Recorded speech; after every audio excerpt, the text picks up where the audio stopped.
Tapi gimana kalau kita pindah tempat? Ayo, boleh. Kita cari yang outdoor ya. Ayo. Kalau di luar negeri itu ada LPS juga nggak sih? Ada, tapi namanya bukan LPS. FDIC, Federal Deposit Insurance Corporation. Jadi ada 100 negara di dunia yang punya program yang sama kayak LPS ini. Dan mereka itu tergabung dari Asosiasi Lembaga Penjamin Simpanan Internasional. LPS hadir untuk Menjamin simpanan di bank, membuat kita tenang. hati tentram. LPS, sahabat nasabah Indonesia.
Among the millions of choice, this is the right step to shape a future that will help us all achieve our dreams in a highly dynamic economic environment and the vast world of boundless business opportunities.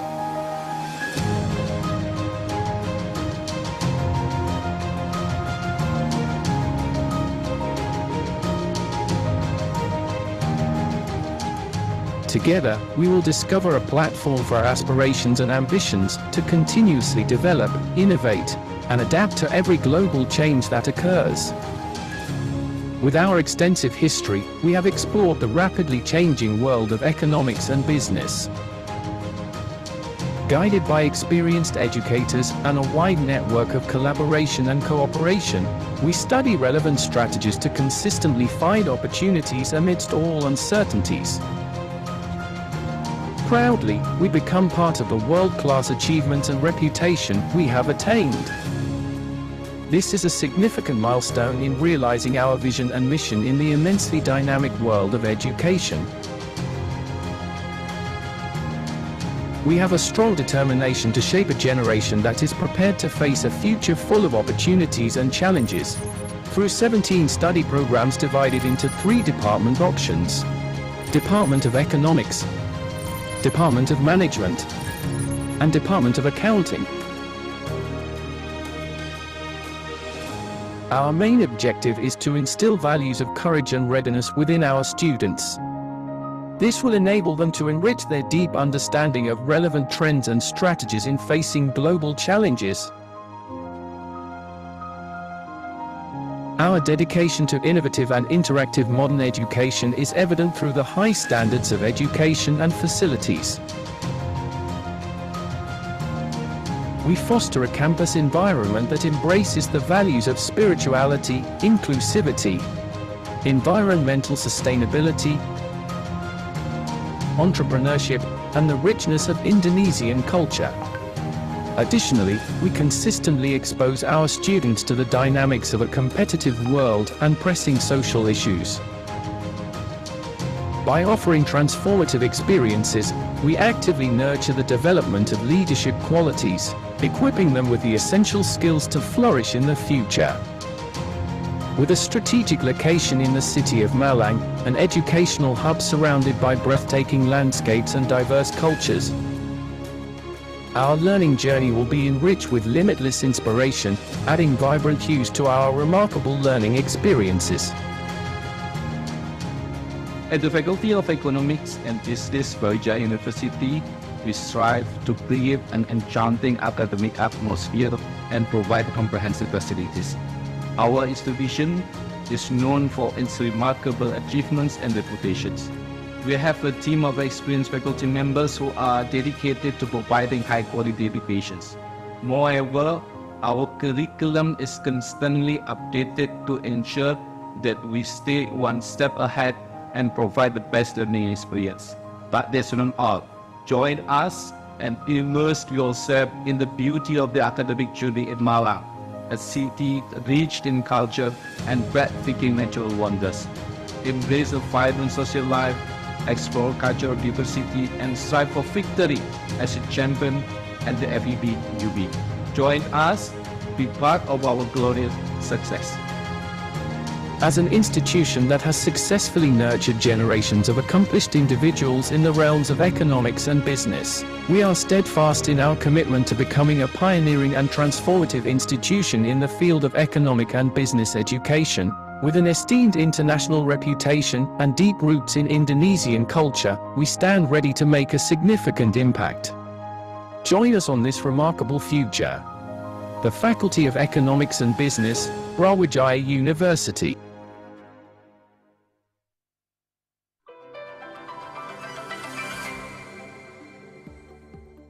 Small changes can lead to greater goodness, successes, and a shift in perspective and self-awareness. Rouse people to action for education. Make a contribution to the nation's development. And this is the Department of Economics, Faculty of Economics and Business, Brawijaya University. The Department of Economics is one of the departments in the Faculty of Economics and Business at Brawijaya University, which started offering academic programs in January 1963. With the vision to become a pioneer of higher education institutions in the field of economics, with an international reputation based on Indonesian culture.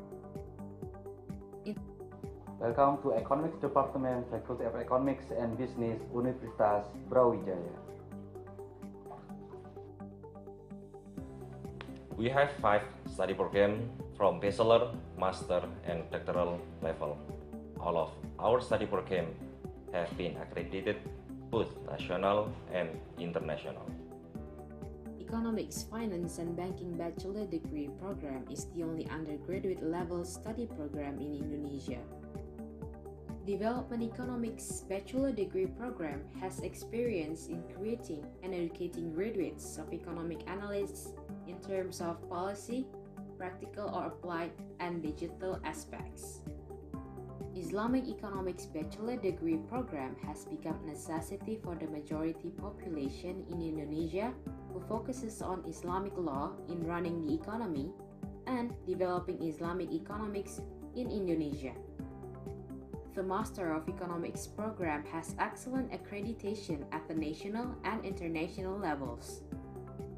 Doctoral program in economics with a curriculum that has been specially designed with a combination of theoretical competence-based knowledge and applied economics so that it is very suitable for the needs of academics and practitioners in the public and business sectors. Since the beginning of the existence of the Department of Economics, the Department of Economics has continued to develop and build achievements.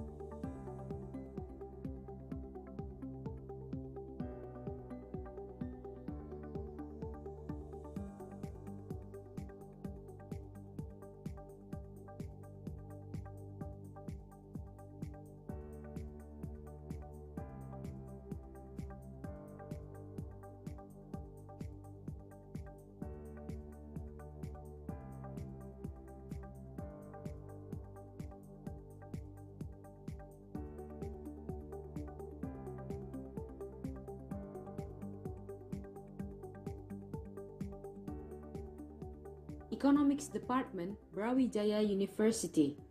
Learn together, share to other.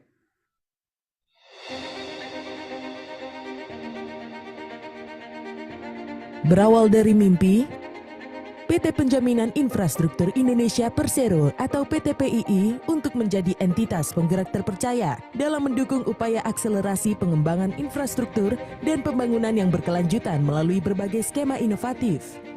Selain sebagai penyedia penjaminan infrastruktur, PT PII telah memperluas mandatnya, yaitu sebagai penyedia penjaminan kredit BUMN dan penjaminan korporasi dalam rangka pemulihan ekonomi nasional, serta menyediakan fasilitas penyiapan proyek dan pendampingan transaksi melalui penugasan dari Kementerian Keuangan Republik Indonesia. Menginjak tahun ke-13 saat ini, PT PII sebagai salah satu Special Mission Vehicles atau SMV Kementerian Keuangan memulai dengan semangat Beyond Infrastructure. Sesuai arah strategis PT PII di tahun 2023, yaitu memperluas kebermanfaatan dalam berbagai sektor maupun dalam tahapan proyek infrastruktur. Tahun 2023 menjadi tahun di mana PT PII dengan mandatnya dalam mendukung pembangunan infrastruktur melalui skema inovatif akan berfokus pada upaya perseroan memperbesar kebermanfaatan di masyarakat pada setiap lini usahanya. Hal ini didukung dengan berbagai strategi dan program perseroan di tahun 2023, khususnya dalam arah pengembangan perseroan untuk melakukan enhancement dan diversifikasi bisnis dalam rangka memberikan nilai tambah yang lebih besar bagi masyarakat dan negara, di mana perseroan akan memperluas jangkauan penjaminan di luar infrastruktur. Hal tersebut sesuai dengan visi PII, yaitu menjadi entitas penggerak yang terpercaya dalam mendukung upaya akselerasi pengembangan infrastruktur dan pembangunan yang berkelanjutan oleh pemerintah melalui berbagai skema inovatif, melalui kolaborasi dan kerjasama intensif dengan berbagai kementerian atau lembaga dan pemerintah daerah. Sampai dengan usia yang ke-13 ini, PT PII telah memberikan total 48 penjaminan pada sektor jalan, air minum, telekomunikasi, ketenaga listrikan, pariwisata, transportasi, dan konservasi energi, yaitu 32 penjaminan pada proyek dengan skema KPBU, 12 penjaminan kredit BUMN, penjaminan korporasi dalam rangka PEN, dan telah memberikan 9 fasilitas penyiapan proyek dan pendampingan transaksi yang saat ini sedang aktif. Melalui IIGF Institute, PT PII juga menyediakan Knowledge Center, Research and Outreach terkait pembiayaan infrastruktur atau KPBU sebagai penguatan ekosistem pembangunan melalui keterlibatan stakeholder dalam aktivitas peningkatan kapasitas dan penguatan kelembagaan. Melalui mandat yang telah dijalankan, PT PII berkomitmen untuk senantiasa mendukung penerapan skema pembiayaan inovatif sebagai upaya berkelanjutan dalam mendorong transformasi ekonomi dan dapat memberikan manfaat yang sebesar-besarnya untuk masyarakat Indonesia.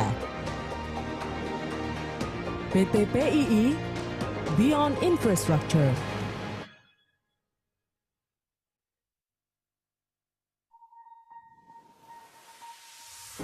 Geliat roda ekonomi dan pembangunan di Timur Jawa yang terus berkembang dan tumbuh di setiap era, mulai dari era konvensional dan kini menjadi digital, membuat semua menjadi mudah, selalu dalam genggaman dan mewujudkan impian, membuat semua kebutuhan dan memberi kemudahan dalam akses layanan perbankan adalah tujuan kami.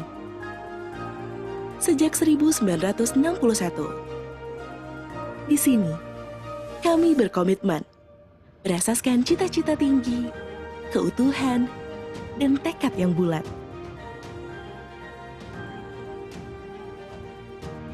Berkembang menjadi yang aman dan terpercaya.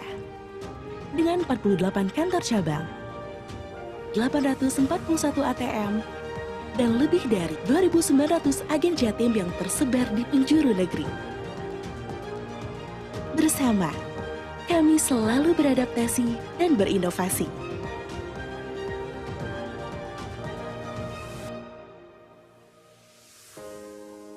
Agar selalu dapat mendampingi, layaknya burung kehidupan yang membawa kemuliaan. Demi membantu membangun Jawa Timur menjadi poros ekonomi Indonesia.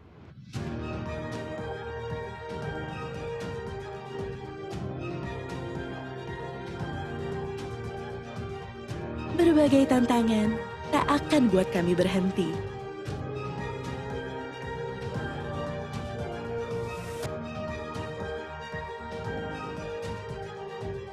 untuk berikan kenyamanan di segala kesempatan.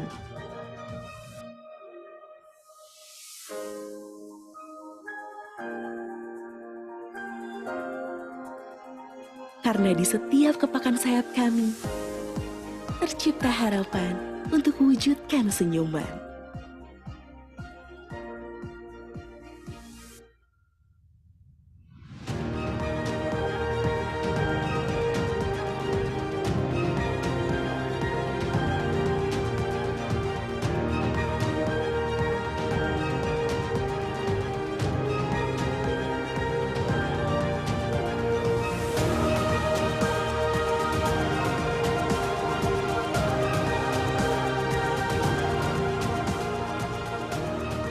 Kami di sini hadir untuk melayani, selalu membersamai,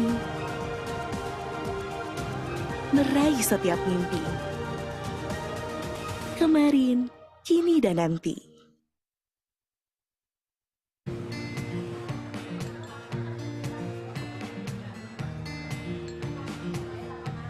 Maaf, kamu Gina ya?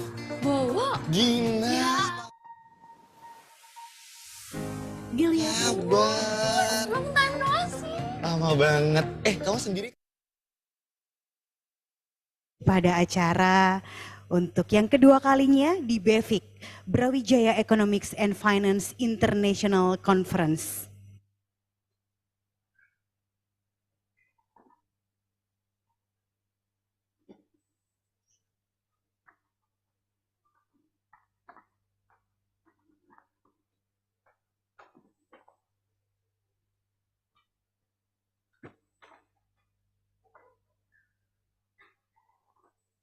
Bismillahirrahmanirrahim. Assalamualaikum warahmatullahi wabarakatuh. Your Excellency, Dean of the Faculty of Economics and Business, Universitas Brawijaya, Bapak Abdul Gofar SEMSI, DBA AK, and all the staff faculty. Head of Department of Economics, Dr. Rerpol Very Prasetya, and all department staff, Chief Executive of the second BEFIC, Ibu Laila Masruro Pimada, SEMSAI, our beloved co-host, Faculty of Economics and Business of Universitas Udayana, Universitas Siliwangi, Universitas Negeri Surabaya, and also Universitas Islam Negeri Malang, Maulana Malik Ibrahim. Our valued sponsorship, PT Penjaminan Infrastruktur Indonesia, Lembaga Penjaminan Simpanan, and Bank Jatim, and all invited guests, speakers, presenters, and all participants. Good morning, ladies and gentlemen. First of all, I would like to introduce myself. I am Arsih Amalia, or you can call me Lia, and I will be your master of ceremony for this event. On behalf of this organization, I would like to extend my warm welcome to all the guests to the second BEFIC, Brawijaya Economic and Finance International Conference from Ideas to Impact, Advancing Inclusive Development and Equality through Innovative Economic Finance and Business. Give applause to this event. Ladies and gentlemen, this conference is an annual event of Economic Department, Faculty of Economic and Business Universitas Brawijaya. This brings together academic, economics, policymaker, and private sectors representatives to discuss variety of important issues. Starting this event, I would like to invite you to sing Indonesia National Anthem. So then, ladies and gentlemen, I invite you to stand up.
Thank you, and please be seated.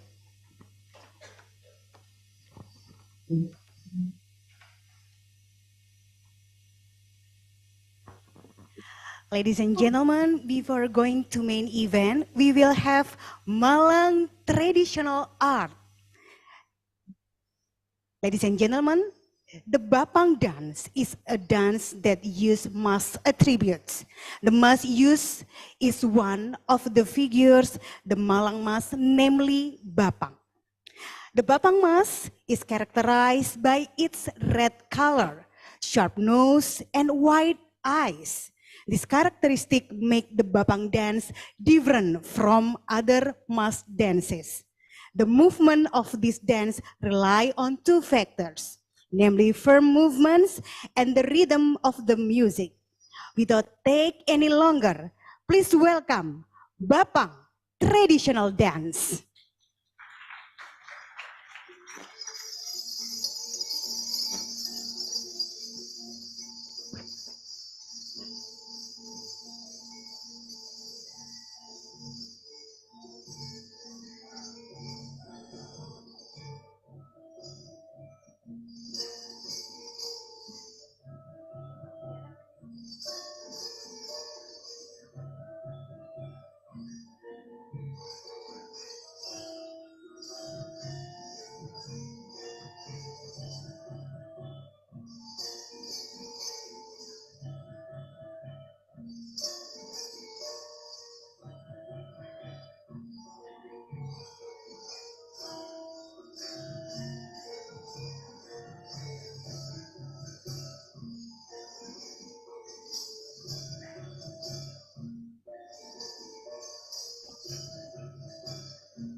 Such a marvelous entertainment. So once again, please give applause to Bapang Dance or Tari Bapang. Okay, ladies and gentlemen, next we are going to opening this conference with the welcome remarks. So please welcome Dr. Rerpol Ferry Prastya as the head of the Department of Economic Universitas Brawijaya.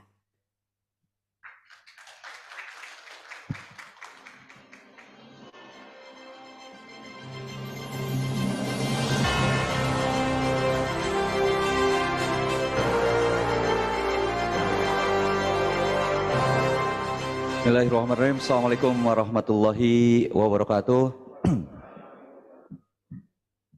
Good morning, selamat pagi, salam sejahtera buat kita semua.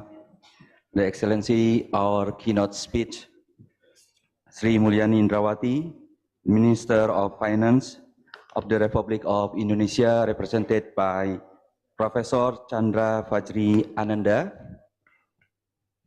the special staff of the Ministry of Finance for Regional Fiscal Affairs, and the Honorable Associate Professor Abdul Gofar, the Dean, and also the Vice Dean, and our Professor, our lecturer, our distinguished speaker, our outstanding partner organizer PT Penjaminan Infrastruktur Indonesia, Dr. Andre,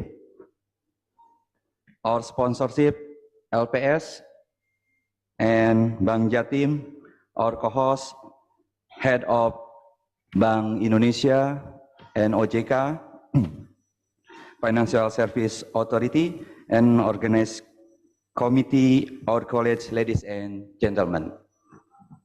We would like to report on the activity of the second BEFIC, Brawijaya Economics Finance International Conference, which held in this building and in today and tomorrow. This conference is organized by the Department of Economic, Faculty of Economics and Business, Universitas Brawijaya, which attracts over than 100 participants from various university, institutions, and countries.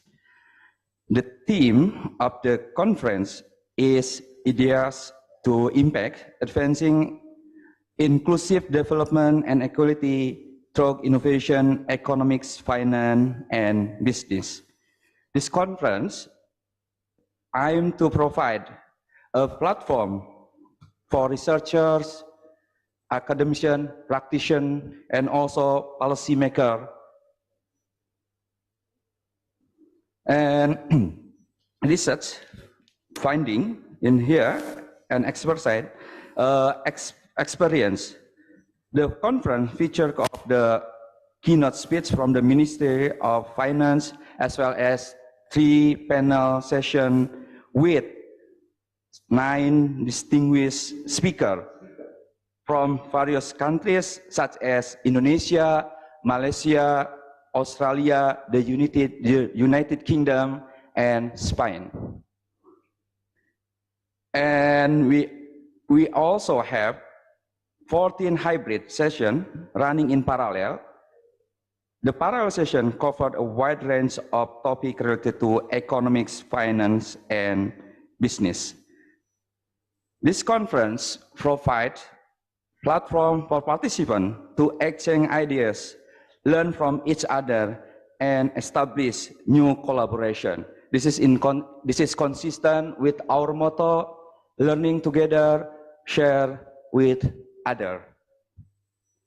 We would like express our gratitude to the keynote speech Professor Chandra Fajri Ananda, our moderator, partner organizer, PT Penjaminan Infrastruktur Indonesia, sponsorship, Deposit of Insurance Corporation, and Bank Jatim, co-host, University of Udayana, University of Surabaya, UIN Malang, and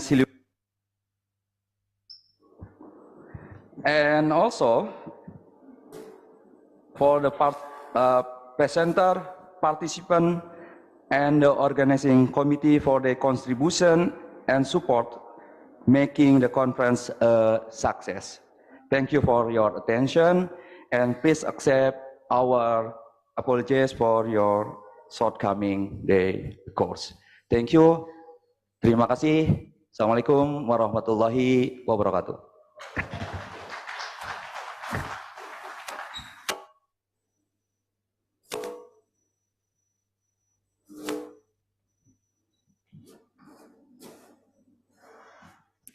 Okay, thank you so much Bapak Ferry Prasetya for the welcome remarks. Next, we will have the opening remarks. So please welcome Dean of the Faculty of Economic and Business, Universitas Brawijaya, Bapak Abdul Gofar, PhD. Please welcome.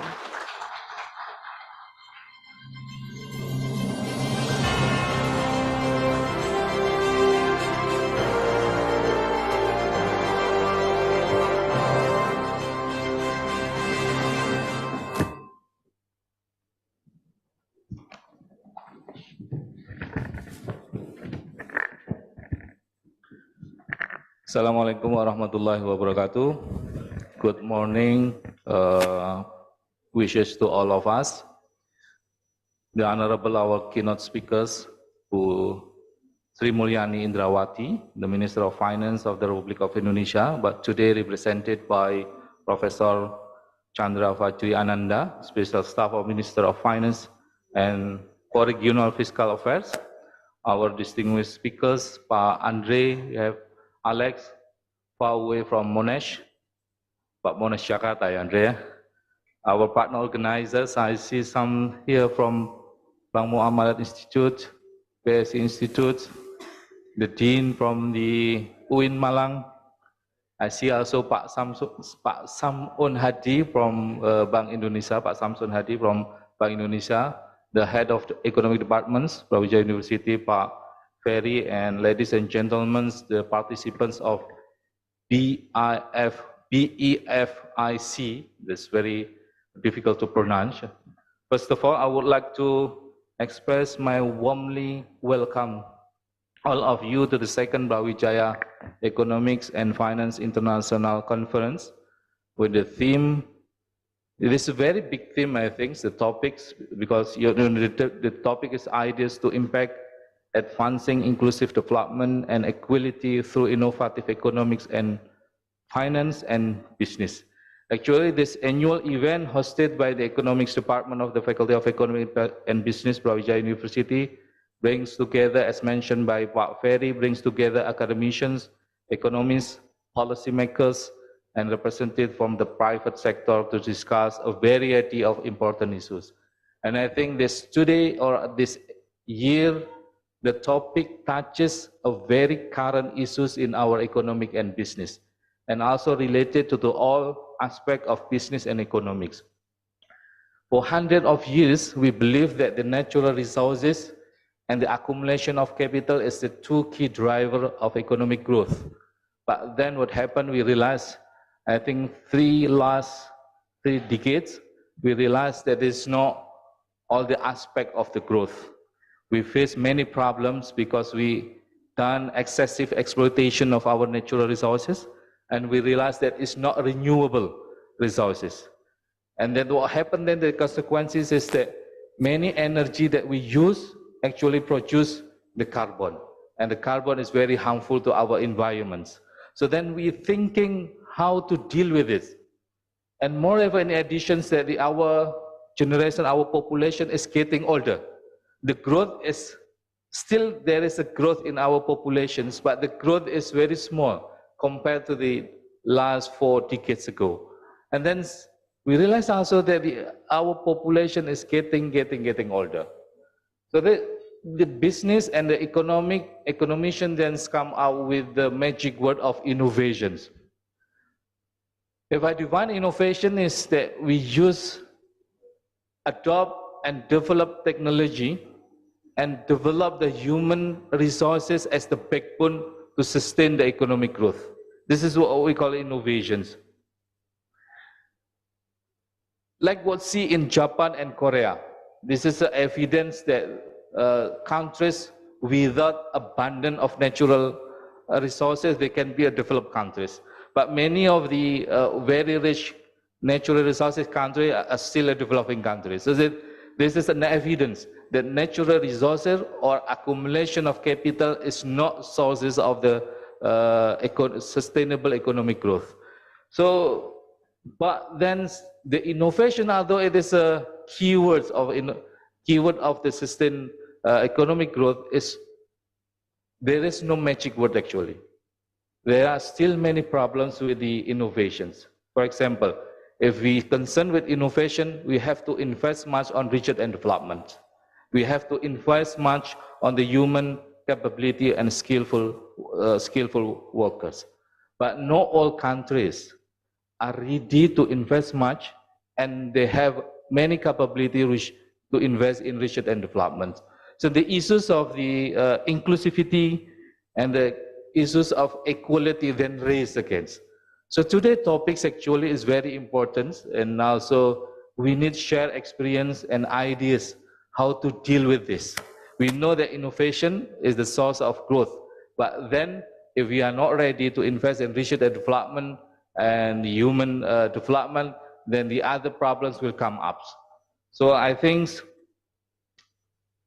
because we gather a lot of academicians and practitioners from Indonesia and also the foreign countries, we will learn how to solve that problems.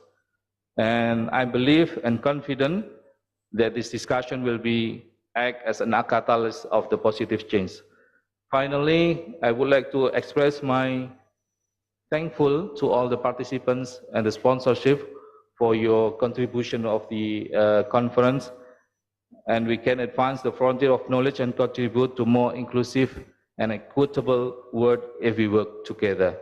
Again, thank you very much, and wish you all a fruitful and inspiring Brawijaya Economics and Finance International Conference BEFIC. Again, thank you. Assalamualaikum warahmatullahi wabarakatuh. Waalaikumsalam. Thank you so much, and please stay on stage for Bapak Gofar, because next we will have the appreciation session. So that I would like to invite our co-host partner. First, please welcome Faculty of Economic and Business Universitas Udayana, Dr. Iputu Sudana. And also Faculty of Economic and Business Universitas Maulana Malik Ibrahim Malang, Dr. Misbahul Munir. Next, Faculty Economic and Business Universitas Siliwangi, Ibu Tiara Pradani, and the representative of Universitas Negeri Surabaya, Ibu Laila Masruro Pimada SAMSEI. Please welcome on stage to the appreciation session.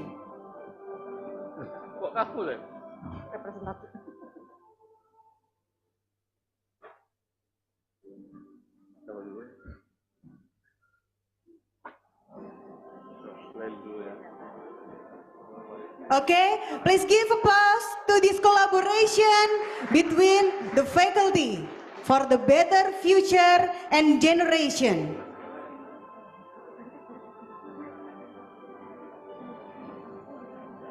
Thank you so much for the support.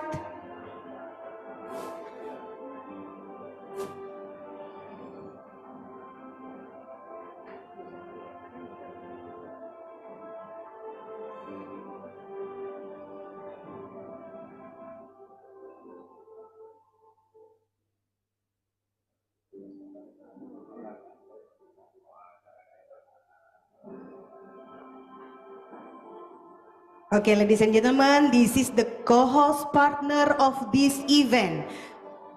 from Universitas Udayana, Universitas Negeri Surabaya, Universitas Siliwangi, and also Universitas Islam Negeri Maulana Malik Ibrahim. Once again, please give applause to all the co-host partner for this event.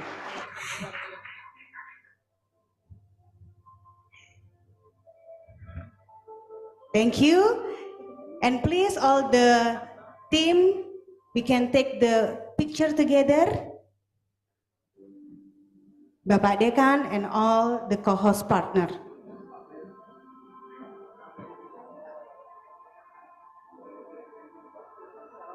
Okay, thank you so much, and you can back to your seat.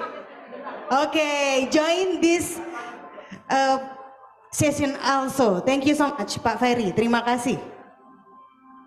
Okay, thumbs up maybe, please, Bapak dan Ibu. Okay, FEB keren, cool. Okay, thank you so much. Because Pak Ferry already on stage. Next, please give the appreciation session to the sponsor, Pak Ferry. So then I would like to invite the sponsor or partner organizer. Please welcome Bapak Andre Permana PhD as a creative financing for infrastructure development from PT PII Penjaminan Infrastruktur Indonesia. Selamat datang, please welcome. And also Bapak Muhammad Rifki PhD. Silakan Bapak, please. From Indonesia Deposit Insurance Corporation or LPS, Lembaga Penjaminan Simpanan. Oke, representatif by Bapak Dias. And also representative of Bank Jatim, Ibu Citra Rahayu Indraswari, SEI MSEI. Please welcome. And Pak Ferry, thank you. Okay, ladies and gentlemen, as part of this event, I want to express my deep appreciation for the support that has been given. I hope this good collaboration will even better in the future. Sekali lagi terima kasih dari PT Penjaminan Infrastruktur Indonesia, Lembaga Penjaminan Simpanan, serta Bank Jatim as a partner of this event. Okay, and we will have photo session. Thank you so much, and can back to your seat. Terima kasih, thank you Pak Ferry.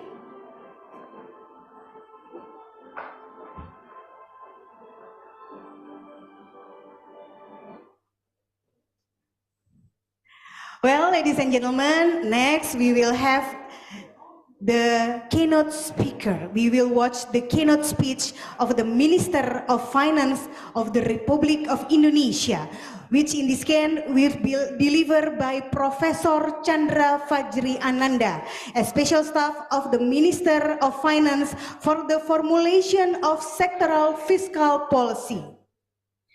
So please welcome Professor Chandra Fajri Ananda.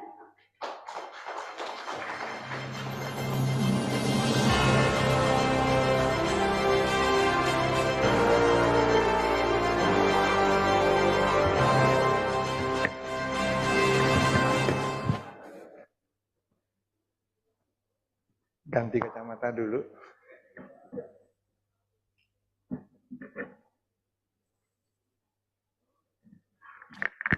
Bismillahirrahmanirrahim.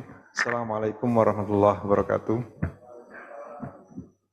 First of all, I would like to apologize, especially to Pak Dekan, because at the same time, actually, last week I have been meeting with Bu Sri Mulyani, and she is still committed coming to Malang or maybe tapping.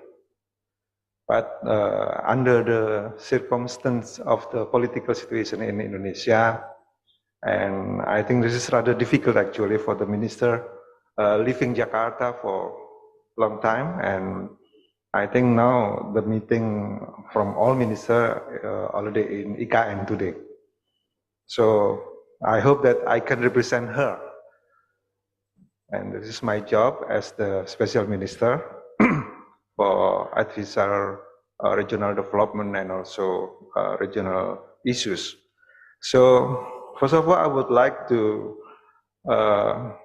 honorable to Pak Dekan for inviting the Minister of Finance coming and joining in this and giving the keynote speech, and also Dr. Alec Lexner. So when I saw your name, that was, I think this is German name. And I heard this morning that your father is coming from Germany. Although you speak German not so good, you said. But your mother Japanese. This is very interesting one.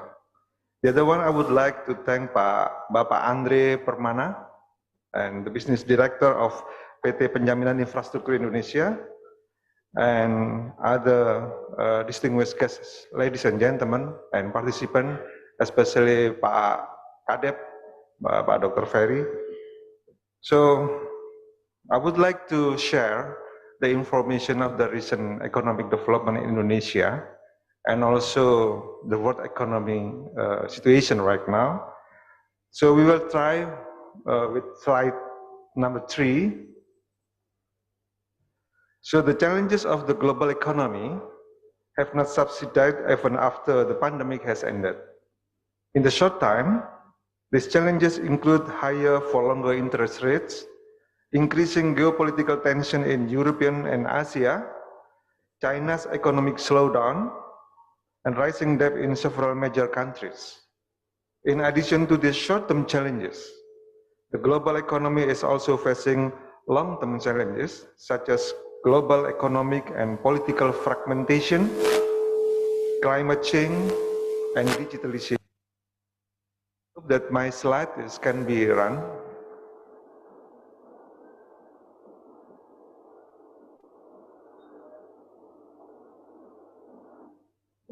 In 2023 and 2024, the global economy is estimated to grow by 3%. The inflation rate is expected to remain relatively high at 6.8% in 2023 and 5.2% in the following year, 2024.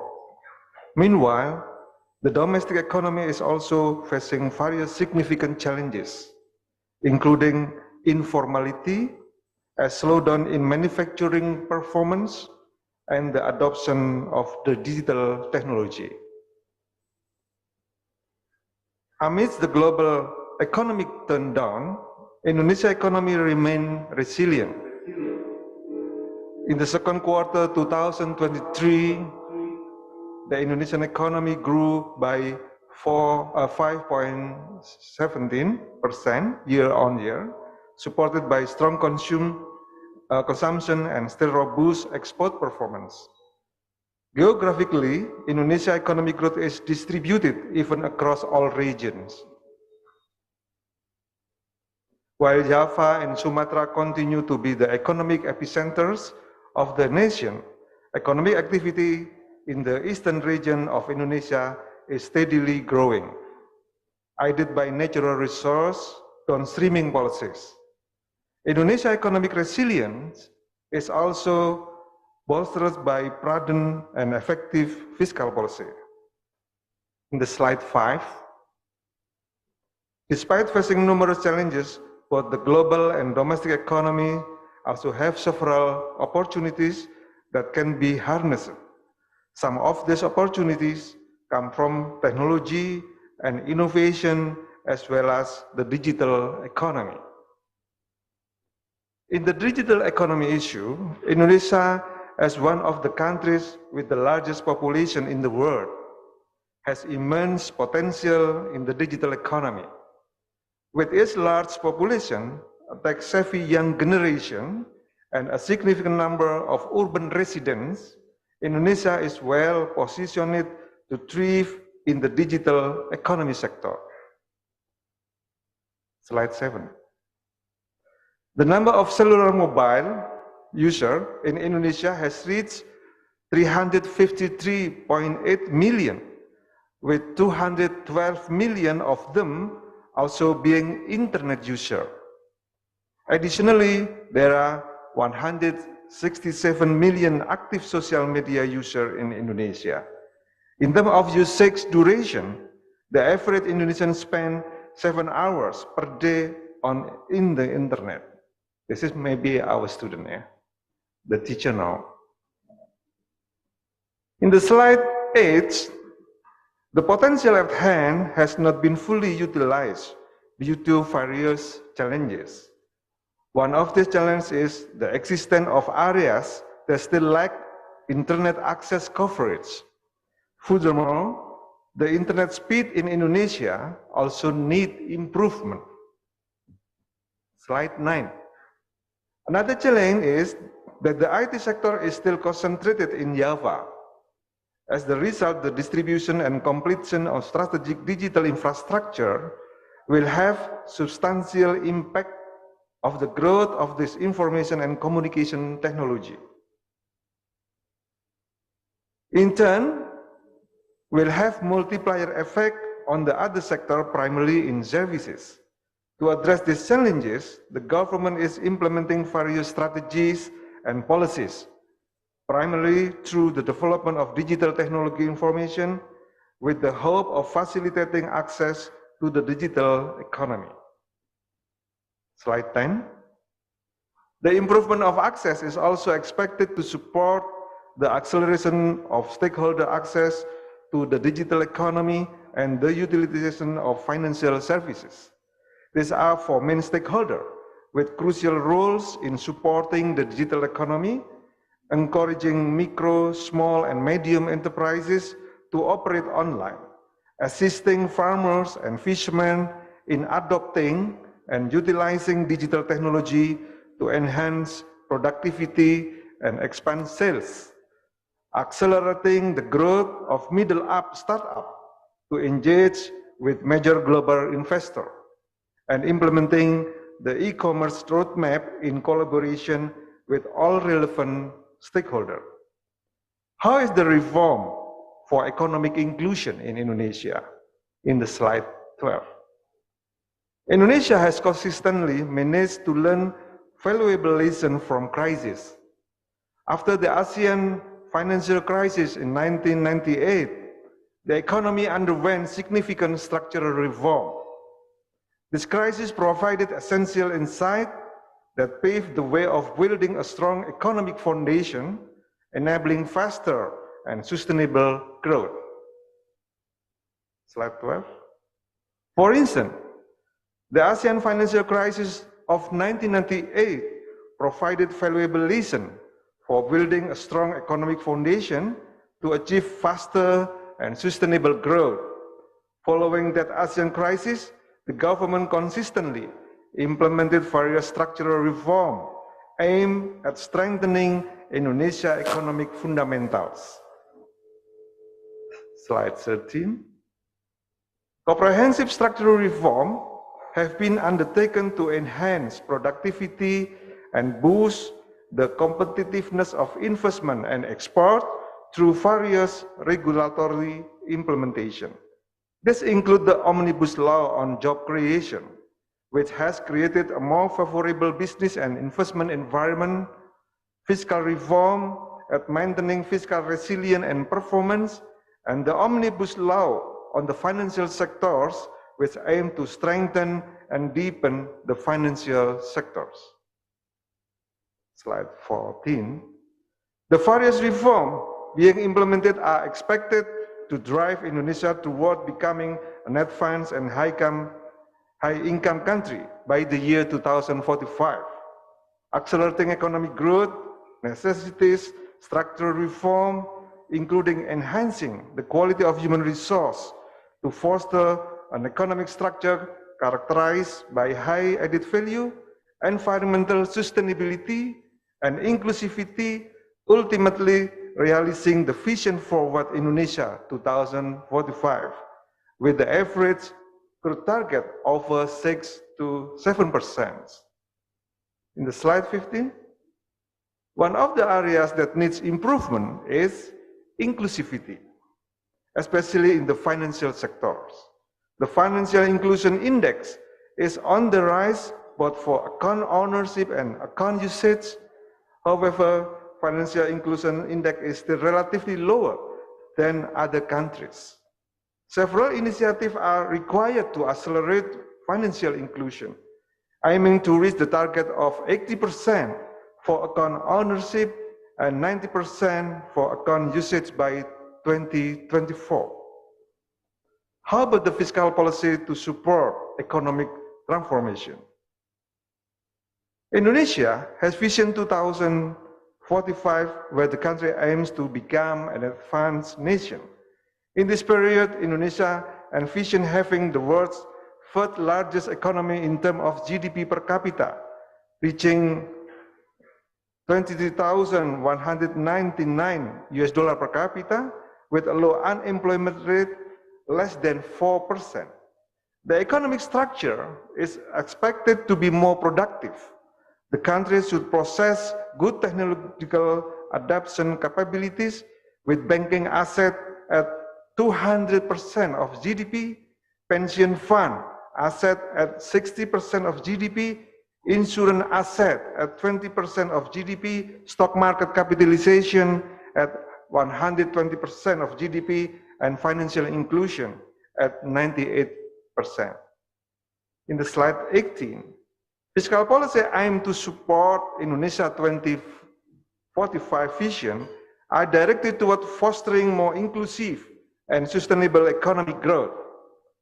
The focus is on reducing the human capital gap across regions, addressing infrastructure deficiencies, and closing institutional gaps. The goal is to enhance productivity through economic transformation characterized by higher productivity, greater added value, and environmental sustainability.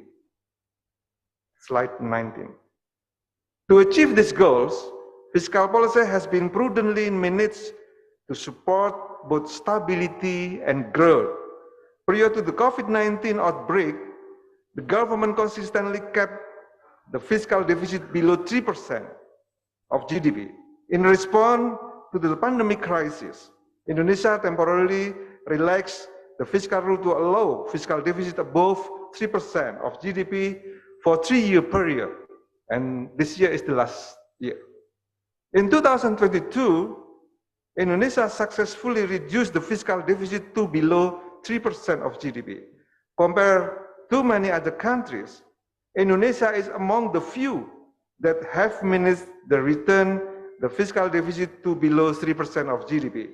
Additionally, Indonesia's debt to GDP ratio is among the lowest and has been trending down since 2022.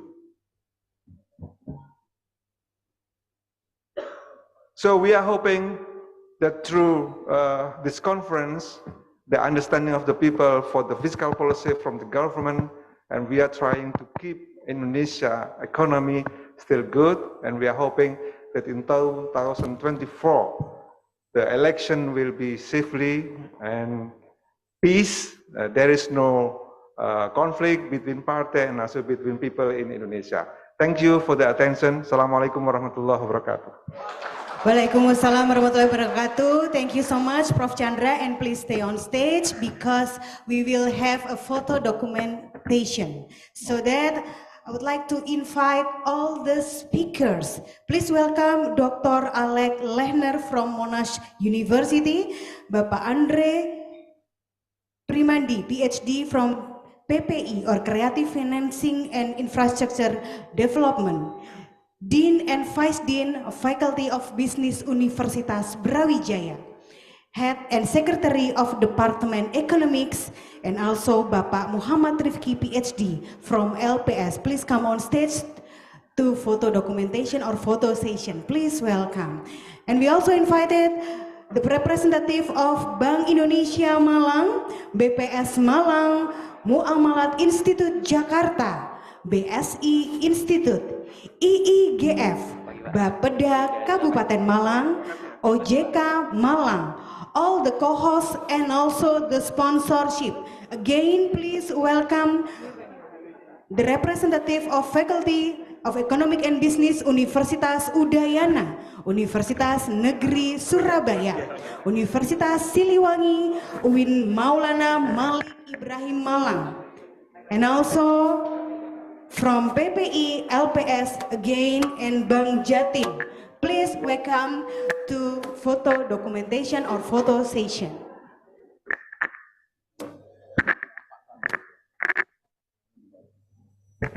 Please give the best smell of the day, ladies and gentlemen.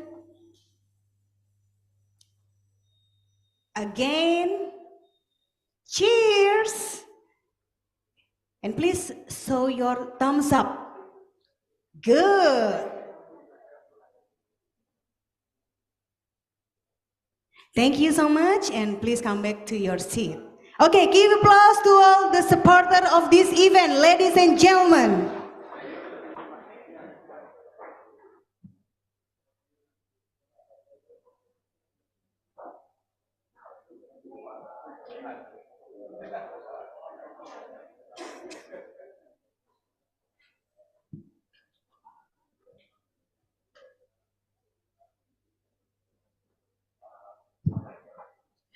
Bapak Ibu, ladies and gentlemen, next we will have the panel discussion session part 1, which will be led by Bapak Dias Satria, SEMAP, PhD.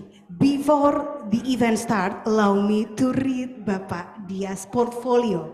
Pak Dias, or well known as Mas Dosen, experience in creative economics and data science enthusiast with 14 years of teaching and researching experience. He is an author of 7 books and worked with major clients such as Bank Indonesia and OJK or Financial Services Authority. His expertise has been recognized with several awards throughout his career.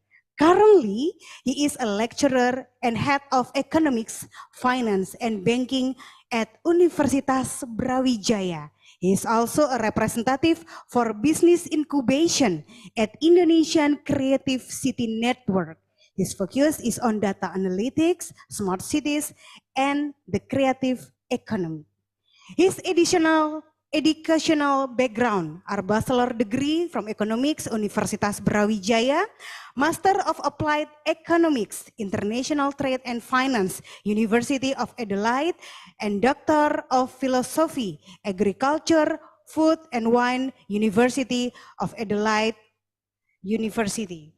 His work experience as head of the Center of Innovation Universitas Brawijaya from 2022 until present. And he is also the head of Economics, Finance, and Banking Department Economic Universitas Brawijaya, Senior Lecturer Universitas Brawijaya, Business Incubation Representative, Indonesian Creativity City Network. Before inviting Mas Dosen, let me give you Samparian or Malang traditional song. Okay? Okay, 1, 2, 3. Anjajah desa milangkori sinau bareng nang Brawijaya ono Mas Dosen jago ekonomi yuk bareng sinau kerja ben bejo. Ladies and gentlemen, please welcome Dias Satria PhD.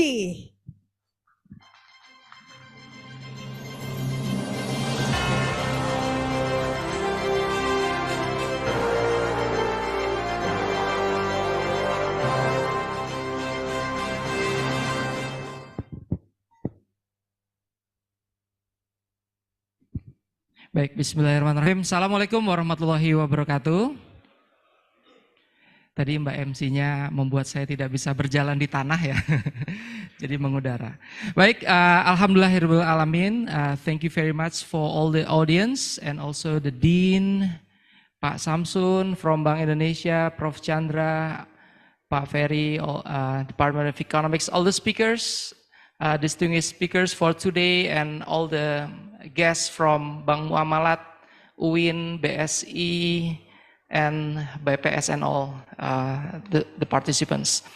Thank you very much. We are very happy today because we have a really big conference, the international conference, the BEFIC, Brawijaya Economic and Finance International Conference. So give an applause for Department of Economics, Brawijaya. Today, we have a really interesting topic about the evolving economies, innovative approach to sustainable development equity. And we have distinguished speakers from 3 institutions. So we are pleased to welcome the first Muhammad Nil from Kemenparekraf, the next Alex Lehner from the Monash University, then Pak Andre Permana from Penjaminan Infrastructure. So please come to the stage to all the speakers. So we give an applause to them.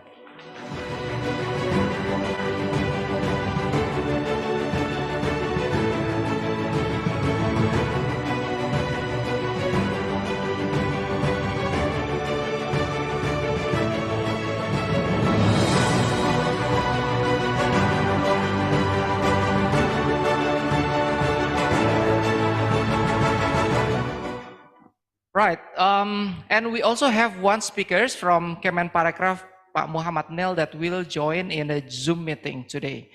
So it's really interesting, as mentioned with Prof. Chandra, as a representative of the Ministry of Finance, Indonesia, I think Indonesia has really big perspective of our economy.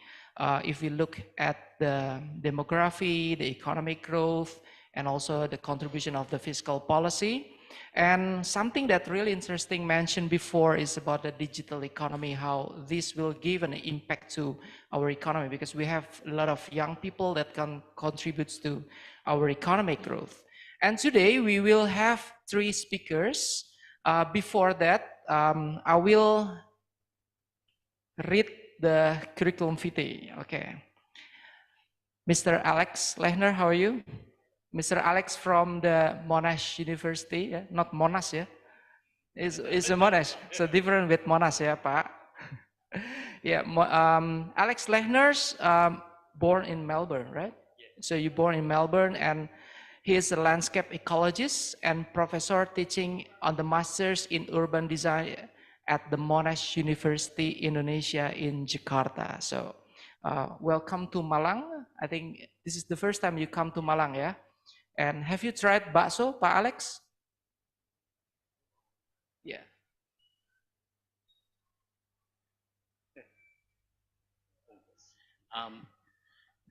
Maaf, sorry, I'm a vegetarian. Okay. Yeah. Pak Alex, your bachelor degree in Queensland in the Brisbane, and then the Master of Applied Science in RMIT University of Melbourne, Victoria, and the PhD also in RMIT, Victoria, Australia. And you also have a postgraduate certificate in higher education in University of Nottingham, Malaysia. Okay, so thank you very much for coming to this conference, Alex.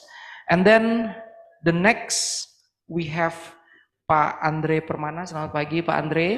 Pak Andre Permana adalah Direktur Eksekutif Bisnis dari PT Penjaminan Infrastructure Indonesia, dan beliau sekolah S1 dan S2 Pak ya di Teknik Sipil, dan juga melanjutkan PhD di Nanyang Technology University and finished in 2012.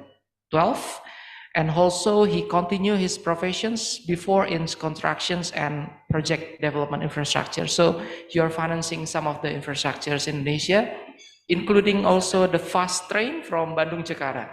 So okay, so give applause to Pak Alex and Pak Andre, yeah.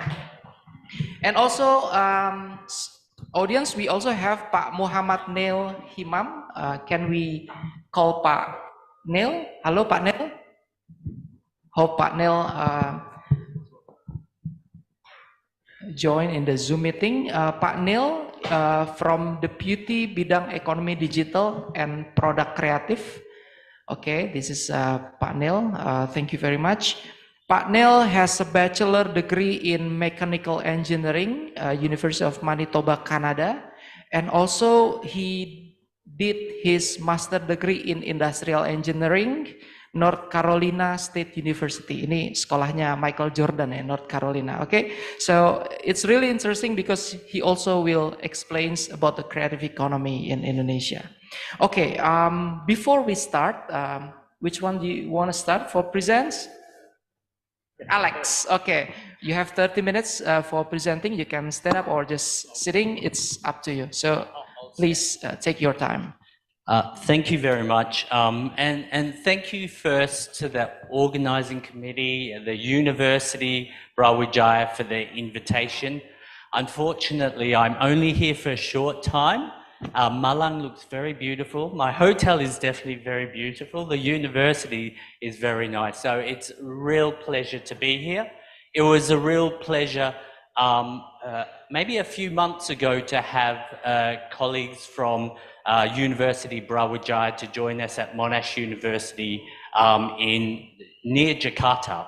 So I'd just like to thank all the various people, and apologies if I get names wrong and orders correct. So first, of course, Professor Chandra, Professor Ferry,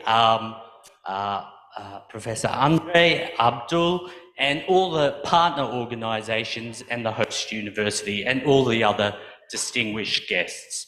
So today, I know everyone's in economics and finance. So my background is in ecology and the environment. But what we know is the challenge of ecology, the challenge of climate change, the challenge of biodiversity will not be solved only by conservation scientists. It's really critical that we have business and finance working together on this global challenge. So my presentation is on green innovation economies, advancing environmental sustainability, and reducing inequity. I'm focusing on this thing called nature-based solutions. So at Monash University, Indonesia, we take a global perspective to solving Indonesian challenges. So the hope is that maybe in 5 or 10 years, that you would be very knowledgeable about this idea of nature-based solutions. So just quickly to say, Monash University, Indonesia, we have a new campus. We're part of, the government's new initiative around bringing foreign universities to Indonesia. We're the first foreign campus in Indonesia. And Monash University is part of a network of global campuses across, I think, 5 or 6 countries and 8 campuses. So next slide. So hopefully everyone's aware, but I'm going to start by just setting the scene of our great global challenge of this generation, the challenge which we must solve in order for all these other elements of prosperity and so forth. So you probably all know climate change is a huge issue. The last 9 years are the hottest on record. It's irrefutable that we are going through this massive climate change challenge. So at the Paris 2015, the world agreed to limiting global temperature rise to preferably 1.5 degrees. However, 2 degrees was the worst case scenario. Unfortunately, at the moment, we're on track to reach 2.5 to 3 degrees of warming, which in turn is going to cause all these great challenges in terms of natural disasters, such as flooding, such as drought, such as sea level rise, coastal impacts, urban heat island effects, and so forth. And Indonesia is especially at risk in terms of all the countries in the world. The challenge is even greater for Indonesia. So what does that mean?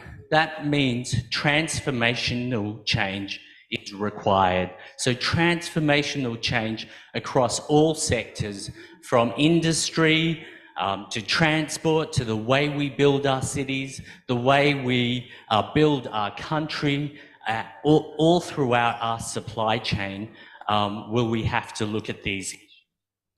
So Indonesia is especially an important player around climate change, as it's the 7th largest greenhouse gas emitter in the world. So it's really critical that Indonesia is on board in order for us to address this climate change challenge. So next slide, please. So as I was saying, Indonesia is especially vulnerable to climate change. So these are some figures on the left, just in terms of the economic impact of some of the natural disasters in the ASEAN region. For example, if we look at floods, 12% of all of ASEAN is exposed to floods, 84 million people, 926 billion in terms of exposure. If we look at droughts, 15 to 25% of Southeast Asian populations live in drought hotspots with a 52 billion average economic losses. So over time, while Indonesia is challenged to address inequities and prosperity of its communities, many of these climate change challenges are going to have a much greater impact. And one of the key issues is that climate change disproportionately affects our most vulnerable communities. So our most vulnerable communities, for example, they can't access air conditioning, for example. They're using natural ventilation. So when we have a heat wave, they're the ones that are most at risk. Our vulnerable communities tend to, for example, our informal settlements tend to be found within our floodplain areas. They're areas where people normally don't want to build, and they're the ones who will be impacting. And so climate change really threatens all the advancements Indonesia has made in terms of poverty reduction and so forth. And I know that the Indonesian government is aware of this. So if we think about Indonesia as a country, it's ranked in the top third of countries in terms of climate change risk, with high exposures to flooding and extreme heat, vulnerable to sea level rise with the country ranked 5th highest globally in terms of our populations in coastal areas. And living in Greater Jakarta, I know that flooding is a huge issue, for example. So next slide.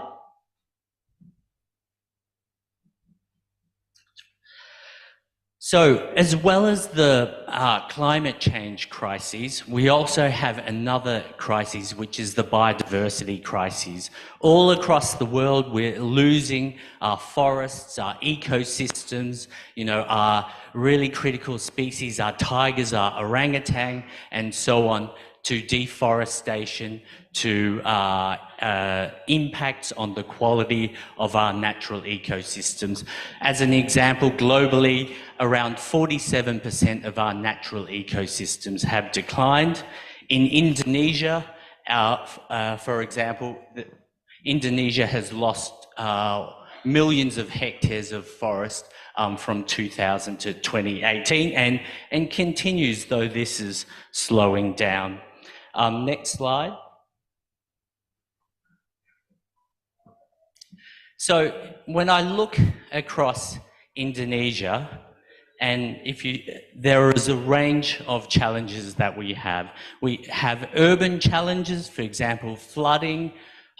Our cities are too hot. We have atmospheric, water and plastic pollution. If we look within our natural areas, we have challenge around balancing palm oil agriculture with natural forests. For example, we have biodiversity loss, we have peatland degradation, and we have, of course, haze impacting on our population. All these challenges, of course, will have huge impacts on the population, from healthcare required for atmospheric pollution and so forth. Indonesia is also super exciting in terms of transition to the green economy. For example, Sulawesi. Sulawesi has, the highest amount, or Indonesia has the highest amount of nickel resources in the world. And nickel is one of these critical minerals, these transition minerals, but also in Sulawesi we have coal mining as well. So all these coal resources. So this transition, this economic transition from moving from our coal mining to nickel mining and all the related businesses that follow, such as the production of batteries, for example, is going to have a huge impact, a massive change. And just as an example, across the world, if we look, this is just one example of one of the changes for Indonesia. If we look across the world at where coal mining has been stopped, we can see northern UK, coal mining stopped maybe around the Thatcher period in the 1970s, is still an impoverished region. The Appalachians in the US is still an impoverished region from the loss of their coal mining industry. So there's potentially massive changes that's going to occur on the ground. And then globally, Indonesia has challenges around population growth, inequity, and overconsumption. Next slide. So when we think about climate change, there are two things to think about. So we have mitigation and we have adaptation, and we have to do both. So mitigation means reducing the total amount of emissions, of greenhouse gas emissions. That's our CO2. We have adaptation, because adaptation is the fact that we've accepted that there will be a challenge of a future where we're living in with hotter temperatures, we're living with more natural disasters, and adaptation is the way we change, for example, our cities, our economy in response to this future. So when we think about mitigation, there are two options. We have the reducing emissions, such as becoming more efficient in terms of our transport systems. The other aspect could be around converting to renewable energy. So both of these are already in the sights of the Indonesian government, but perhaps this is a huge area, emerging area of focus, perhaps for researchers and hopefully for the government. And the key, if we think about the context of inequities, when we're doing all those massive things that are required for Indonesia to not be the 7th largest greenhouse gas emitter, we need to think about this thing called the just transition. So the just transition is about planned, equitable shift from carbon intensive to clean energy economy, ensuring vulnerable populations are not left behind and benefit from the transition. So a great example of this is in Sulawesi, where we have this change, where we're hoping to shut down coal power generators, we're hoping to stop mining, but what's going to happen to these communities? These communities, will they be left behind? Next slide, please. So, great. I think as a foreign person working in Indonesia, I feel very optimistic and impressed by the current direction of the government. I'm guessing a lot of this is high level in terms of, an ambition to be very strong on climate change. I think especially for a country as large as Indonesia, with such a large population, the devil will be in the detail, we say. So it'll be what happens on the ground that's the challenge. So Indonesia's fantastic. It's committed to net zero by 2060. Jakarta as a city has committed to net zero by 2050, which is like some developed countries. Indonesia is committed to stopping deforestation by 2030. That's still a little complicated and fantastic. Well done to Indonesia has introduced a carbon trading policy to reduce emissions.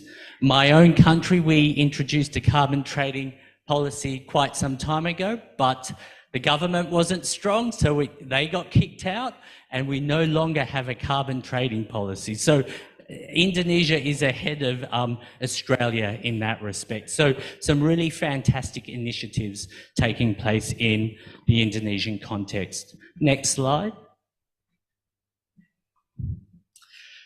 So, as an ecologist, this is my thesis, my argument, and globally this is where we're looking. So nature has a big role to play in both carbon change adaptation and carbon change mitigation.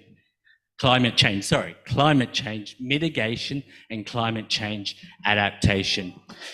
And the language we use is called ecosystem services. So these are the benefits provided by nature to humans.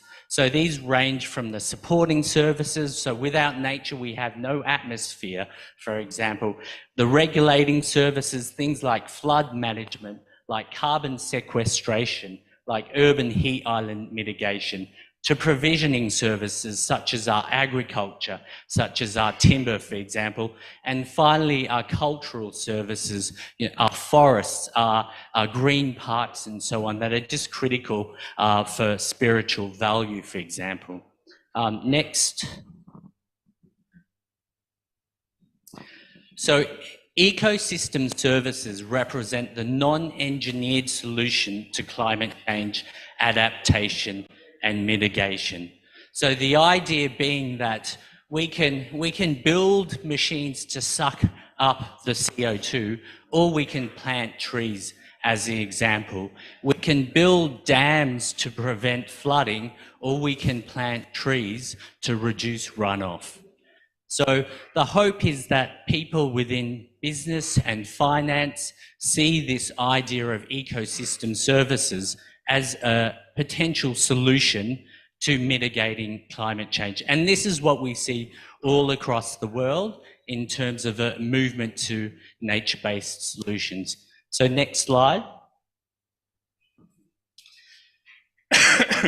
So we know globally already that ecosystem services provide huge benefits to the population. Just as an example, this is from the 1990s, where a person from the US Forest Services calculated the true value of nature. So, which is in terms of the benefits for people, in terms of, the cultural services, in terms of the joy they get from being around nature, in terms of preventing runoff, erosion, and so forth, and he calculated it way back in the 1990s as 2,755 US. So the World Bank calculated that over half of global GDP is generated by industries dependent on ecosystem services. Another researcher, very famous, calculated the estimated value of ecosystem services at 145 trillion per year, twice the value of global GDP. Next slide. So around the world, so we have the challenge, which is climate change and biodiversity loss and all these other interlinked environmental challenges. We have the mechanism to fix those challenges, which potentially is nature. And the solution, and this is the term being used around the world, are called nature-based solutions. So you'll see across Europe, they're investing many, many hundreds of millions in terms of developing nature-based solutions. So these represent the actions to protect, sustainably manage, and restore natural or modified ecosystems. Sorry.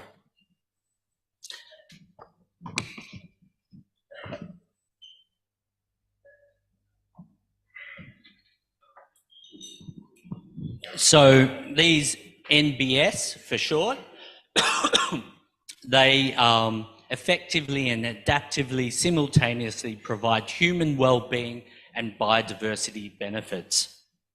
So nature-based solutions, unlike grey infrastructure solutions, what they provide is more than a single benefit. So while a dam, for example, that prevents flooding only does one thing, prevents flooding, trees, on the other hand, that reduce flooding will also provide parks, will provide timber, will provide a range of fantastic values. Do I still have 10 minutes? Good. Thank you. Next slide. So what do ecosystem services look like? So they range from hybrid infrastructure, which are things such as green roofs, for example, green walls. I guess a lot of people have seen Singapore and with all these fantastic examples of where nature is part of the built environment. The top left is a picture from the UK. It's called the Insect Hotel. These are habitat provided to support insects, because insects, for example, they're important for pollination. Without pollination, we have no agriculture. I don't think Indonesia's ready for insect hotels yet. But of course, what we have are things like our rivers, our riparian areas. We also have our forest areas, which are critical resources, and we can see Indonesia is now really making the most of that with its carbon trading schemes, seeing this as a valuable business opportunity in terms of supporting other nations, like places like Europe, where they've completely destroyed the natural environment, unlike Indonesia. Next slide.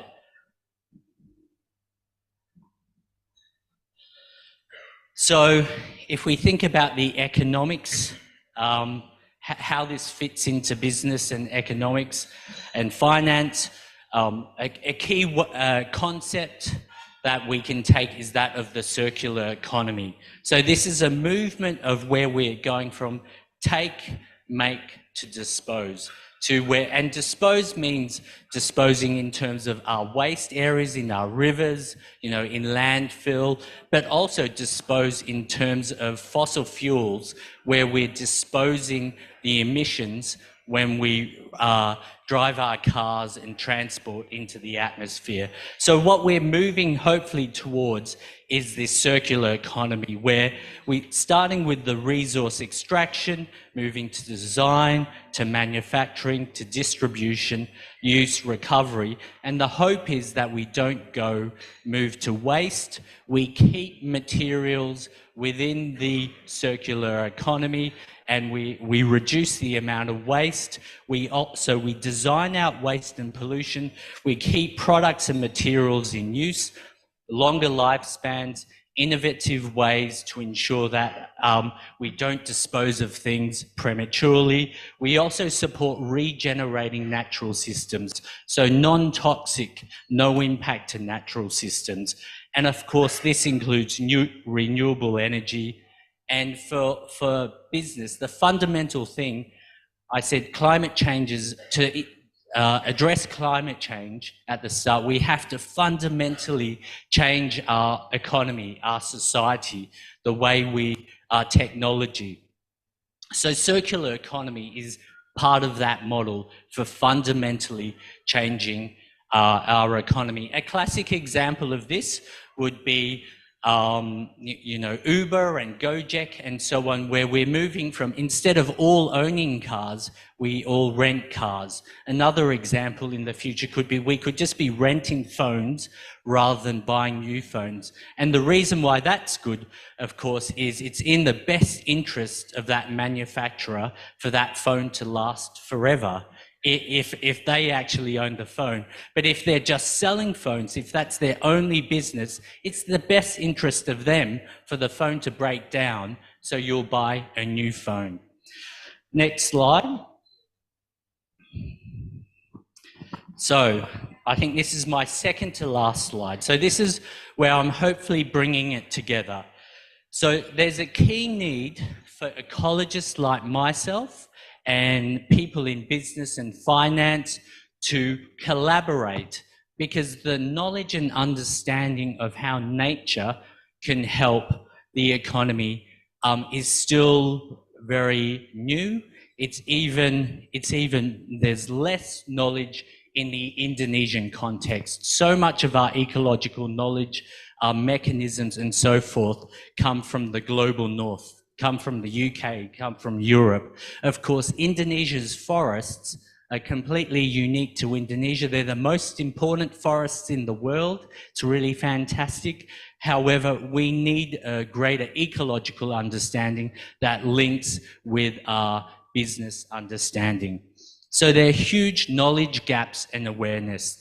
We need demonstration projects supported by the best physical and social science, in turn which is supported by great financial models and mechanisms for these projects.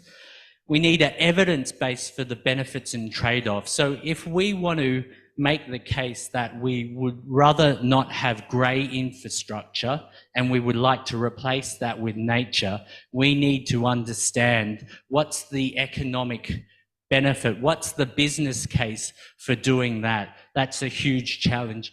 And the issue is, a lot of that knowledge is based on Europe, is based on temperate climates. It's not based on that tropical understanding. And we need equity between beneficiaries. So who benefits? We need this just transition is critical. So where I am in Indonesia, I'm in a lovely new planned development. It's a gated community. We have lovely trees and nature and so forth. However, the people in the unplanned communities don't get that same benefit. So there's huge issues around environmental justice. And we need support from institutions and stakeholders, cross-sector institutional level support, from high levels of government to communities to local government, who are the actual people implementing these projects. Because the answer is a series of millions and millions of small projects, infrastructure projects, to address this massive issue. And finally, we need finance. We need mechanisms for leveraging finance. And there are, for example, a global UN green funding agreements, but we need local mechanisms, and we're seeing them come together. And the key thing is, if we think about within the business context, all this knowledge is critical for informing our environmental and social and governance indicators. So without good ecological knowledge, how do we actually know our businesses are performing well? As an ecologist, I know there's just so little in the way of knowledge. How are these companies actually proving that they're not impacting the environment, society, and governance when that ecological knowledge doesn't exist? For carbon trading, how do we know when we plant these trees that in the long term they are really going to absorb all this carbon? They're really going to give that value. For all our certification schemes like the MSPO, ISPO and the Roundtable on Sustainable Palm Oil, for example, and the Forest Stewardship Council certificate and green building certificates, all these mechanisms used by businesses to demonstrate that they, in fact, are supporting ESG. Without that ecological knowledge, that environmental knowledge, it's very challenging. And finally, if we think about the supply chains, we need companies to look across their whole supply chain and work out maybe all they're doing is making recycled products, but the problem is the extraction has a much greater environmental footprint than the recycling at the end, and really recycling is just a minor issue. So final slide. Oh, so just before that, all right, that's okay.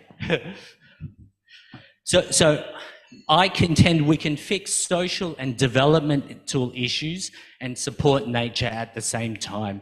So often people are like, first we'll fix the social and development issues, and then we'll move on to the environmental issues. But we need to do both. We need to do both because the challenge of getting to net zero by 2050 means we don't have time to choose one or the other. We have to do both. And people in business, in finance, need to make a business case for nature-based solutions, which moves beyond only carbon. So at the moment, we need to see the financial model stacks up. Once you go, wow, these trees, they fix carbon, but they also provide cultural services. They stop flooding, which causes billions of dollars of damage, for example. So final slide with 40 seconds. So the world is facing climate change and the biodiversity crisis, in which Indonesia has a massive opportunity with its fantastic forests, huge opportunity to play an important global role, also the 4th largest population in the world. It has also vast mineral resources, which will be critical for climate change, clean energy transition. However, we need to ensure everyone benefits and no one is left behind. And partly the answer is for us, ecologists, environmentalists, and business to work together. Thank you very much. Thank you very much, Alex. Can you please sit down? I think it's really interesting, your topic about the nature-based solutions. I read the World University Ranking this year. I think the Vice Dean also understand this, that this year, the World University Ranking also including the sustainable to become one of the important indicators for the university ranking. So it's really interesting because, as what mentioned with Prof. Chandra before about the downstreaming policy, that Indonesia, we cannot rely on too much on the natural resources and we need to focus on these things. Okay, thank you very much. Thank you. I have a really interesting question for you next, yeah? Okay, it's quite straight off, but we will hear from Pak Andre from Penjaminan Infrastruktur Indonesia, because if we are talking about the infrastructures, it could be straight off with the environmentals. But is there any visions that the thing that you want to mention? Please, Pak Andre. Thank you, Pak Dias, Alex. Bismillahirrahmanirrahim. Distinguished guests, ladies and gentlemen, of course, the host of Brawijaya University, Prof. Chandra, and colleagues from authorities, Bank Indonesia, OJK, LPS, and also colleagues from financiers. Yeah, we have BSI Institute and the colleagues also from other universities. First of all, we're really happy to be here to share our views and perspective, hopefully can complement and relevant to the topics of this very distinguished event of BEFIC, and we are happy to be part of it. And let me start with the title of the slide and how we as institution helps the government and the country in delivering infrastructure using the creative financing ecosystem communities, and also how we actually want to share the resemblance on what Alex mentioned earlier about how is the sustainability in our economy should be also established. So going together with the environmental and social aspect and also governance is something that very important to us. Assalamualaikum warahmatullahi wabarakatuh. Good morning. Selamat pagi, Bapak Ibu sekalian. So, going to the first slide. What is creative financing? I think Prof. Chandra has brought and delivered the very key message of Bu Minister of Finance, and also touching upon the aspect of infrastructure development. And what we see as economists and also financing communities, how the fiscal can be burdened, and we have the funding gap on delivering the target for infrastructure development. So that's how the government has established many initiatives and support to promote creative financing, which is actually mean how we should not rely too much on the fiscal capacity of the government, the state budget, in providing infrastructure services. I repeat, delivering infrastructure services, not owning infrastructure facilities. That's two different things. Because we need to change our mindset. What we need as a community, as to our people, is to have the infrastructure services. We don't need to own the power plant, which cannot deliver its services. But this is something that has been promoted as a key message on how we should look at the creative financing method. And here we can see the PPP scheme, the public-private partnership, or we call it in Indonesia as KPBU, kerjasama pemerintah dan badan usaha, has been facilitated by the government. It's very strong support and commitment. And we can see how the fiscal support has been created. It's even from the previous government, actually, how we, let's say, establish the scheme that promotes line ministries, regional governments, and SOEs to be part of infrastructure development, to invite the investment in infrastructure from private sector, not only in the equity form, but also in financing from the lenders. So we need strong commitment from the GCA. Here we call it as Government Contracting Agency or penanggung jawab proyek kerjasama. It has a role as the representative of the government when they're cooperating with the private investor. On the project preparation side, the government has established a facility with called Project Development Facility. The Minister of Finance can assign us, the SMV of Minister of Finance, PTPII or IGF, Indonesia Infrastructure Guarantee Fund, and PTSMI, to assist the government contracting agencies, the line ministry, the regions, the governor, the ministers, in executing the PPP with the private sector partners. And this is very important because we need certain capacity to do the PPP because it has long-term commitment and it involves large scale of investment and also exposed to the political risks, including, and also some macroeconomic risks. On the project feasibility, the government has also established the VGF, Viability Gap Fund, and Availability Payment, how to support the project structure.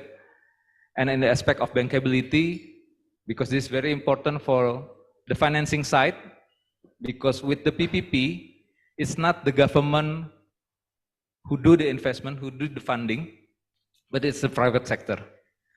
So the financiers like Himbara and also regional banks, facilitated by the policy from Bank Indonesia and OJK, is something that we actually need to be established as a framework to enable the financing ecosystem to support the PPP program.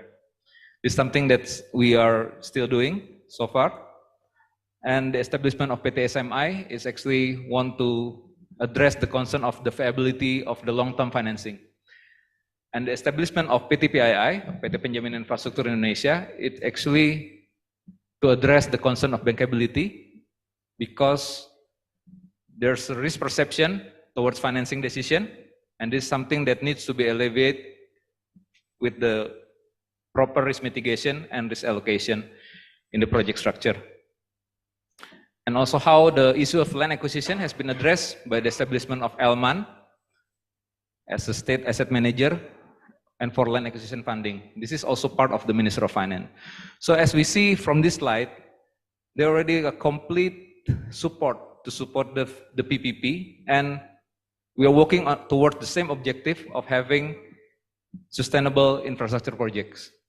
So this is something that we also promote And that's why we need every part of the communities, including universities, academics, industry partners, and also students that sitting in the behind, to learn and to aware about the situation on how we need to accelerate our infrastructure development to support our economy. In the next slide, let me introduce a bit of ourselves, of PT Penjaminan Infrastruktur Indonesia, or Indonesia Infrastructure Guarantee Fund. We are part of the Ministry of Finance, 100% owned by the government. We also part of the PPP Joint Office, Republic of Indonesia, with other 8 line ministries and agencies. We have mandated quite many of areas, including in the part of PPP, not only providing the guarantee, but also providing the project development facility. And also for the very distinguished program of Nusantara Capital Project, we are also been assigned as the potential guarantor to support the PPP projects there. And the other mandates, we can also support the state-owned enterprise, accessing for the financing from the multilaterals through direct lending scheme. So we have project guarantee and credit guarantee, and we have many partners from the financing markets, not only in domestic way, but also in international partners. And in the context of PSN, Strategic National Project, we have been also mandated to provide political risk guarantee. This is not to mention our role in National Economic Recovery Program during the pandemic that we have also been assigned by the Minister of Finance. And all these mandates has been regulated through certain regulation. Just want to share with you on how we actually have some initiative to create some platform and cooperations with the relevant parties. For instance, for PPP ecosystem, there's something that's really obvious is to have the capacity building program. And we have, probably you've seen the logo of ourselves and also our IIGF Institute. This is one unit of PTPII that has a specific role in doing capacity building, policy research and publication, and also involved in this kind of conference, supporting universities. And this is something that we need to do to create awareness and facilitate sharing knowledge and so on towards the creative financing. And we also have created the community of practice. We call it Infinity, Innovative Financing Community. And I hope all of us here can join this platform. And probably after the event or during the break, you can approach us. And let me introduce Bu Ratna here. She's the head of our IGF Institute. You can access how to be the member of our community of practice through her. And how actually on our role or our main mandates to provide the guarantee as the financing enabler. We have many partners, including promoting the Syariah financing with KNKS. BPKH is also one of our partners because we have discussed on how the investment opportunities for supporting our portfolio. And also we have created a platform for regional governments to do the PPP using the small scale project. We have actually inviting some of our colleagues from regional governments in Malang Raya because they have some initiative to come up with the PPP projects in public health, like local hospital, street lighting, and also in water supply projects. There's something that we are still discussing with the regional governments because we want to introduce the PPP programs for supporting the infrastructure programs in regional government. This is something that we are also doing with other development partners. Internationally, we have also some partners from multilaterals, bilateral agencies, and also from the markets, the international players. So this is something that we have developed so far. And I think in the context of this event, I think this is important to mention about the UNIID. It's the one with this logo next to the IGF Institute. It's an abbreviation of University Network for Indonesia Infrastructure Development, consists of 36 universities across Indonesia. And we are inviting other universities that haven't been the member of our platform to work together in this networks so that we can share more about how we can enforce and raise awareness of the creative financing and PPPs.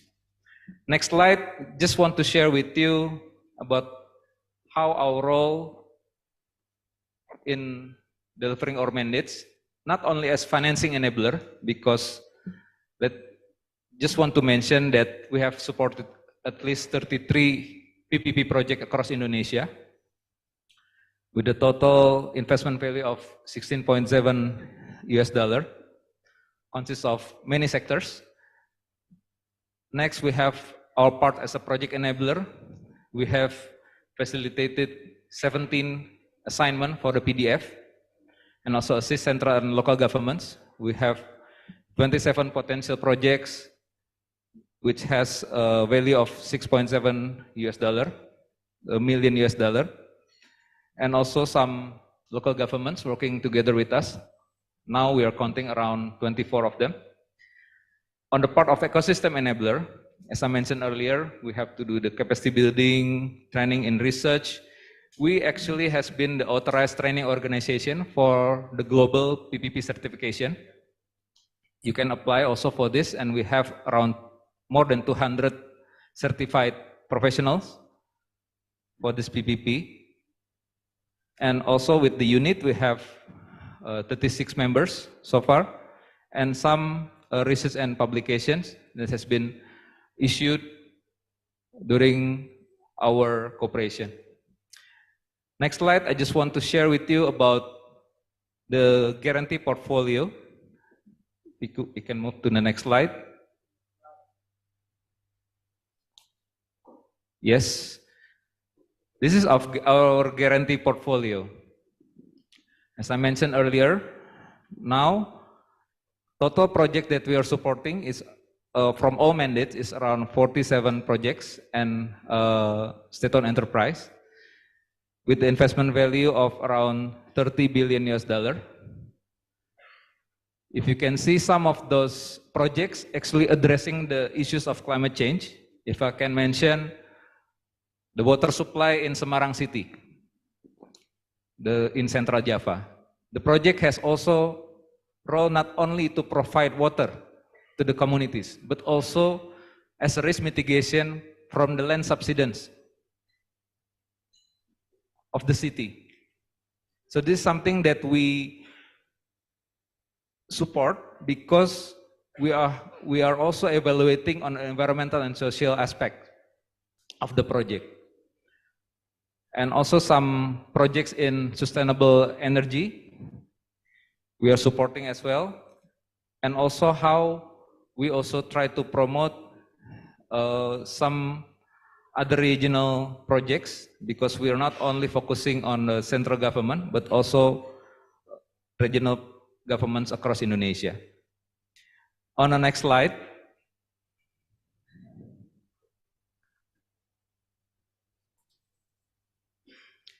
I think this has been mentioned also by you, Alex, and also from the previous speakers like Prof. Chandra.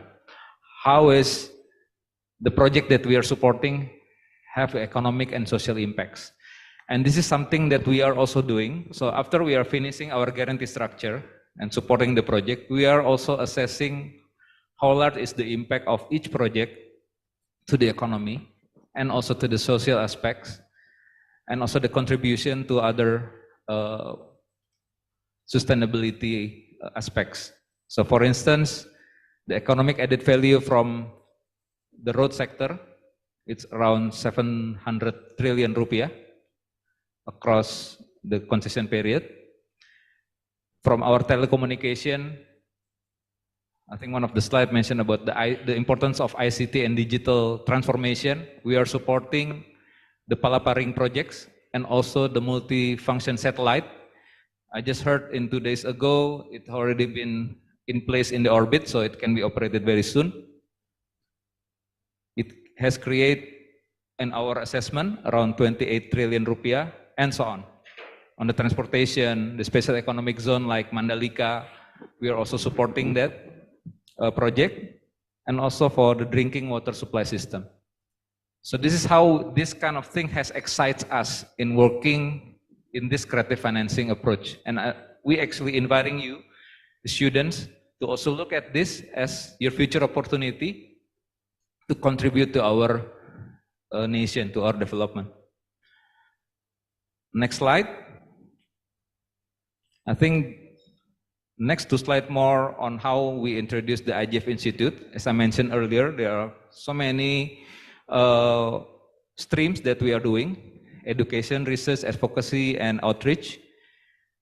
And we have developed some initiative and platform, not only with the local universities in Indonesia. We have created the Smart Hub on how to enable regional governments, community of practice, and also we have been awarded through Asian Risk Award. So we have that recognition, and this has been boosting our spirit to doing more on this as part of the sustainability framework. Next slide. I think this is something that I want to show who are the members of this UNIID. And Brawijaya, Pak Ferry, Pak Gofar, the Dean, has been very active member of this platform, and we're inviting you to contribute more on this. Next slide.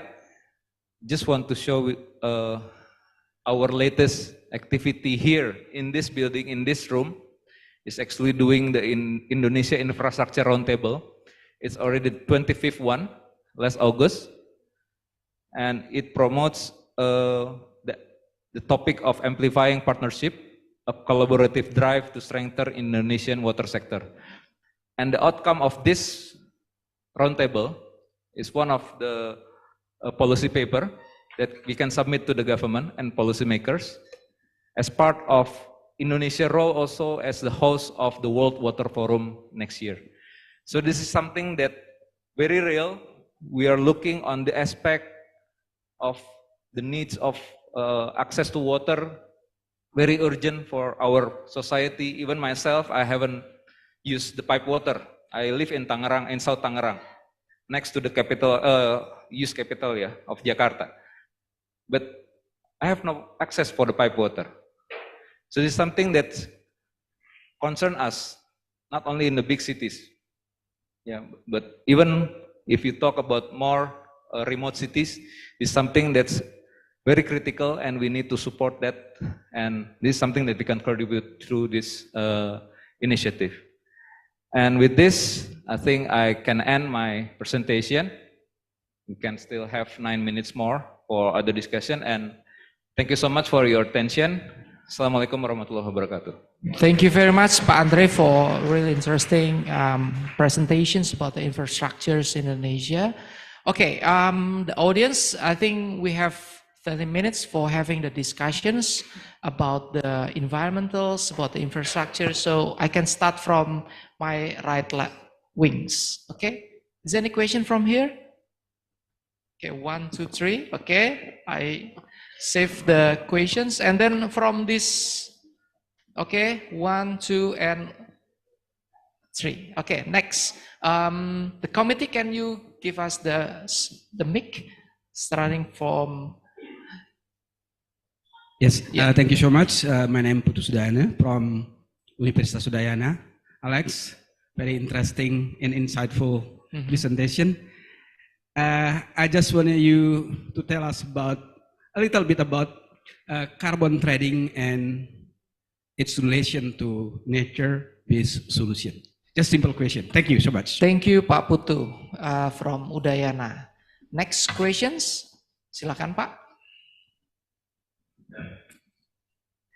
Thank you. Pak Alex, Pandre, Anton from Bank Muamalat Indonesia. Hi everyone.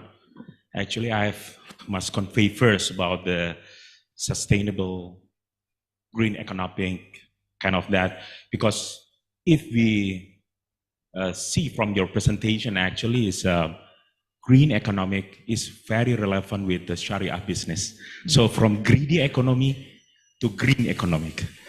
So, but the case is not easy as the theme or the statement like that. Because if we consider the real situation in Indonesia study, actually, we consider the social one, Pak, yes, we very focus on the green economic, sustainable kind of that, through the CSR program. So for the running water, for replant the, you know, like the coastal area, is kind of that, put under the CSR program.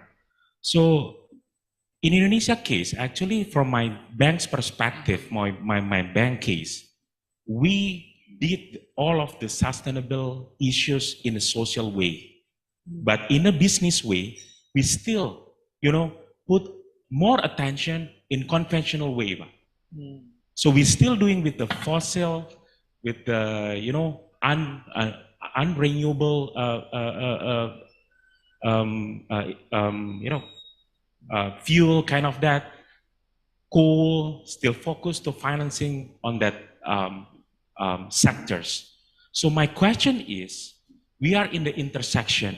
Yes, indeed, in the mindset, we understand, we understood. Actually, the concern have been there.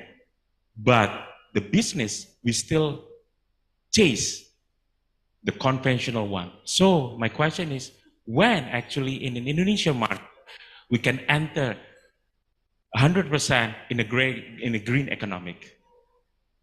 So the second question is, actually, yeah, Pak, I truly appreciate with your, Pak Andre, your effort, your energy to put, you know, effort to create a linkage across the Indonesian through the university, to create the communities which to educate actually all of the students to create the new innovation of energy.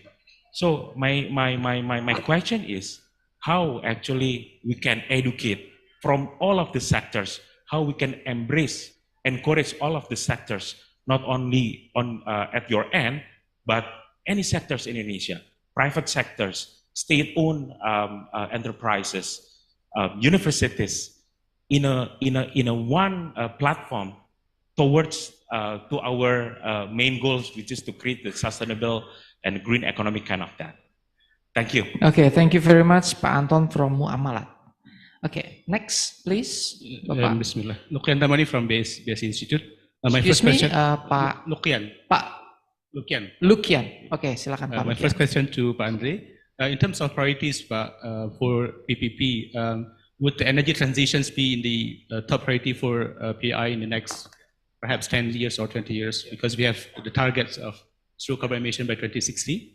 And then my second question to Alex. When we are faced with ecology and economics, we tend to choose economics. Or economics always win. And it is facilitated perhaps by carbon trading as well. Companies can can emit carbons in terms of their business. Even oil companies do that. So your take on that? When will ecology be the first priority for companies? I think your take on that. Thank you. Okay, thank you very much, Pak Lukian, Pak Anton, and then Pak Putu. We answer the question first, and then we move to the left side. Starting from Alex. Okay. So thank you very much. Thank you so much for the questions. It's great to hear people really listening and interested, and it's great to hear the enthusiasm around nature-based solutions.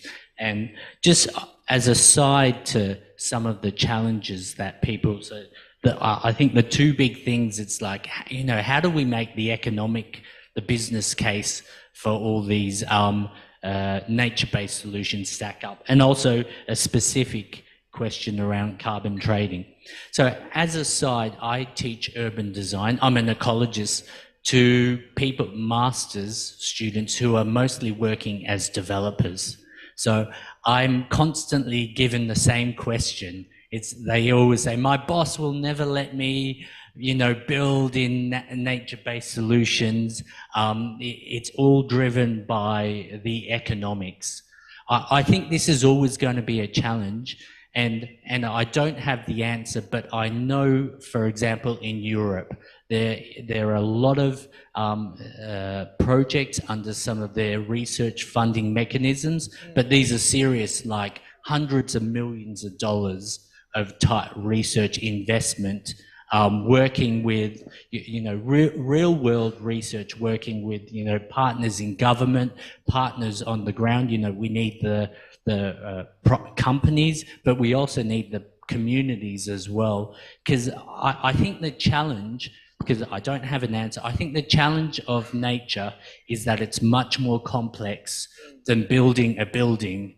You know, I think, you know, it's quite easy for people to be able to calculate what's the cost of the building. Or if we use a different concrete, a bit more environmental, it's easier to make those calculations. So for nature, I think the complexity is the challenge, and this complexity perhaps needs, you know, groups like UNIT, we need government to be facilitating the understanding of creating that business case. So I don't think there's an easy answer, but I just know where it's happening across the world. There's massive investment by government, and there's massive buy-in by government, and it's at the small scale where it's really important. I think carbon trading is the example of where perhaps the business case makes a lot of sense. It's a bit easier. We can see Indonesia has fantastic resources, fantastic natural resources, and can derive benefits from all the forests. Because as an Australian, and my partner's English, we destroyed Australia, we destroyed Europe, and now we depend on Indonesia. And I think there's a great business case for Indonesia getting reward for not clearing those forests. And I think that is part of the solution as well, looking to the international market. But I think the challenge is, I don't think it's apparent, I should stop talking soon, but I don't think it's apparent that it's really complex to measure the benefits from carbon trading and the benefits of conservation, and to actually calculate how much carbon is you know, absorbed by the trees and so forth. It's actually quite complex. So what I hope is alongside these massive schemes, there's a massive sort of research, and I'm not saying that because I'm at a university, but there's a massive research initiative to create the evidence base to support the business case. Thank you. Okay, thank you very much, Alex. Pak Andre, please. Thank you, Pak Dias. Thank you, Pak Anton and Pak Lukian, for the question and for the point of discussion. It's a very interesting one, and it's really not easy to answer. One of our project, public street lighting, to finance that regional projects, and I think this is something that we need to replicate more and more. And I think there are some opportunities to that, yeah, in how to implement the Sharia financing as one of the option or alternative to access for the financing those infrastructure projects, because we have some of our regional hospital in Sumatera Barat, in Aceh, still they have some preferences, yeah, also from BSI, to look at these opportunities to support these projects. And I think in principle, it's worth to mention that not only aligned to the green economy and sustainable approach, but also in terms of how the risk approach, yeah, There is allocation between parties, and this is something that also been promoted is principally with this Sharia financing program. Yeah. And in terms of your question about how to educate all sectors, yeah, what kind of platform of effort that we can try to enhance, yeah. First of all, with this initiative, actually is only a kick-off, an initial stage to raise the awareness from many parties, including by having our presence in this kind of conference and events. This is what we are trying to do consistently, but this is, we aware that this is really not enough. In the other stream, what we are trying to do is we are approaching more formal way in terms of doing capacity building, raising awareness. For instance, internally in the Ministry of Finance, we have already have a direction internally by our minister to have our vertical office throughout Indonesia, because Ministry of Finance we have many kanwil, ya, kantor wilayah, like Bank Indonesia, like OJK. Ministry of Finance also have kantor wilayah, vertical office. With the platform of Kemenq 1 or one Ministry of Finance, we can have that kind of capacity building event throughout the region, and it has been somehow incentivized internally in the Ministry of Finance to promote creative financing. For instance, I just came back 2 weeks ago from Padang, Sumatera Barat, and we've been doing this in many provinces and many locations. The Kanwil there hold an event like this, a capacity building program, and not only the regions and the mayor, the government also come directly to the event with all this their officials, and this is something that we need, this kind of approach also with the more formal approach. I think this is something that so-called like a top-down approach. I think this is something that we can do to strengthen our initiative. Next level is on the regulatory and institutional framework, because we want also to have this kind of initiative built in the framework of regulation. So, for instance, for ourselves, for all projects requiring the guarantee as a mandatory process, all GCA, all line ministers or regional government must do the capacity building program as part of our process. We cannot provide the guarantee without for them having this kind of capacity building event. So this is something that we try to build within ourselves, but it requires more strong regulations to enforce this. So this is something that we are trying to do, and hopefully by having more corporations and parties like the audience from this event, I think this is something that we can further enforce. For Pak Lukian, how is our priority towards energy transition? As we are aware, energy transition program consists of 2 types of initiative. First, how to support early retirement of fossil fuel plants, and also promoting renewable energy projects. On the first one, we have actually supporting one coal-fired power plant, PLTU Batang, and we are working on this with the PLN on how, let's say, whether they have planned to work on this under this scheme, and because it has commercially will be an impact to the project scheme, right? And this is something that we need to look at very carefully, because it involves many financing arrangement as well. So it's something that we still work on in terms of early retirement, but more interestingly on the renewable energy aspects, because we are now supporting the sector of public street lighting which actually promoting energy efficiency. We are supporting waste management projects which can involve the source from the waste management as a source of electricity, and or waste to energy project.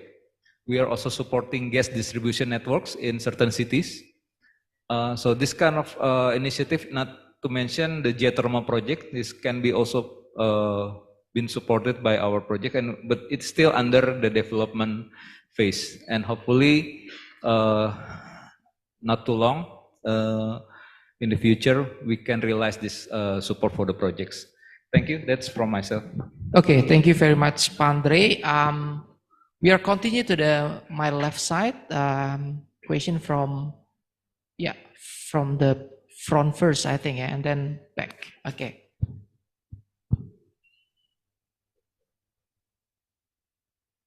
Yes, please. Thank you. Okay. Thank you, Silakan, Bapak. Yeah, my name is Anton from IGF Institute. I am the staff of Pak Andre. And my question is to Pak Alex.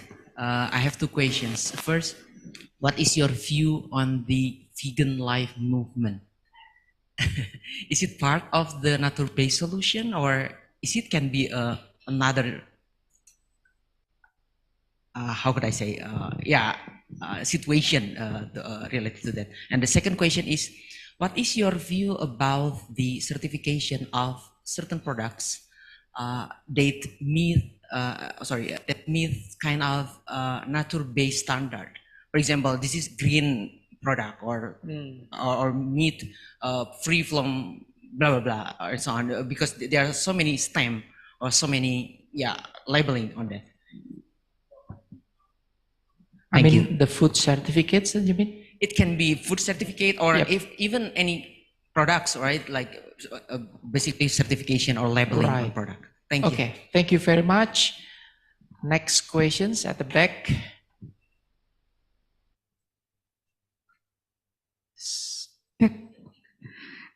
Okay, thank you. My name is Retno Sugiharti. I'm from Untidar.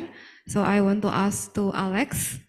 So I really enjoy to hear about the climate change issue, since it's very important, especially in Indonesia. But as researcher, sometimes we want to do some quantifying these matters. Like, do you have any experience about to conducting analysis in climate, but in quantifying this indicator? Thank you. Okay, thank you very much, Ibu. And then next questions.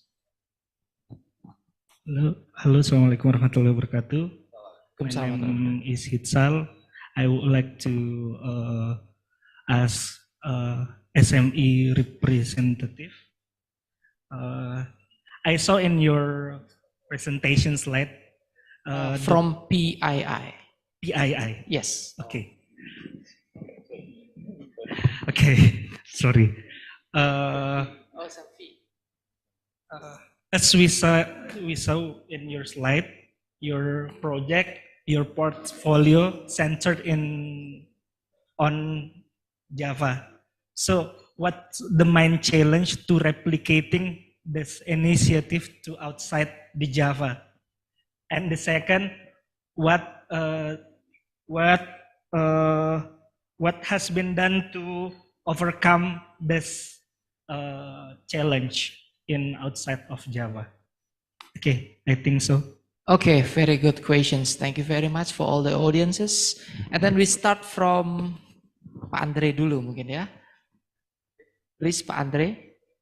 How about outside Jakarta or outside Java?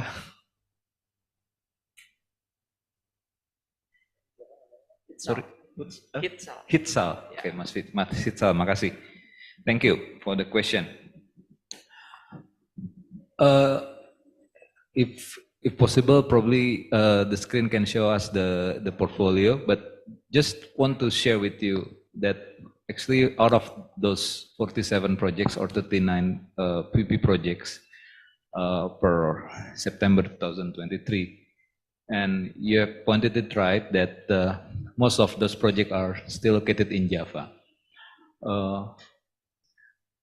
Some of our project in outside of Java, we can find it in Sumatra, National Road. There are 2 projects there, and also 2 regional water supply projects in Pekanbaru and Lampung. In Kalimantan, we have Balikpapan Samarinda project, Resto Road. In Sulawesi as well, we have Makassar Parepare Railway project and Manado Bitung Torut.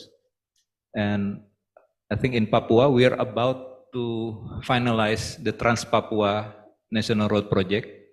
And it's not to mention the Palaparing East side, because Palaparing East side is actually providing the connection for the remote areas including in Papua. And the question is that why it's not as big as those in Java. First, implementation of PPP or KPBU, it's really depends on the readiness of the project and also readiness of the GCA. So if we have, let's say, more mayor or more regions or more governor in Java, trying to promote, like in Malang here, as I mentioned earlier, to promote KPBU. And we want to have some region in Sulawesi or Papua. I think this is something that should the ideas or the initiative should come from themselves, yeah. And I think we are still trying to assist them on how to have a more massive socialization of PPP or KPBU under the PPP Joint Office with Bappenas colleagues and also Minister of Finance and so on. But still, let's say for instance, the one in Ternate, they want to have a hospital there, and we try to assist them. And this is something that I think during the pandemic, it's really difficult to have some interaction. So this is something also been impediments to how the approach of having more PPPs outside of Java. But still, I think under the national institutions like Minister of Internal Affairs or Kemendagri, we are promoting for them to have some stipulation that the PPP is a mandatory program for many regional governments. And also with the new law of having a fiscal relation between central and regional governments, and it promotes creative financing. Hopefully this can also be initiative for other regional governments to promote PPP. Yeah, I think that's all. And so, sorry, one more thing is how we hope that having UNIID, because we have the Cendrawasih University in Papua, we have Tadulako, we have Haluleo. So those universities we hope that can also be what our agents to promote PPPs. Thank you. Okay, thank you very much, Andre, Pak Andre. Then Pak Alex, please. Thank you. So I'll start with the first question, I think from Pak Anton. So the first one, interesting, vegan life movement. So I'm a vegetarian, moving to vegan. When you're an ecologist, you have to be. It's the rule. Right. And the reason being that we know, I'm not sure what that figure is, 10 or 20% of global contribution in terms of greenhouse gas comes from having a high meat diet. I don't think you actually have to be vegan. You just have to reduce your consumption, decrease your portions. So definitely the science, the IPCC, all the international bodies are all like pretty much uniform saying reduce the amount of meat we consume. It's critical. As an example, I think, beef might take, to produce the same amount of energy, maybe 10 times the amount from a vegetarian diet, as an example. So definitely globally, this is the way we're moving towards. So it's good to hear. It's not that easy in Indonesia, yeah. Yes, forget it. That. That's right. Yeah. But a really interesting study, I imagine, how can you move? And I think it doesn't have to be vegan. It's about reducing consumption. Because that's what we're all about, that transition. And the transition isn't yes or no. It's, about changing the way we think. I think certification, it's a huge thing in urban design. Where I work, there's the green building certification run by the Indonesian, building council, green building council, so we have great examples there. I think that we, round table on sustainable palm oil certification is a great example, of a certification scheme that allows Indonesian producers to sell to like overseas countries like in Europe and so on. I think certification is a critical element. Just to quickly say, the thing about all these things such as certification is having the evidence base and the data to really support it. So as a scientist, as people in business, you know, the challenge is actually to provide the evidence base. The need is there, the want is there, but the mechanism and the understanding, I think, is a real challenge. So I forget her name, but the research around climate change, here's some fun topics to think about. So how does real estate value increase with having greenery around that? So we know this happens all across the world. If you're in a green development, the value of your houses go up. You know, another one, how does community health increase with the supply of green parks through green exercise? For example, there's some great studies in the UK showing the value of trees in terms of a reduction in the number of hospitalizations and so forth. And when you look at these things at that big economic scale, you can see massive benefits from our nature. Another one, you know, comparing how planting trees around a house reduces air temperature versus using an air conditioner. What are the relative economic benefits? And finally, larger scale, what's the value of cutting down a forest versus keeping a forest and preventing flooding and all the damage to the people, as well as loss of life that happens from clearing that forest. So I think there's lots of really exciting research, and this type of research exists overseas but doesn't in Indonesia. And I think Indonesia is far more important and interesting, so we should be doing it here. Thank you. Okay, thank you very much. We give an applause to Alex and Pak Andre. Right, we almost finished, but I have a dangerous question, Alex. So it's really a tricky that the government of Indonesia give a subsidy for the EV owners, the electrical cars. Do you think it will in line with the nature-based solutions? Your opinion? That is a great question, and one of the elements of nature-based solutions, which is a IUCN and international body sort of movement coming from, is the idea of, you know, equity and things like that. And I think that's a huge problem in Indonesia, that subsidies for electric car owners versus, you know, people in informal developments without aircon, you know, maybe with terrible electricity. And but I think we can do both. That is my suggestion. We can do both, but that's the challenge. I guess it's much harder doing both. It's easier to shut down a coal power plant, big scale infrastructure, right, than that day-to-day, small scale, house by house, community by community type of activity. Thank you very much, Alex. Right, and then Pak Andre, Indonesia 2045. What is the great investment that the government has to do to support the infrastructures to get Indonesia in 2045? Please, Pak Andre. Okay, thank you, Pak Dias. As mentioned in Prof. Chandra's slide, towards 2045, I think we need to get away from the middle income trap, and infrastructure development is and accelerating that is our main task, to mitigate the trap. And I think having the creative financing solution for infrastructure is something that is a must, is a mandatory. I think all presidential candidate has also been expressing this kind of concern, right? Equally.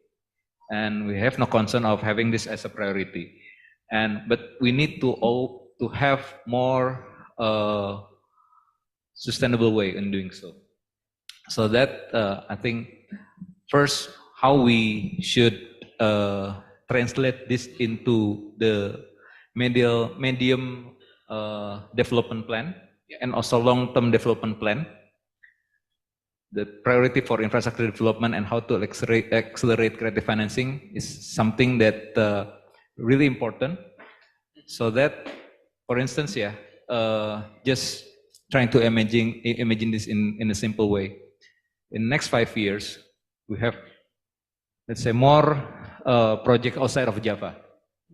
We have more regional projects than central government projects doing PPP. And also we can see how the awareness of our universities of academics promoting this kind of framework. In their lecture, we have the lecture of PPP in every program, including in the Faculty of Economic and Business, because we have some universities under UNID, they have it on the technical university. The curriculum for PPP and infrastructure development. And our IGF Institute is actually has been the partner of facilitating the discussion on this. So this kind of thing that we need to do from our part before we can make our institutional and regulatory framework more stronger, like let's say having a law on PPP and so on. I think that's my inputs and my view on that. Thank you. Okay, thank you very much. We give an applause to all the speakers today. I think we ran out of time, and also thank you very much for Pak Alex and also Pak Andre. Thank you very much for a very insightful and fruitful discussion for today. Hopefully you can get the summary and hope we can internalize the nature-based solutions before talking the infrastructures, because these two both things are very important for our economy in the futures. So thank you very much from us. Assalamualaikum warahmatullahi wabarakatuh. Waalaikumsalam warahmatullahi wabarakatuh. Please once again give applause to our moderator and all the speaker. Thank you.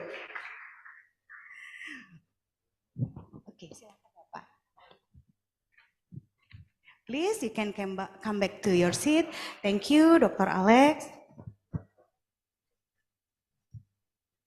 So ladies and gentlemen, this is the end of session 1 panel discussion. Thank you so much for the insightful topic. And so next, I have some information for you. The first one is all the students, please stay inside the main hall. Untuk rekan-rekan mahasiswa, mohon tetap berkenan berada di ruangan ini. And second one is the participant registration link, session panel 1 showed on screen. Oh, please, untuk rekan-rekan, link registrasinya akan ditampilkan di layar berikut ini. Silakan ditunggu.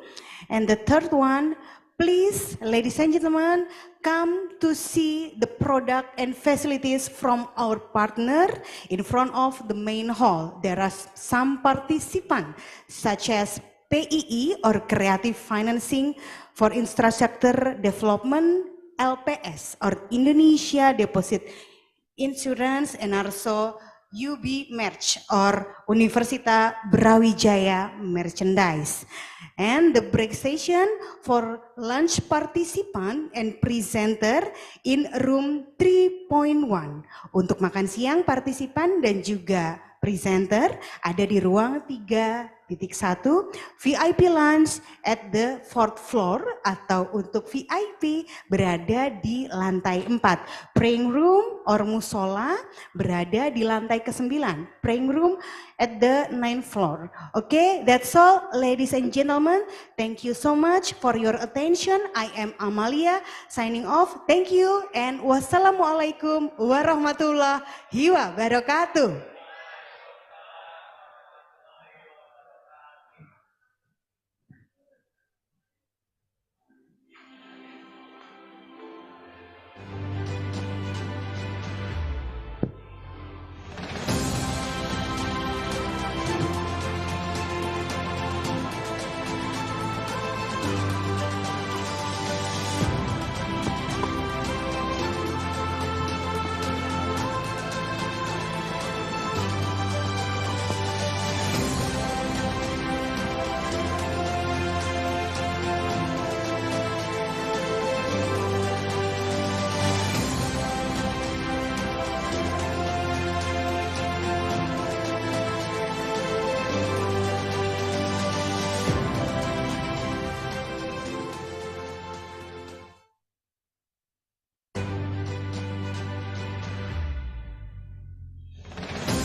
evolving with time, and as a part of corporate entrepreneurship that I'm going to start studying now.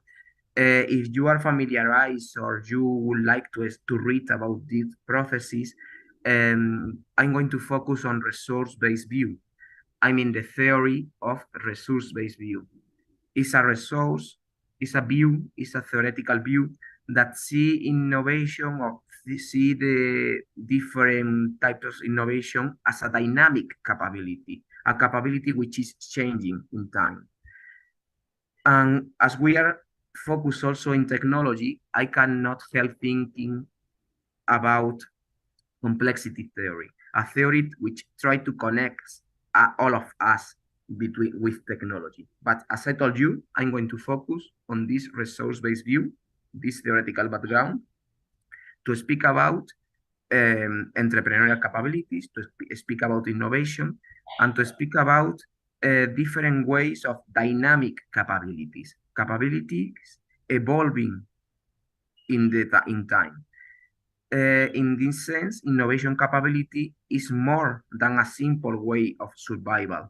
It involves adapting, being proactive, and being able to seize opportunities in challenging business environments. So, innovation capability can be considered as a dynamic capability which helps firms to remain competitive, not only in short term, but also in long term, in complex and turbulent environments. Okay, if you are following me, I'm showing you now one of the best researchers about entrepreneurship and about innovation. We must consider this scholar who worked from innovation to entrepreneurship. As you see, he was from Austria, is Schumpeter, and he suggested the difference between innovation and invention. When we think on innovation, we think on inventors, we think on people finding out something new, but he distinguished between what is invention, an idea or a model for a product, process, service, or system to improve or to get new ideas. And this is invention may well be patented, but they don't always turn out to be innovation. This is invention, a way of doing things, what inventors do, what you do when you think on something new. This is an inventor. And we have also innovation. He distinguished with innovation. And in this case, innovation now is the commercialization, is the implementation of a new product, service, or process with the highest tendency to be improved and commercialized. That is the word, commercialized in the organization. So we can invent something, but not commercializing it, then it's not an innovation. But we can invent something and then commercialize it. This is an innovation. So he distinguished between the two words, the two ideas, invention and innovation. And innovation, he tried to project the concept of entrepreneurs. It's a word, it's a French word, and it shows the way of doing new things, the way of collecting new things. So we are focusing on this entrepreneurship. We are focusing on corporate entrepreneurship. I mean, a process to create new businesses within established firms to improve reliability or performance and its competitive position to improve strategic renovation of existing businesses. This corporate entrepreneurship involve 4 different concepts. Maybe involve 4, 5, 6, 7, depends on the research. But ordinarily or focusing on the main research, I have collected 4 of them. New business venturing, innovation capability, strategic self-renewal, and proactiveness. Okay, and in this sense, we are going to focus on the 3 concepts: corporate entrepreneurship, which you have it here. I have already defined it. Digital technologies, a group of internet applications that build on the ideological and technological foundation of Web 2.0. This digital technology involves some different tools or services, for example, like social media, big data, mobile solution technology, cloud, artificial intelligence, Internet of Things, digital twins, or big data and blockchain. And finally, the third concept I'm going to focus my research is organizational performance. I will show you that focusing or according to digital technologies, we can increase corporate entrepreneurship with different components, innovation capability, for example, to promote or to increase organizational performance. Then, organizational performance is the achievement, the goals to product, market, or technological innovation. Then, my research model is going to focus in these three variables. The first one, we have companies with more developed digital technologies. We know they can anticipate and respond better to innovations and develop internal processes to implement new technologies in the company. We have also the generation of new competencies, which extends and enables think strategic options to investigate redefinition of new competitive arenas while helping the company to pursue new markets. And we have finally a proactive firms that identify opportunities through technology. And then this digital technology attempts to anticipate customer needs, facilitating new ways of development through being proactive. So we have these three ideas. We have digital technology, or we propose these three ideas. Digital technologies improve innovation capability in businesses, new business venturing, and proactiveness. Let's try to relate to each other. If you remember, these three variables are components of corporate entrepreneurship, and we need a fourth one. We need the self-renewal, strategic self-renewal. I will show you it straight ahead, just here, just on the right of the slide, just here. So we propose this part of the model, and also this second part of the model. New business venturing is believed to motivate innovation to new competitive arenas or to combine current and new business venturing. Proactive firms are prepared to anticipate actively and change internally to find better position for achieving market share and customers by acting quickly when changes occur and mobilizing resources in advance before the rivals. Okay. And we also try to strengthening the innovation capability of this existing business to start up or to facilitate activities and attracting new firms through the intensification of research facilities, academic institutions, or incubators, company incubators, or institutions that transfers technology. And finally, proactiveness is also defined as the propensity of companies, of organizations to, or aggressiveness to lead in leading key areas to best competitor, to get better results, to self-renew. This is for propositions I show you on the slide are here. New business venturing, promote innovation capability, you can see on the slide. New business venturing, promote proactiveness, and innovation capability and proactiveness promote self-renewal on companies. Let's go with the final part of the model. In this model, we can also see that corporate entrepreneurship is a strategic variable in successful organization by creating new businesses and enhancing their profits. It improves internal efficiencies, higher employee morale, and major improvement in economic performance. But also, past research has presented a much evidence for the relations of corporate entrepreneurship and organizational growth. So we are trying to relate this self-renewal with the performance. Then what I'm reading or what I am talking about is to relate self-renewal with organizational performance. In this sense, we have 8 hypotheses, and we have this model I'm showing you. We have that digital technologies improve innovation capability, new business venturing, proactiveness to achieve or to improve self-renewal and get better performance. So we are talking about that through digital technologies, innovation capabilities increase, and the components of corporate entrepreneurship, the 4 components, are increased. And then we can get better performance than all competitors. This is the model I have explained you.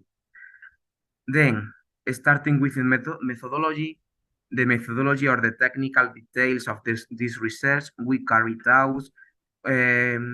Whereas we studied a structured questionnaire of previously validated variables and contrasted from European sample in 2021. In this regard, we sent 1,000 questionnaires to the main managers of different higher technological companies in Spain. And we got 201. So we got a 20% of the sample. That is a response of 20.1%. And only after obtaining the data did we do the exploratory and confirmatory factor analysis and then the structural equation model with one program, with LISREL, the structural equation model. And we found different in the high technological companies, we found that the model was good, the goodness of statistics was good, was significant. And you can see is in red on the right, you can see that the main component on the main indicators are quite good. They are significant. We have the chi-square, it is quite significant, the first one, or we have the RNCEA, is also below 0.08. So we can see the model is quite significant. It's a good model. So we show these relationships are positive. We show that the relationships are quite good. We have also the compound reliability and the average variance extracted that can show us the confirmatory factor analysis telling us that the model was good. And we have different components showing the different variables were related to each other. Not correlated, they were not correlated, but they were related to each other. So the results, I don't know if you can see them here, but I can do the summary for you. The results were good. We may check the direct, indirect, and total effects on the structural equation models. With the different indicators to look at the goodness of the fit statistics. So the model was acceptable and is also suitable. Then, finalizing with the results, we can see the conclusions. And as I can see from the beginning, I'm trying to memorize or to remember everything. Our main conclusion, on our main opportunity to show you, our main contribution, if you want, is the first one, deepening on the concept of corporate entrepreneurship by proposing a model which explains the antecedents and impacts of results. We try to discover and create knowledge, technology, and ideas which are critical raw materials for innovation. Remember that from one raw idea, only one successful product is achieved. And we try to increase corporate entrepreneurship. And also, we focus on the concept of entrepreneurs, engaging innovation through digital technologies and entrepreneurial activities, obtaining higher levels of growth and profitability than organizations that do not do it. Finally, I have to highlight that no entrepreneurial journey can succeed without large dose of innovation. I mean, innovation, remember, working on new things, on processing new things is needed, is required. So digital technologies, remember that we work with digital technologies. Digital technologies foster connectivity among people and among firms, creating a complex, dynamic ecosystem that encourages innovation capabilities and growth. So it can be defined as the firm tendency to engage and support new ideas, experimentation, and create this initiative to create new products, services, or processes. Remember. And here you are some of the limitations and solutions we propose for the future research. I wrote some of them if you want to ask me some of them, because we focus on the Spanish sample, but it will be useful, for example, to study this also in Indonesia or in other part of the world. So to check if the same sample is positive in different countries. So again, terima kasih. Thank you very much for your attention. And should you require any further information or do you have any doubt, just ask me or write it in the comments so that I can answer you. Terima kasih and thank you for being with me here in the presentation. Yeah, thank you, Prof. Rodrigo. Please don't go anywhere, yeah. We will continue with the second and the third presenter. Please go to stage Prof. Devanto Sastapratomo and Bapak Muhammad Rifki.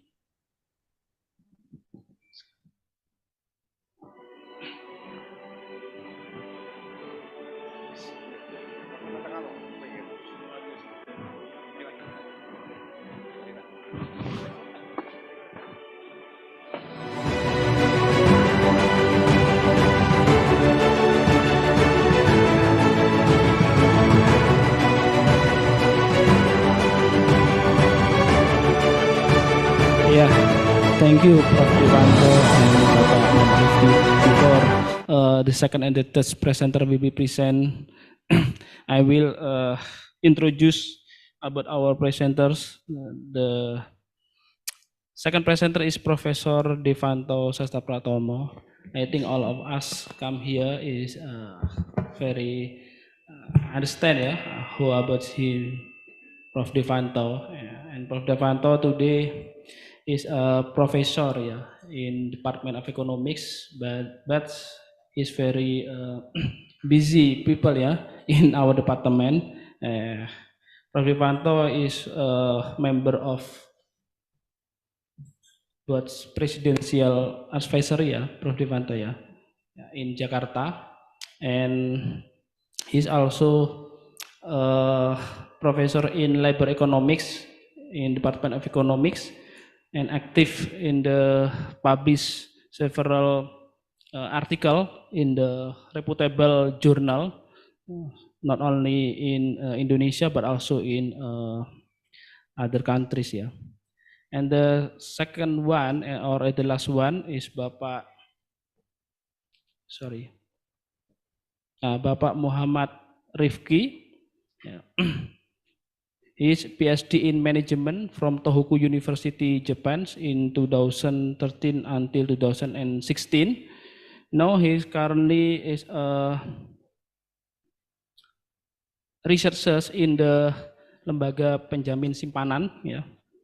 And he will present the paper in this plenary session with the title, but I don't know what your title, but no worry, Bapak Rifki will be explain about his title.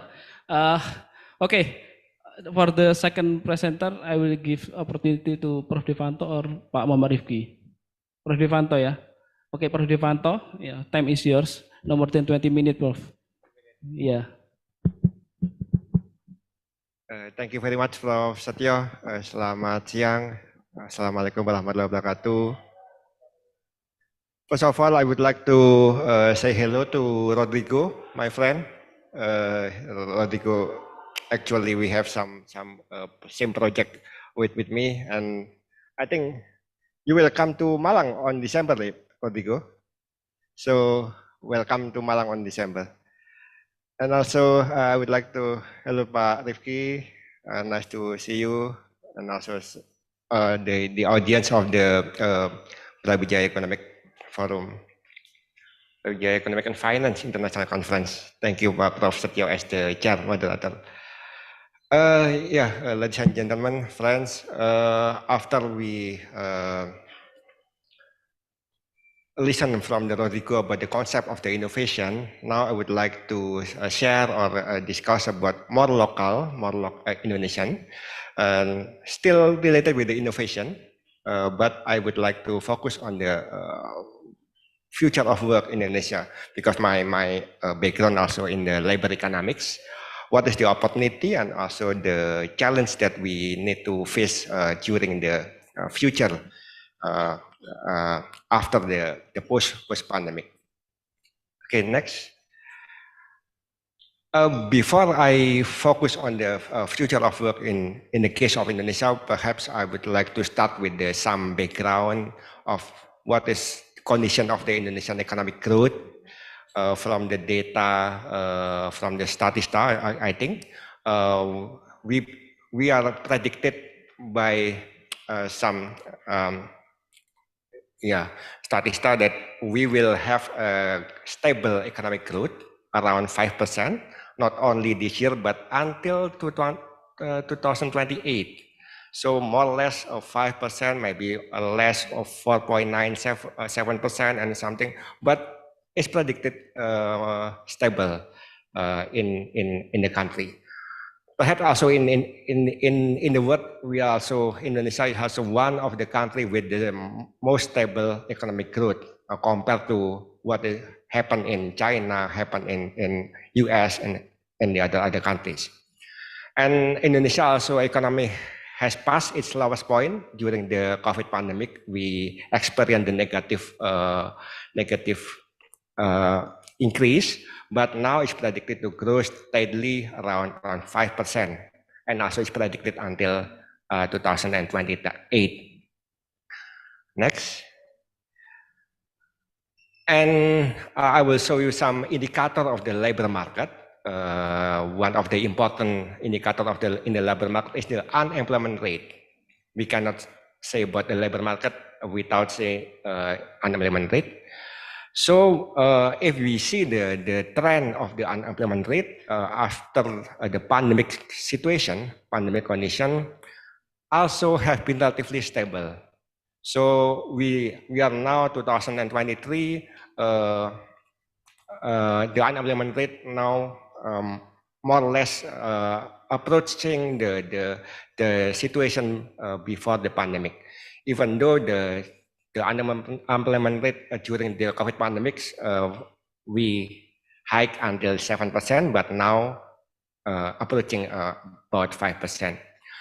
But the problem, the unemployment rate for the young people is still the highest in ASEAN countries. So that's the real problem of the labor market in Indonesia. So the most problem of the unemployment is the young people. Compared to Malaysia, Philippines, Thailand, and Vietnam, we are one of the highest in ASEAN. Okay, next. And also we learn from during the pandemic, the working condition have find some changing during the pandemic. Yeah, this is some example what happened during the pandemic in the labor market condition. For example, office now during the COVID turned into a status symbol and turned into a place to meet rather than to work. We can working from everywhere, anywhere, from the cafe, from the garden, from the house. So we don't need to come to the office in some situation. And then working hour about 7 until 8 hours during the pandemic also sometimes lost. We only focus on the output. If it can be reached by maybe less than 7 hours, but output is the same, maybe it's better we working only 5 or 6 hours rather than we stay in 7 or 8, but resulting the output is the same. And then many meetings have been replaced by using email and online. Also in our campus, the study, the class, we now can do it by a hybrid model, not only offline but online. Also related in the conference, Rodrigo from Spain don't need to come to Malang, but they stay in Granada and talk to us. So many meetings have been replaced by online and also email. And business travel has reduced drastically because of the online. And then also during the pandemic, a job health test become mandatory because we are more aware about the health condition, working health condition. Health, not only physical health, but also mentally health. Yeah, this is also important to gain the worker, not only the physical health status, but also the mental health. And then, interestingly, women work participation is predicted to increase because now many job can done from home, from their daily Recording in life. So, progress. women more flexible doing their job, not only come to the office. Increasing demand for the digital divide. I think Rodrigo already mentioned about digital divide. And then the last but not least, at the work, happiness is matters. So if we work more productive, we are happy. If not happy, it will influence the productivity and also influence the output. I think also related with the student, yeah. If you are happy to study and then your thesis or your scriptsy will be better. Okay, next. Okay, now I try to focus on the situation of the future of work in Indonesia, and I will try to focus on the three situations related with the future of work that happen in Indonesia. The first one is about the digital transformation. I think Rodrigo also already mentioned about digital transformation. The second one is the growing of the gig economy. Maybe some of you also learn or understand about the gig employment or gig economy. And the last one, there is a typo. Not the green job will be growing. We are more aware about the environmental friendly situation in the labor market, so we need to have job more green, more friendly with the environmental. Next, I would like to focus one by one. The first one about the digital transformation. I think the situation in Indonesia is we have some brief but very specific prediction by McKinsey in 2019 about the prediction of the situation in Indonesia. And McKinsey predict that there are 23 million jobs will be lost in the case of Indonesia. So some conventional job will be maybe a loss and no need anymore. And the number is quite big. But on the other hand, the good news, 10 million people, 10 million occupation will be created. 10 million people, 10 million occupation people will be created. And then 27 million people need job gain. I mean like job gain, step up, and trend line. As mean they need some upskilling and also reskilling of the job that they are working. So even though there are some job loss based on the prediction by McKinsey, the positive things that there is some new occupation will be coming to Indonesia, and then some occupation will stay but need some reskilling and also upskilling to keep the job stay in Indonesia. That is impact of the digital transformation. Okay, next.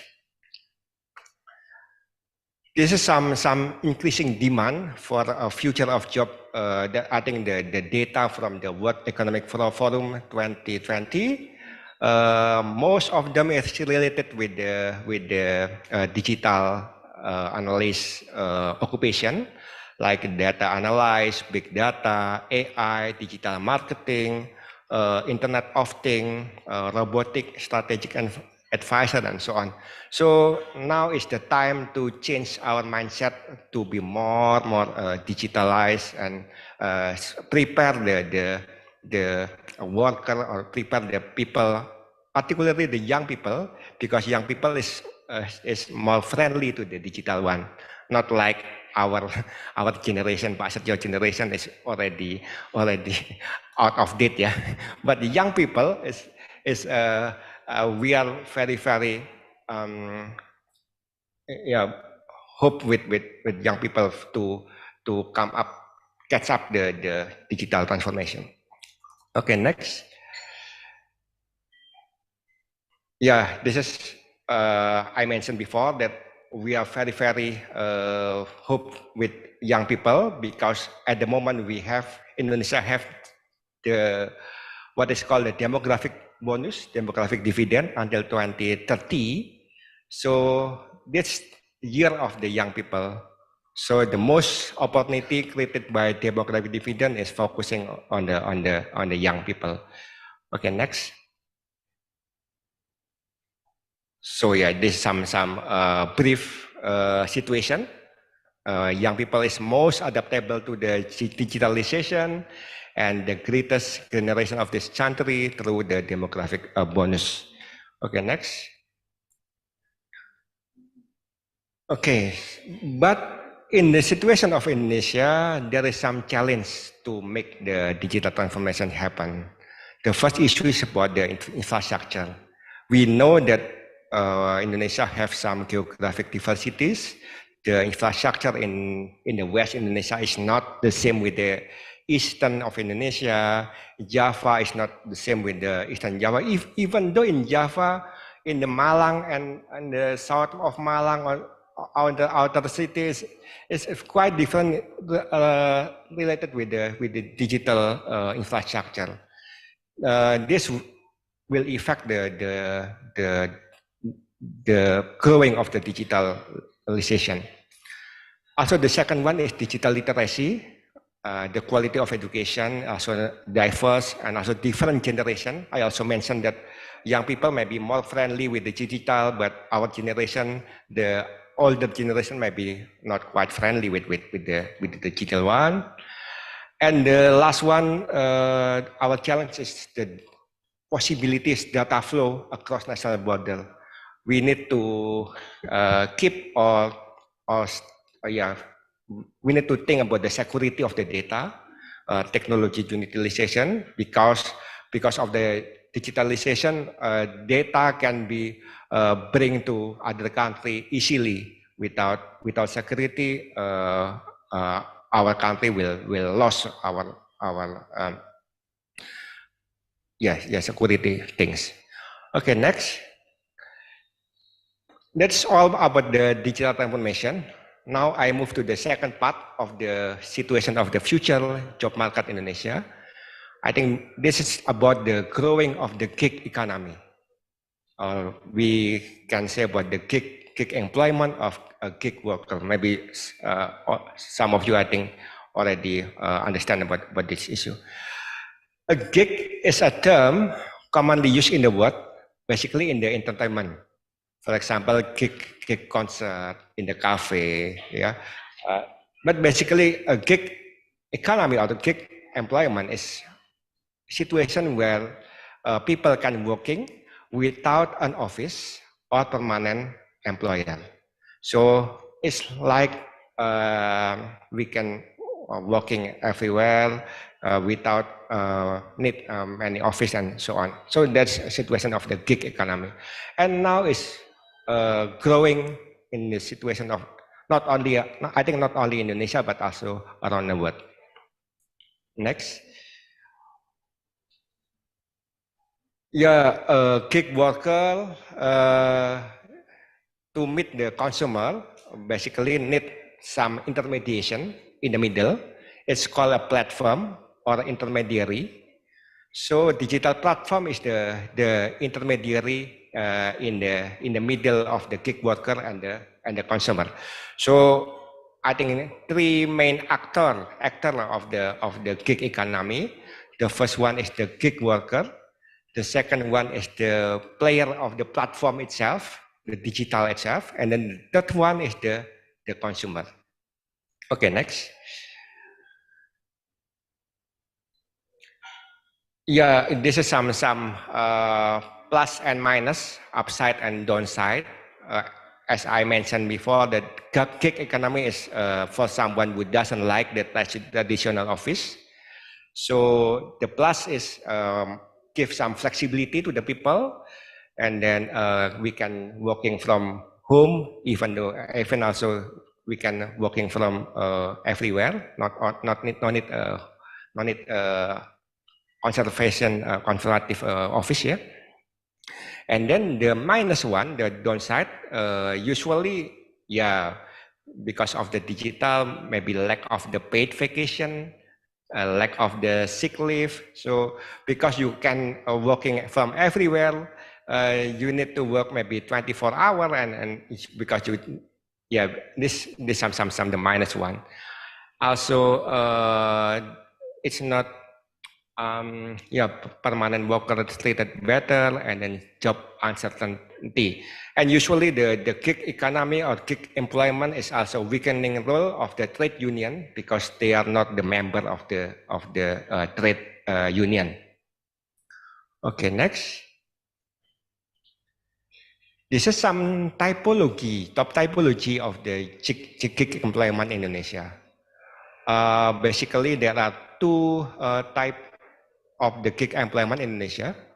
The first one, I call it the location-based gig economy. The location-based is they still need a face-to-face interaction, but the platform makes worker and customer meet more efficiently. Example, we know the growing of the Gojek, Grab, Shopee, and so on. Yeah, and I think ibu-ibu lebih tahu. The second one is the online-based gig economy. Online-based gig economy is where the work is carried out without using face-to-face interaction. So the other name is the remote work, like the content writer, copywriter, translation, social media specialist, accountant, graphic design, logo design, game engineer, designer. So I just met us one designer. They got request to design the fashion, but the customer in the New York, in the London, outside the Indonesia. So that is the online-based gig economy, basically. So this is the two type of the gig employment in Indonesia: location-based and also the online-based. Okay, next. How many gig worker in Indonesia? Basically, there is no concrete data.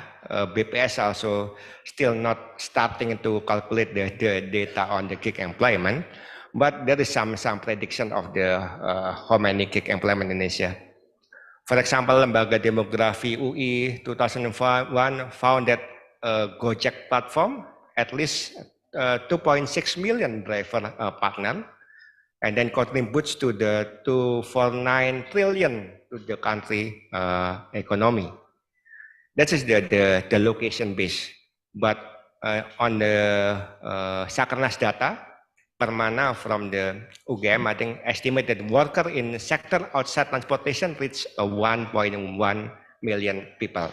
So the number is growing in the case of the gig employment, and we predict also that the number will still growing until in the future. Okay, next. Some calculation, interesting calculation from Permana. They try to calculate using the Sakernas data region with the most gig worker in the transportation sector and other sector compared to the 100,000 population. In the transportation sector, the most gig worker is found interestingly, Sulawesi Utara, and also Jakarta. Jakarta, we can also predict, but I don't know, the Sulawesi Utara also the one of the most in the transportation sector. While on the other sector, we can find interestingly in Bali, Denpasar, the second one is Malang, the third one is Jogja, Sleman, Balikpapan, Tanjung Pinang, Depok, and so on. It's also quite interesting because the non-transportation sector is related with the city that connected with the maybe a creative economy. So Denpasar, we know that Bali is full with the creative economy and also culture.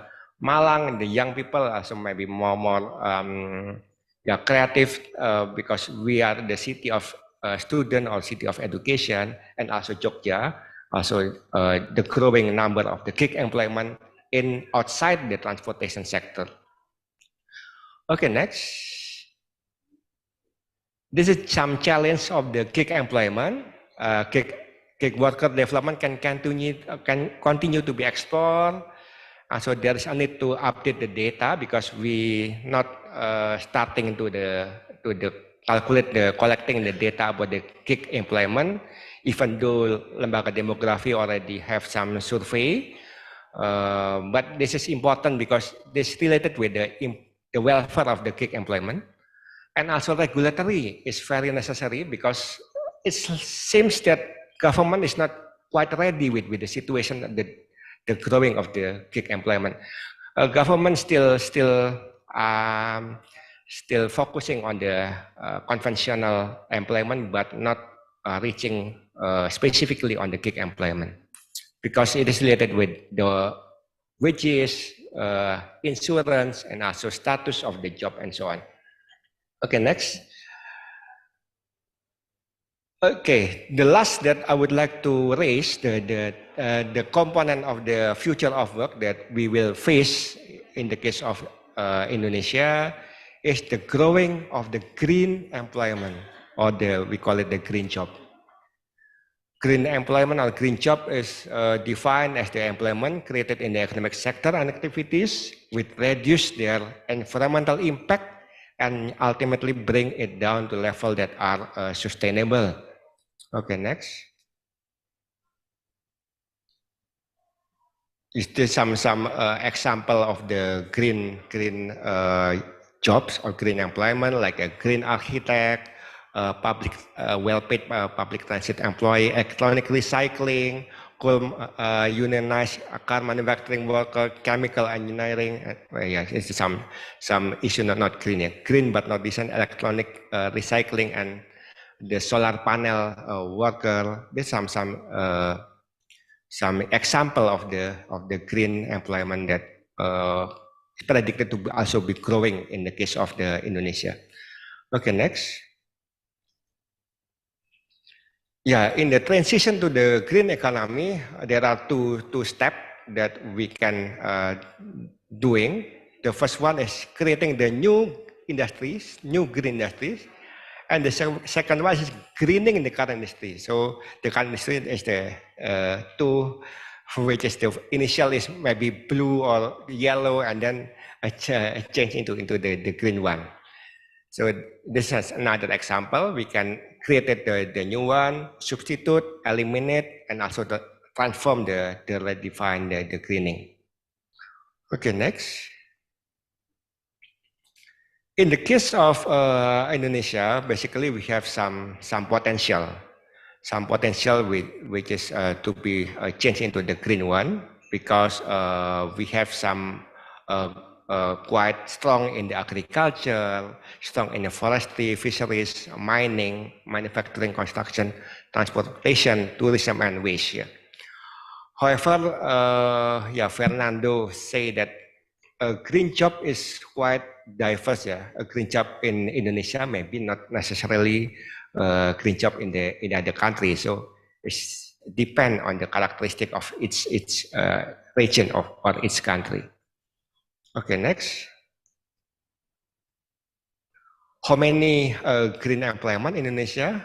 Basically, there is also no concrete data, but there is some prediction from the Bappenas about the new job in the green employment. Bappenas predict that in 2060 there is around 1.8 until 2.2 million people working in the green economy because of the growing in the green economic job. Okay, next. This is some opportunity and challenge, particularly in the case of the green job, the growing on the green job. Most of the sector of the green job potential tend to be informal, basically, and agriculture is one of the sector with the strongest green job potential. But unfortunately, agriculture showing some less new entrants, so young people is not quite attractive to invite young people to enter the agriculture sector.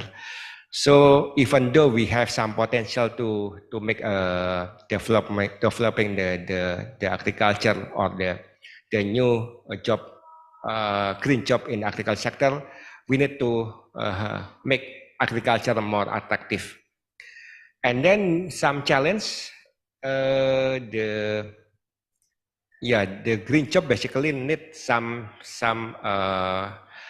education and also some qualification.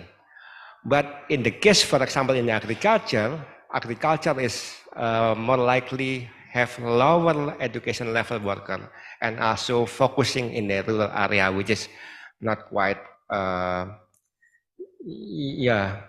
promising because basically the green job need the training facilities, certification are limited and mostly found in the urban area, while agriculture is mostly found in the rural area. So when new green occupation are created, they often call for the higher level education. And in the case of Indonesia, the majority or the average of the education in Indonesia is still in the level of the junior high school and also senior high school. And then the last one, stakeholder have varying values of the green job or employment. The challenge is the synchronizing the various program. The company already have, for example, a CSR program related with the green economy, but still need to be connected with the government regulation and also government program to make the green employment getting better and also bigger. Okay, next. I think that's all that I would like to share. Thank you very much. I return to Prof. Setio. Wassalamualaikum warahmatullahi wabarakatuh. Waalaikumsalam warahmatullahi wabarakatuh. Give applause to Prof. Devanto. Ya. Okay, thank you Prof. Devanto. Now let's continue with the last presenter, Pak Muhammad Rifki. Izin berdiri boleh Pak? Oke, siap. Assalamualaikum warahmatullahi wabarakatuh. Waalaikumsalam warahmatullahi wabarakatuh. All right, let me introduce myself. I am Muhammad Rifki. I come from Lembaga Penjamin Simpanan. So first of all, I would like to extend our gratitude. Thank you very much for Brawijaya University for inviting us to speak in this session. We are very honored. Thank you, Prof. Setio, as the today's chair, Prof. Devanto and Prof. Rojas, all the way in Granada. Thank you so much. Before I begin my presentation, can I ask the audience something? By the show of hands, tunjuk tangan ya. Who among you who already know who LPS is? Tunjuk tangan siapa yang udah tahu LPS? Kenapa? Bakar. Oh ya. Oke. Ada kondisi darurat sedikit.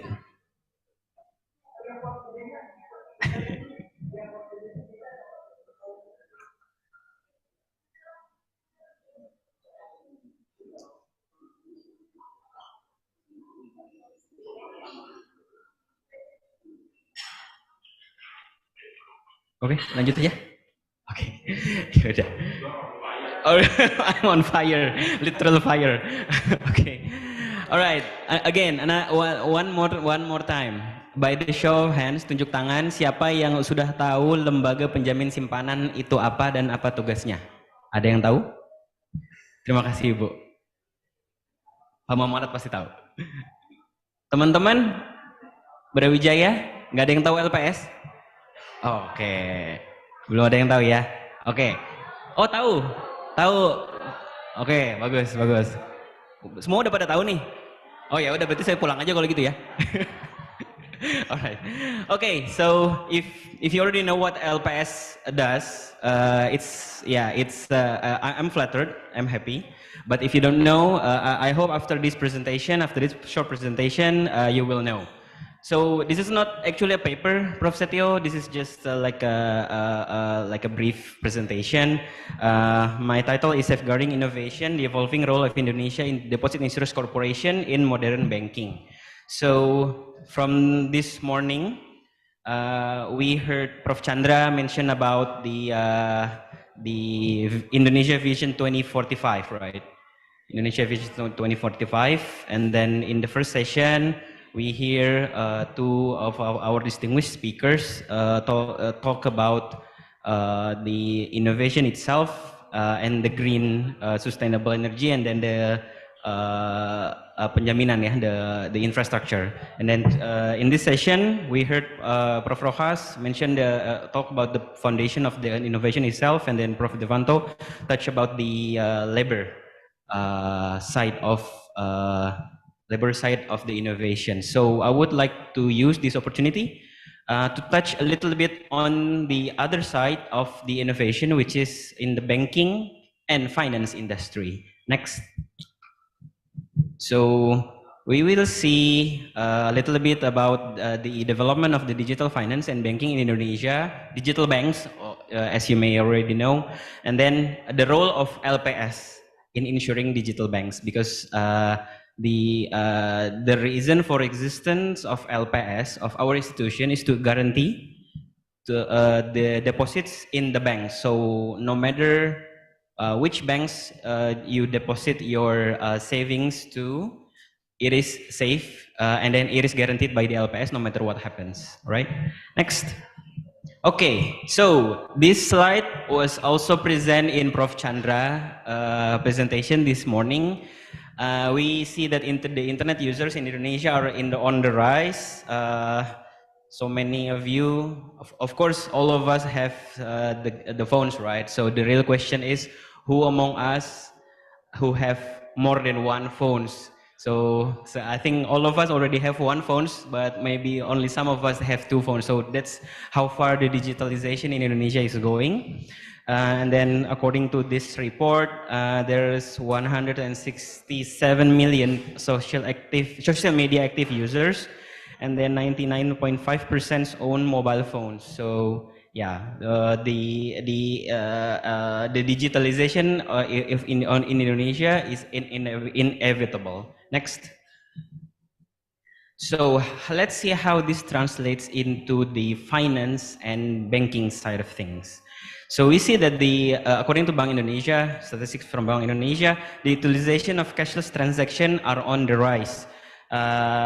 We define the cashless transaction as the transaction without using cash, without using paper money or bills. We see from the ATMs, the ATM, for example, in August 2023, the transaction volume in ATM already reached 532 million transactions, and then 431 trillion in nominal amounts. How about the electronic money? The electronic money, according to this graph, you can see that the right-hand side of the graph has steeper growth, right? So we see that in the electronic money, it's even faster. In August 2023, there are 39 trillion transaction nominal, and then 670 millions transaction volume. So actually, the transaction volume through the electronic money already outpace the transaction volume of ATM. So basically more people are using GoPay, whatever, OVO, to pay for things instead of their ATMs. Yeah, basically if you go to Indomaret, Alfamart, I prefer to pay using my GoPay or Chris. And then in that case, I don't have to bring my wallet again anymore, right, to Indomaret. Next. Then this digital transformation gives birth to a new type of banks. So we see that there is traditional banks, that blue one, which provides traditional banking service. Traditional banking service meaning that you have to go physically to the bank, to the bank's branch or office to do your transaction. Then there is another one called neobank, digital bank, the red one. So lately this has been on the rise as well. These digital banks don't actually need physical offices, because if you want to open account, you can do it over the internet, downloading their apps, and then the KYC process also done over the video call, I guess. And then there is also a hybrid bank. So in order for the traditional banks not to lose out in the digital banking services, they provide digital services as well. Some of them actually have subsidiaries specifically for pursuing the digitals. We call them hybrid banks. For example, BCA, On Blue. Oh, actually the example is on the next slide. So let's go to the next slide. Yeah, this is it. For example, BTPN is the traditional banks. They have Genius. I think they can be considered as one of the pioneers in the digital banks, right? And then BCA have BCA Mobile, CMB Niaga have Okto Mobile, DBS blah blah blah whatever. And then the DBS have Digibank, Mandiri has Livin. And then on the right side we have we call it the fully digital banks, Jago Blue, Raya, BNC, Cbank, Aladdin, and Alobank. Blue and Raya was actually owned by traditional banks. Blue by BCA, Raya by BRI, right? So these hybrid banks are on the rise as well. But the difference between the hybrid banks and the neobanks is that neobanks serve customer completely online, so no need to have physical offices. Next. So how about their growth? So we see that these neobanks, these digital banks, exhibits a really outstanding growth, both in terms of accounts, the number of accounts, and the number of deposits, right? So in terms of accounts, even though it's already lower than before, but it's still on. The growth rate year on year of the accounts in the digital banks reached 40.3% in August. So there are 40.3% more accounts in the digital banks compared to last year.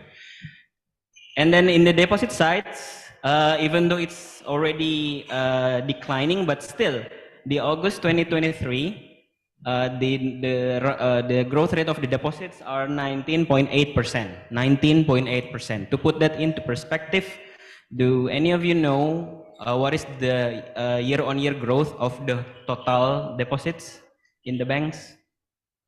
Only 6.5%. So the total deposits grow 6.5%, but the total deposits only in the digital banks grow 19%. So that's how fast they are growing. Next. Then the regulatory, as one of the regulators with OJK and BI, the Bank Indonesia, we also try to regulate this rise. We try to respond to this rise in digital banks by establishing the regulatory landscape. But I think we can skip this because we will have the LPS side in the next section. Next. All right. So what do LPS have to do with all these things. Yeah, what is the role of LPS in safeguarding these digital banks? Because if I try to link up this presentation to what we are discussing here today, I believe that the innovation that Indonesia is currently undergoing needs support from the banks, right? Needs support from the banks to finance whatever projects they are doing. And then behind the banks, in order for the banks to deliver, to distribute healthy credits to these projects, they need financial stability. So LPS is one of the institutions that safeguards the financial stability. Next. Right. So one of the most important thing that LPS needs to do, especially in the normal condition like today, is to build up public trust in the banking sector. Why do we need to do this? We can go back to the earlier of the early 2023. If you remember what happens in March 2023, March of 9th 2023 was the start of a problem, of a trouble in the US in the US banking system. At that time, SVB, the signature Silicon Valley Bank, Silicon Valley Bank went bankrupt. Followed by Signature Bank, and then that's all. Those SVB and SB case becomes a lesson for us, deposit insurance, in order for us to do a better job in maintaining public trust. Because as we see the global risk trend here from the World Economic Forum, there is the risk of cybersecurity and cybercrime, but the ones that is closely related to the SVB is the one on the right hand side. We call it the social media amplification, because I think most of us have social media. Like the data said that Indonesia has 167 million accounts of social media users. So this social media can amplify the bank runs. We call it the bank run. So if one influencer say that, okay, let's withdraw our money from the banks, and then all of his followers may be doing the same. So that's actually really dangerous. So that's what we are trying to avoid. So that's why in this presentation, if I can deliver one simple message to all of you, is that your money in bank is safe no matter what, right? Okay. Next. So this is what we do, yeah. Me being here, and then our leaders, our LPS leaders going to radio, and then we conducted a half marathon event in Jakarta just last July, and it was pretty successful. All of these are for the sake of introducing LPS to the public, so that more and more people know about LPS and know that their deposits are safe, right? This is in order for us to build a public trust on the banking system. Next. Now let's get to know a little bit more about the LPS itself. So LPS, or in English, the Indonesia Deposit Insurance Corporation, is established by law. So we have the same status as Bank Indonesia and OJK. We are established by law, by undang-undang, and then the functions of LPS first is to guarantee the deposits of the depositors, and then soon, yeah, in 2028, we will also guarantee the insurance policy. So if you possess an insurance policy, polis asuransi, yeah, that's also going to be guaranteed by the LPS as well. But it will start in 2028. So right now we are still in the preparation. Then we actively participate in maintaining financial system stability, and we perform bank resolutions and for the banks and for the insurance company. Next. And then we are talking about digital transformation. in LPS side, we are also transforming. The transformation of LPS over the years can be seen in this slide. Well, we were established in 2004 and we operated starting from 2005. So actually we are older. Technically, we are older than the OJK. OJK was established in 2011. We were established in 2005, but for some reason, public knows OJK better than LPS. So that's our homework. So at the time, LPS served as the Paybox Plus. We call it Paybox Plus. We only do the capital injection and bank liquidation.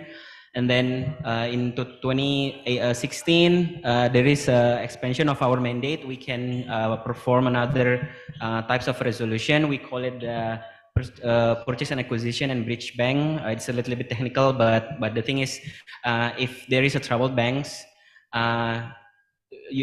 before we can only either liquidate it or we inject it with capital. But starting from 2016, we can perform another maneuver. For example, merging it with some other banks, or establishing like a temporary bank for the deposits to come in, and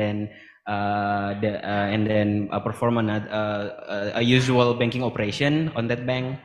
And then this year, the mandate again expanded into the inclusion of insurance policy protection program, and then the placement of funds. So this placement of funds meaning that I think most of you are from the economics background, right? So you know what the lender of the last resort is, right? It is the role of the central bank to basically lend money to the troubled banks in times of crisis. So right now, using this mandate, not only so Bank Indonesia is not the only one who can do that. LPS can also do that. We call it the placement of funds, or in Indonesian, penempatan dana. So we may or may not act as a lender of last resort along with Bank Indonesia. Next. Right, so what about the digital banks that we just talked about in the last 10 minutes? So these digital banks, despite they are being a creature that is a little bit different from the traditional banks, but the current deposit insurance program are still sufficient. I mean, like, even though they are, even though they have no physical office, they have no physical branches, but they are still banks. They are still below the definition of a bank. So it means that our deposit programs also covers them, right? So if you have the if you have a savings in any of the digital banks, then you are covered under the LPS deposit insurance program. Next. As long as, so this is the catch, as long as you fulfill these three criteria, there are three criteria in order for your deposits to be insured, to be fully covered by the LPS. It's called the 3T. The 3T in Indonesian ya. 3T tercatat, tidak melebihi tingkat bunga penjaminan, dan tidak melakukan tindakan yang merugikan bank. It's in Indonesian, but if we convert it to English, the 3T meaning that one, your deposit, your saving has to be recorded in the bank's book. There is an easy way to ensure this, which is to regularly print out your bank book. Yeah, that's it. And then the interest rate of your deposit is not higher than the LPS deposit insurance rate. So if you go to LPS website, www.lps.go.id, there is a section called tingkat bunga penjaminan, or the LPS deposit insurance rate. So that represents the maximum deposit rate that you can get in order for your deposits to be covered by LPS. And then you do not perform any actions that are detrimental to banks. Yeah, basically if you borrow money from the banks, don't become a delinquent. Ya, jangan ngemplang. jangan kabur gitu ya. Ya kurang lebih seperti itulah. Tapi itu kan sudah urusan fraud ya. So no fraud. This is pretty logical, I guess. Yeah. So these three, if you fulfill these three, then your deposits is covered by the LPS up to 2 billions. Then next. Yeah. So according to the law, all banks operating in Indonesia with all their deposits are covered in the LPS Deposit Insurance Program. So how many of them? As of September 2023, there are 1,688 banks. Consist of 105 commercial banks and 1,583 rural banks or BPR. Yeah, rural banks or BPR. So how big is actually the 2 million? So it's 2 billion, 2 miliar ya, maksimum kan 2 miliar. How big is the 2 billion? So to the 2 billion, if we compare it to the GDP per capita, that's actually pretty high, pretty big.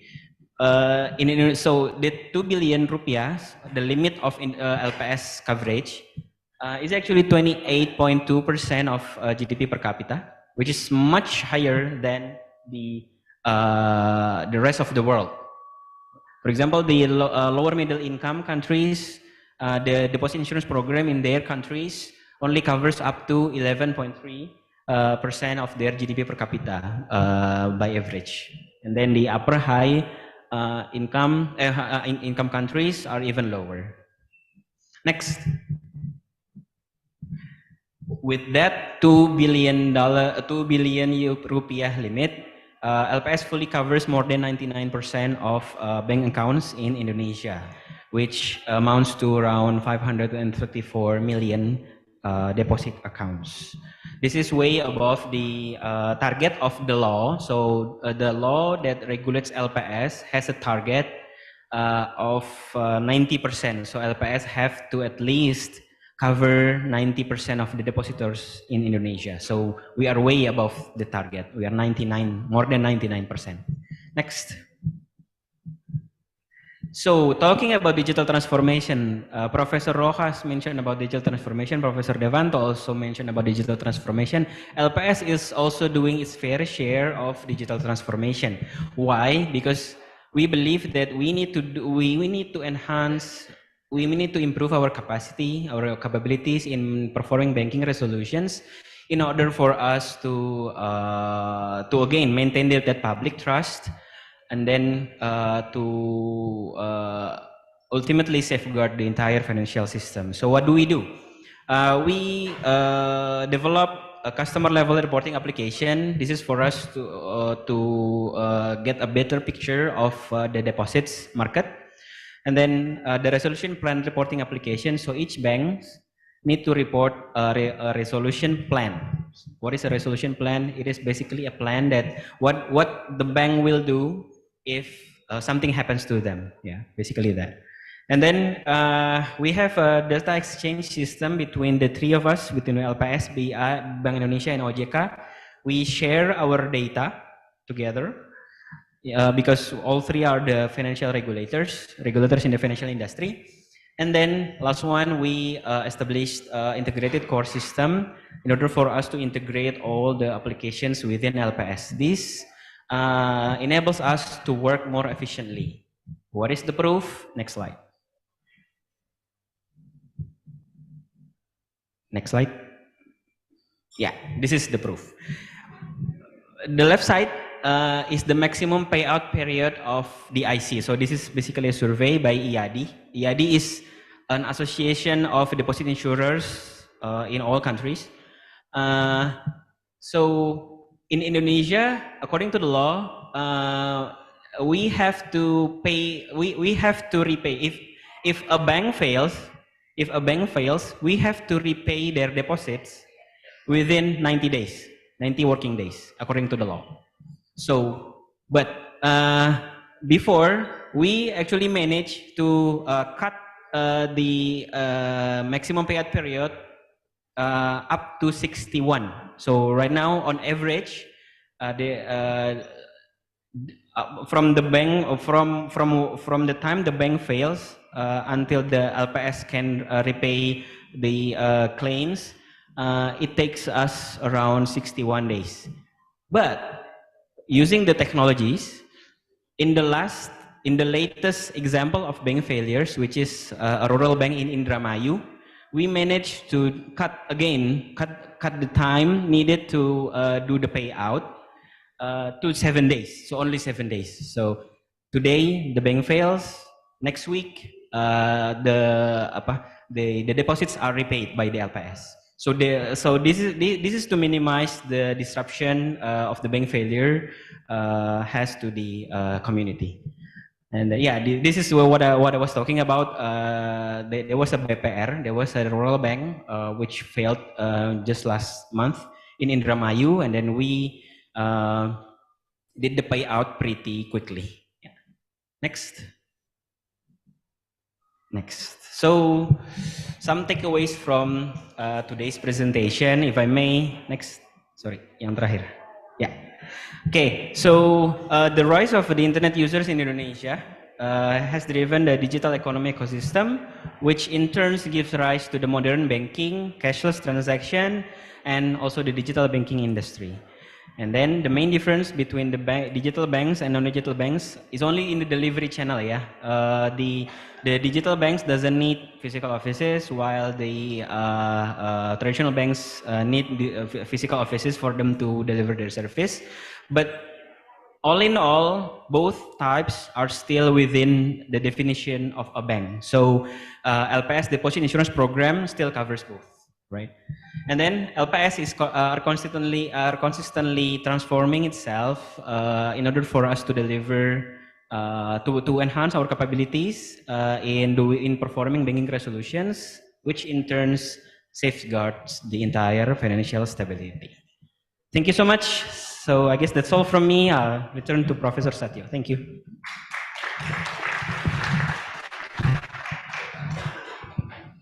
Yeah, thank you, Bapak Muhammad Rifki, the excellent presentation. Yeah. Now we still have 15 minutes. Yeah. I give the opportunity to audience to give question. If you have any question or some remarks, notes. Yes, Bapak from Pak Anton. Yeah. Okay, Pak Anton, please give the.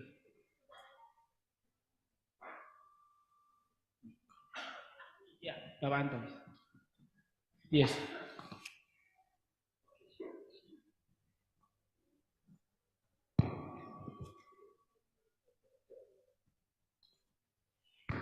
Check. Okay. Thank you for all of these distinguished speakers. Hola, Prof. Rodrigo. I think Granada is quite ringing a bell. Actually, it's compete in La Liga along with Real Madrid and Barcelona, and also as a part of Andalusia.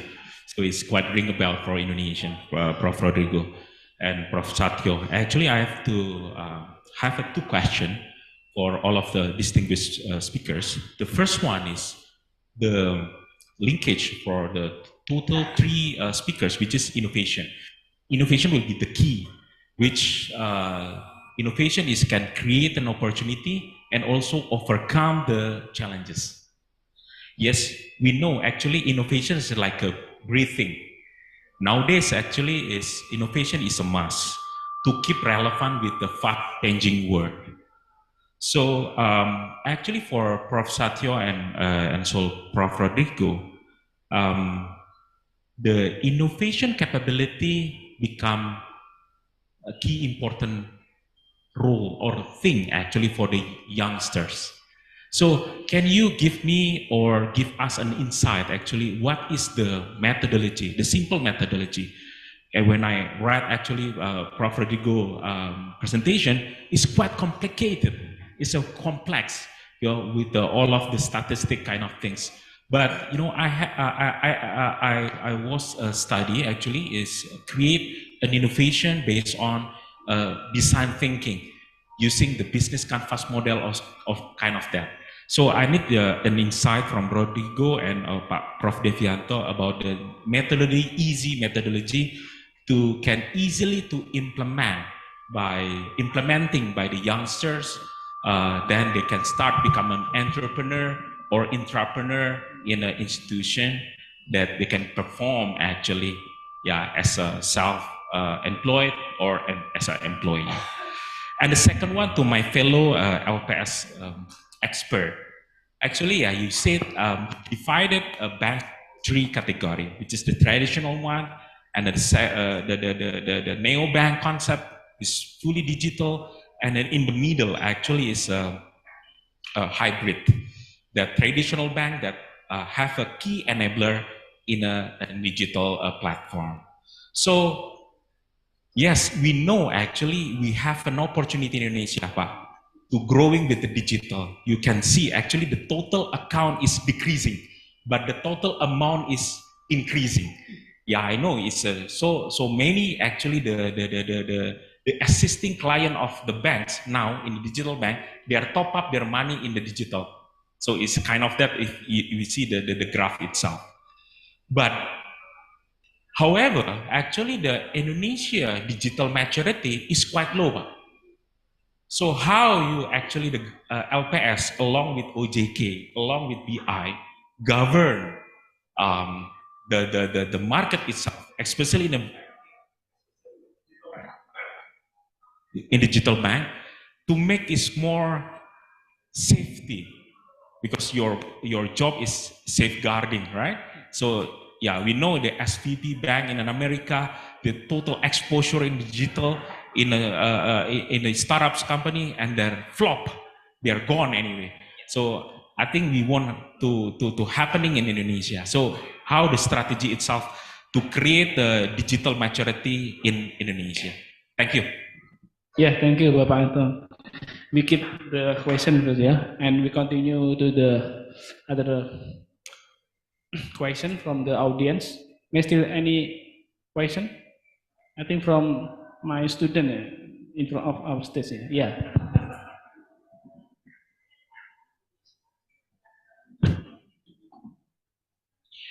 Well, thank you for the opportunity.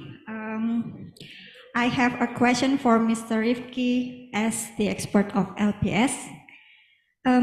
Recently, there has been a lot of news we hear from social media which warns us about the risk of downloading or opening file with certain extensions that send to our WhatsApp account, like undangan.apk, for example.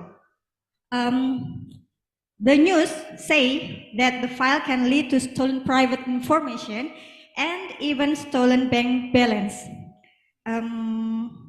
What I want to ask to Mr. Rifki is, does LPS know about this issue, or does this issue really had happened? And does LPS guarantee that our savings are safe for such cases? And if it happens to us, does LPS cover our loss from the case? Thank you very much. Yeah, thank you. And the last question, still any question from audience? Oh yeah. Excuse me, actually it's just a simple question.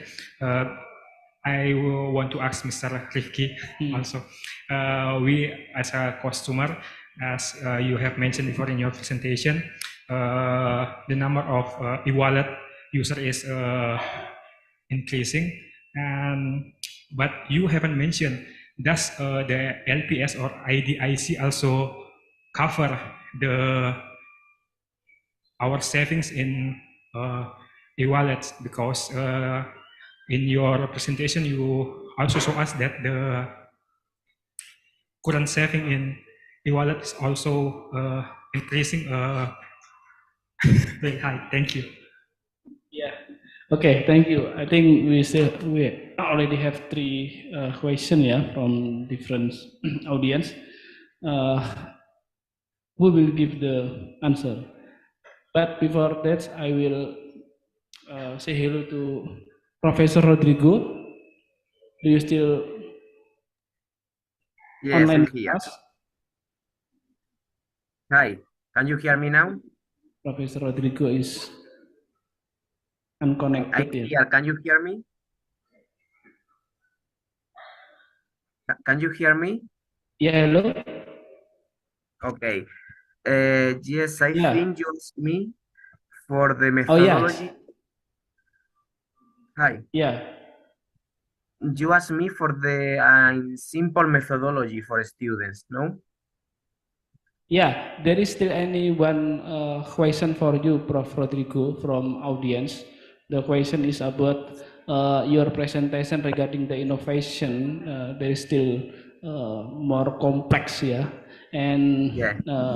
we want to know about your suggestion, how we can implement the methodology with the easily form, how to understand the innovation, especially for the youngers, yeah. If the youngers want to become an entrepreneur, what the methodology that you can suggest to us, yeah? Yeah. Uh, Thank you for the question.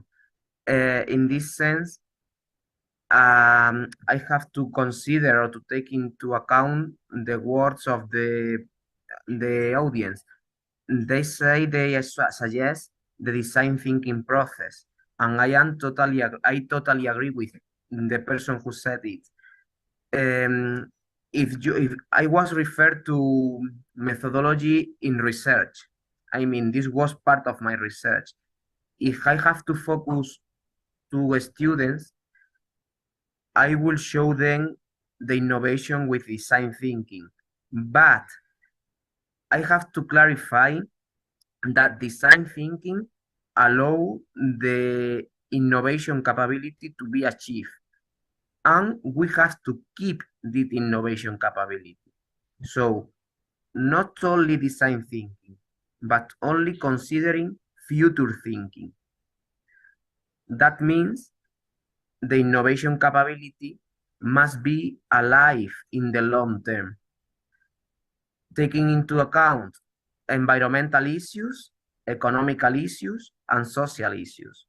So for students, for youngsters, I would recommend to start with design thinking, to develop the innovation capability, and then to keep it with future thinking.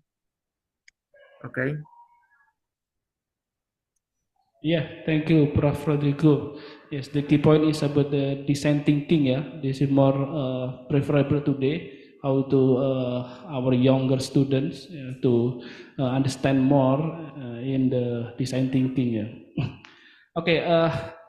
Thank you, Prof. Rodrigo. We continue to the next presenter, yeah, to give the question from the audience. Prof. Devanto. The same question ya Pak. So, Pak Anton, maaf Pak Anton. Yeah, about the methodologies to increase the innovation. Yeah, from my perspective, the one of the key indicator that improve the innovation is come from education. So if there is some theory in economics called the endogenous growth. That means if they have some more education that it the one step closer to giving the innovation. So the quality of education is the most important in my mindset, yeah, about how to reach the innovation. However, Rodrigo already mentioned in the curriculum need to develop the design thinking, management of innovation, maybe leadership, flexibility of thinking, maybe need to be improved in the education. And we still have some take home for Indonesia because the quality of education is still very diverse. And then yes, Java and outside Java, Western Indonesia and also Eastern Indonesia still not the same level of education. That's why the innovation is perhaps quite difficult to gain similarly across the region. The second that I would like to share in the labor market economics is what is called the economic of the superstar. So not only education, but we need to keep the talents. So you don't need to have all of the Indonesian people to be brighter or to be more smarter, but you need only a few people but with extra talents.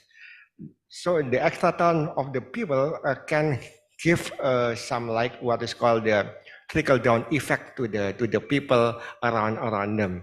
So but the need to keep the talents need some support by the institution. That's mean the government and also some institution like education institution like Brawijaya and so on, in order to give some red carpet to the talents to show their capability and then have the trickle down effect to the environment. I think that's all, Pak Anton. Thank you.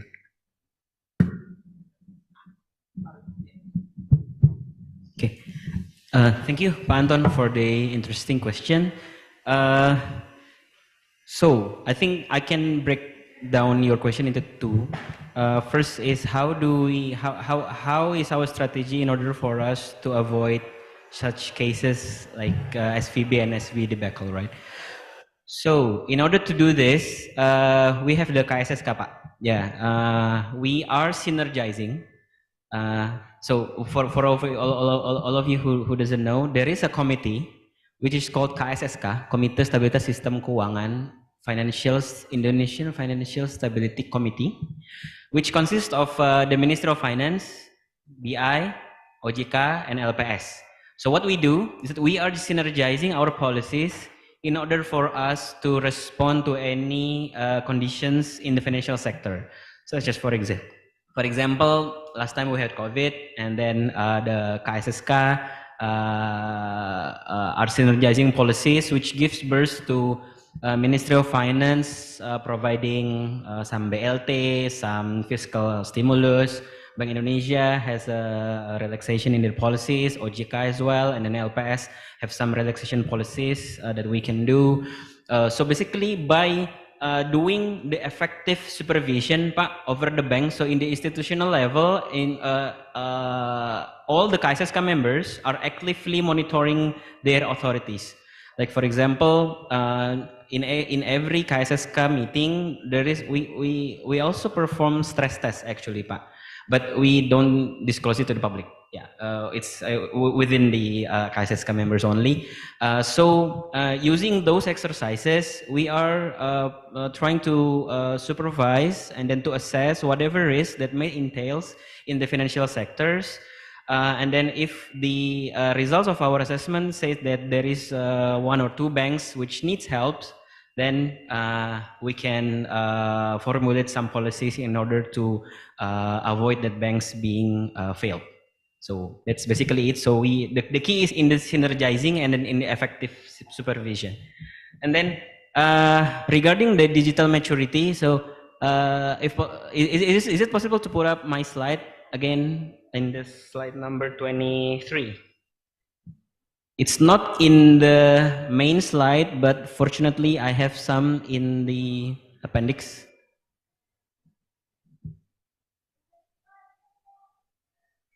All right, so yeah, basically, if we're talking about digital maturity of Indonesia, there is a survey from OJK, which is called the SNLIK, Survei Nasional Literasi Inklusi Keuangan. So the survey about the inclusion and literation of financial literacy and inclusion. What is the difference between literacy and inclusion? So inclusion meaning that whether the financial service has reached the public. So to what extent the financial service has reached the public. So for example, anecdotally, if a farmer in the very rural area of Indonesia can perform banking service, then it's called the financial inclusion. But there is also another thing called the financial literacy. Financial literacy means whether that particular person understands about financial, about the financial, understands about making the proper and objective financial decisions. So basically, financial inclusion is whether the financial service reach the public, and financial literacy is whether the public understands about the financial service itself. one of the interesting things about this survey is that the financial inclusion of Indonesia is pretty high. It's pretty high. So the digital service, the financial service has managed to reach out to the public, but the financial literacy is still low.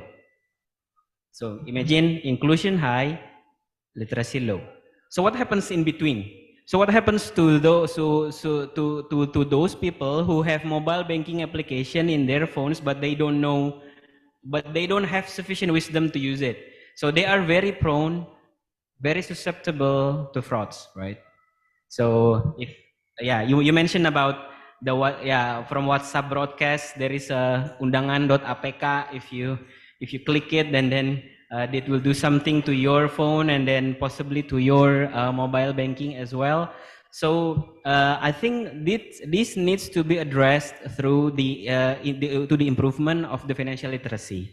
So these efforts in increasing the financial literacy of the public is being undergone by all the stakeholders actually. BI is doing it, OJK is doing it, LPS is also doing it. So we did our fair share of increasing our financial literacy. So it is our hope that the more we have financial literacy, the more wisdom, the more wise the users of the financial services are.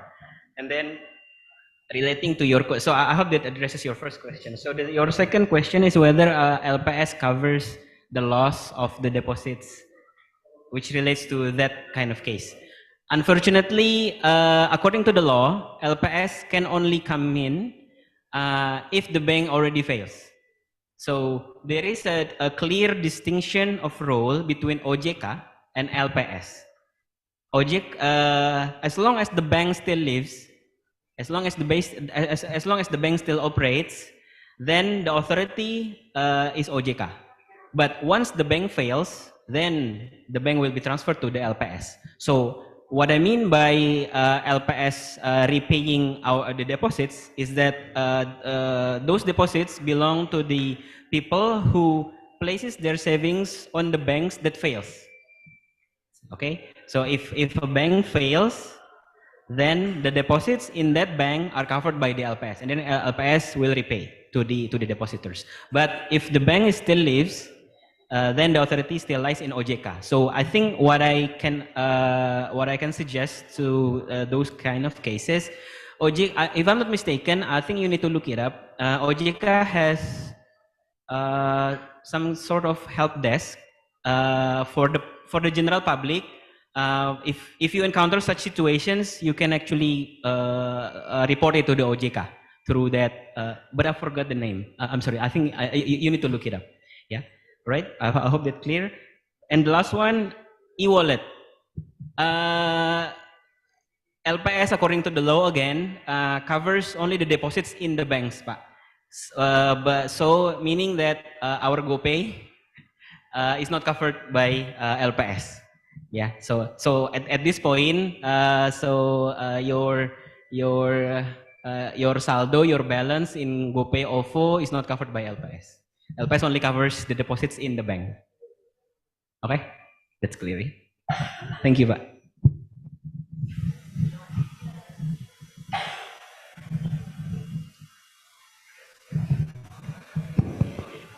Ya, thank you Bapak Rifki dan Prof. Devanto.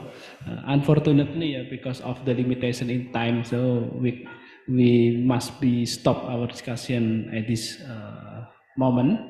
And before we stop discussion, I would like to give conclusion regarding this discussion. Our topic today is about innovation.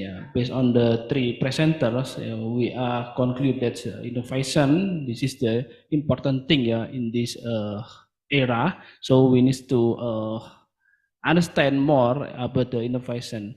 But of course, in innovation, technology also give the negative impact, as explained by the Bapak Rifki. Especially if we have a problem in our account because of we don't understand about the link, and we just click. Oh, when we try to open our account, oh, our coin is lost. Yeah, it means that if there is any fail in the customer, there will be no cover by the LPS, also the OJK. Yeah. Also, if is in your wallet is lost because of you make a transaction more and you suddenly Astaghfirullahaladzim, my copy is empty. Okay, this is also not covered by the LPS also. So we need to worry about that. Yeah.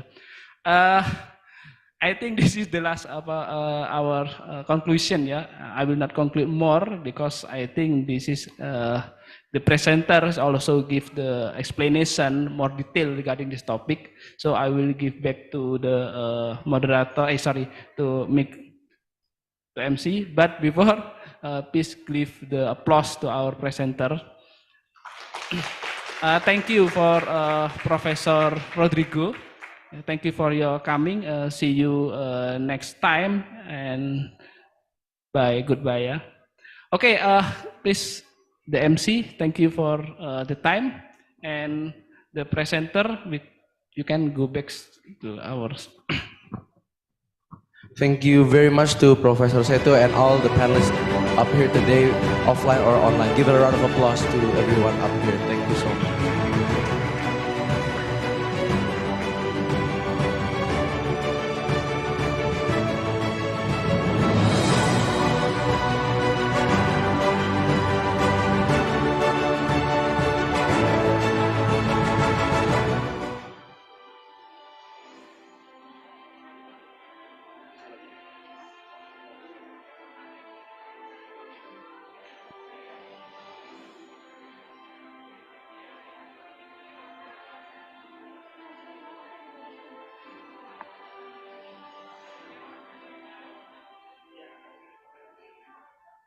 Thank you so much for Professor Setio for leading the second session of our conference today. We would also like to say thank you to Professor Brawijaya Martin Rojas of the Universidad de Granada, Spain. Professor Devanto Sasta Pratomo of Universitas Brawijaya and the Secretary of Presidential Advisory Council Indonesia. And also thank you so much for Mr. Muhammad Rifki, PhD CFA from Indonesia Deposit Insurance Corporation for giving such insightful and comprehensive material. It was an amazing and interesting experience, and we really enjoyed the second panelist session, although the time was very sadly very much limited. Well, ladies and gentlemen, please give a round of applause to our great speaker just now. Well, before we move to our third panelist session of the day, we are going to have a small and brief coffee break until 3:30 p.m. So while we wait until our last panelist session, you may enjoy all the amenities and coffee in this very room, and we will be back in 3:30 p.m. Thank you so much and enjoy your coffee break.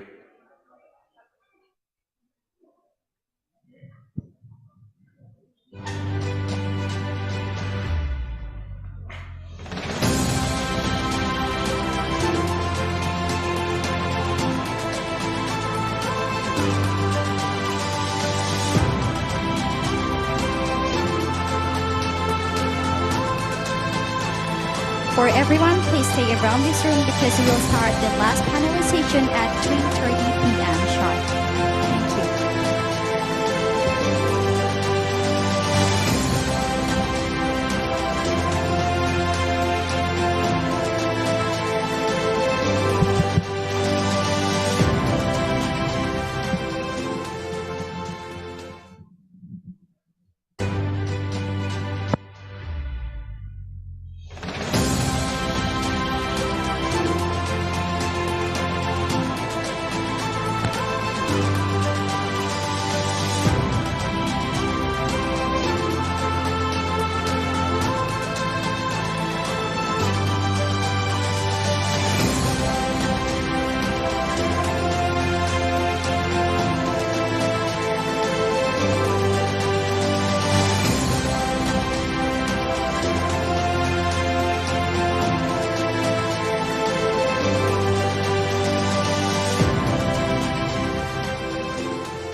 Welcome back, ladies and gentlemen.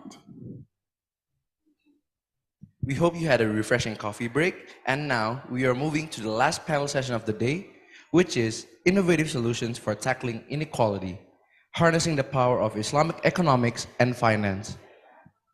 We'll have three distinguished panelists who will share their insight on this topic. The first one, we're going to talk about how Islamic economic and finance shaping future development of global ethical financial services by Associate Professor Datin Dr. Wan Marhaini binti Wan Ahmad, University of Malaya, Chartered Sharia Advisor, Malaysia. Second, we will talk about financial inclusion and Islamic social finance prospects and challenges by Professor Habib Ahmed, Durham University from the United Kingdom. And last, we will talk about innovative institutional economics in Islamic social finance by Professor Umar Burhan, MS, Universitas Brawijaya, Indonesia. We're excited to hear from our panelists and learn more about the power of Islamic economic and finance in tackling inequality. Before we proceed to the last session, we would like to introduce our moderator for this session, Ms. Farah Wulandari Pangestuti, PhD. Mrs. Farah Wulandari Pangestu, PhD, has her field of science specialties are economic development, nutrition and food economics, food security, and rural development. And she is currently a lecturer in the field of economics at the Universitas Brawijaya. Her educational background is that she got her bachelor degree at Universitas Brawijaya in 2004, then continued to get her master degree at Universitas Brawijaya in 2008, and finally she got her doctoral degree at the University of Göttingen in 2018. She also has many research experiences, with the most recent one being dinamika pekerja perempuan pada masa pandemi COVID-19 di Indonesia, and many more with over 20 research experiences. Without any further ado, we would like to invite Mrs. Farah Wulandari Pangestuti to lead the last panel session of our conference today. Please give a round of applause to Mrs. Farah. For Mrs. Farah, the time is yours.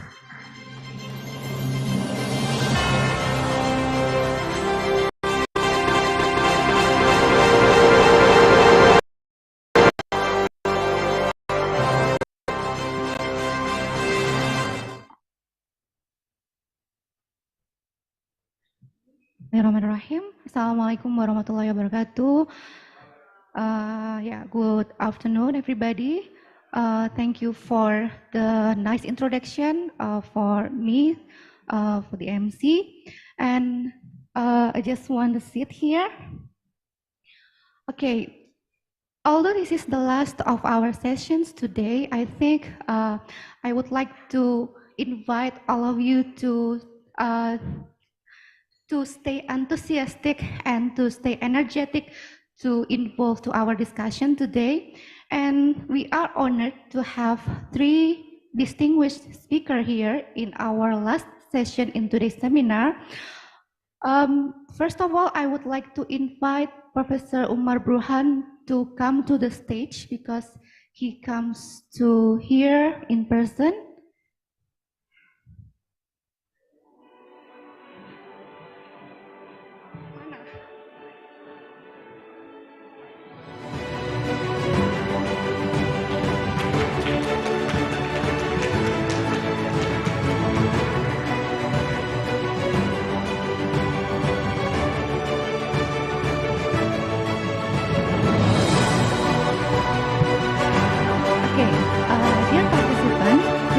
Also have two presenters,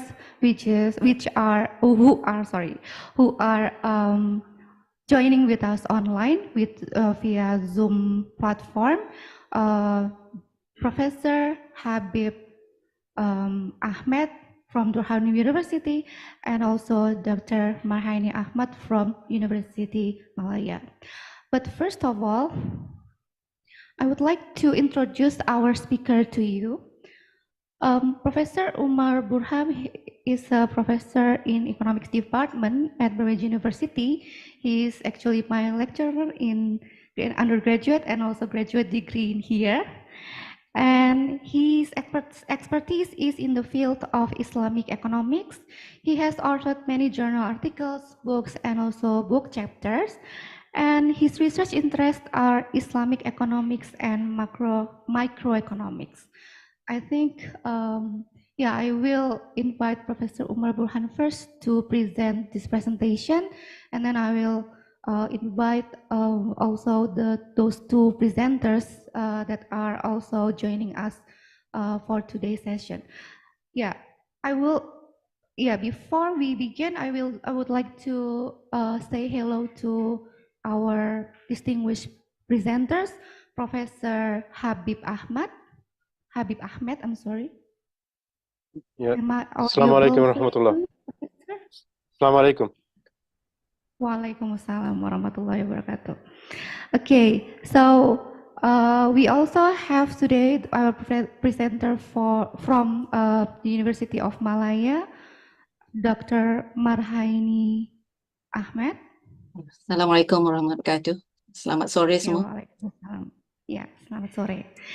Okay, yeah. So our next discussion is about innovations in the perspective of Islamic economics. And without further ado, I would like to give the opportunity for the first presenter today, Professor Burhan. Thank you, please.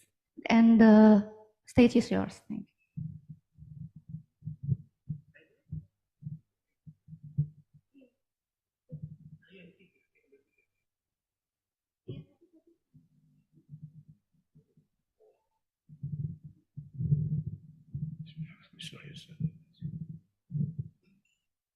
Bismillahirrahmanirrahim. Assalamualaikum warahmatullahi wabarakatuh. First of all, I would like to express my thanks to the conference organizer that the time in order to share and to discuss the topic relating to Islamic social finance. Yeah, the title is not exactly the same as the organizer sent me, but the point just the same. Yeah. The point are similar. Next. Next slide. Yeah. Ladies and gentlemen, talking about economic development, there is an issue about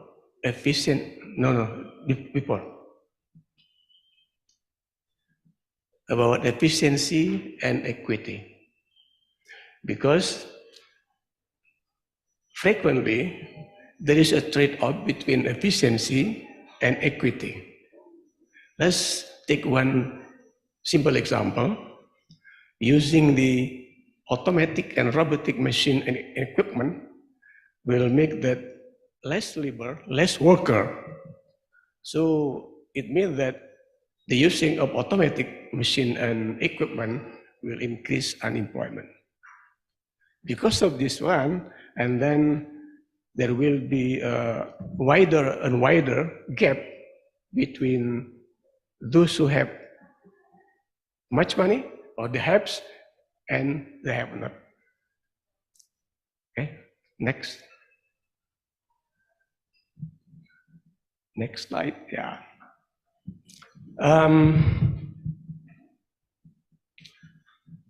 You know that one of fundamental Islamic principle is justice. That's why, although Islamic economy takes account efficiency, but not at the expense of justice. So Islam tried to make a balance between equity and efficiency. In this occasion, let me discuss a little bit. One of the entry point of this justice is finance industry, is Islamic finance industry. Next slide.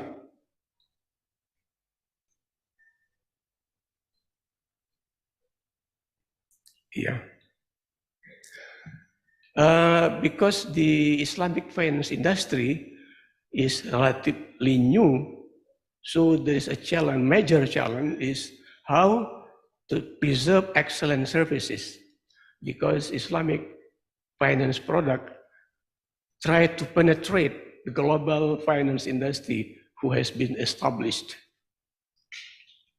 And also, it is important for Islamic industry, Islamic finance industry, to innovate product, but still in compliance with Sharia. Next. We know, all of us, I think, know that Islamic social finance are zakat, wakaf, Qardul Hasan, microfinance, and takaful, or insurance. Okay, next.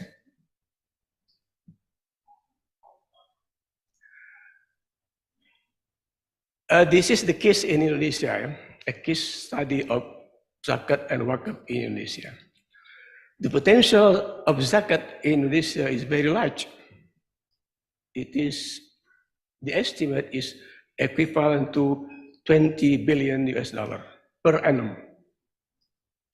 However, there is no real and reliable rate of zakat obedience of Muzaki, because not all zakat are paid to registered amil. I think we know that in the traditional society, community, there are still many Muzaki pay their zakat direct to Mustahik without any through registered amil. That's why it is not exactly known what is the rate of obedience. But I guess that the rate of obedience is quite high, because you know that the Muslim community know that zakat is mandatory. Next. That's why to exploit the potential, this potential, National Zakat Amil Board, or Basnas, was formed by the government to manage and organize the collection and distribution of zakat. So our government, Indonesian government, try to involve in zakat management. That's why the government formed what is called Basnas, and the main function of this Basnas is to manage and organize the collection and distribution of zakat. And Basnas not only in the level of national, but also in the region, and also the other than Basnas, there's also private zakat unit for collecting zakat and wakaf.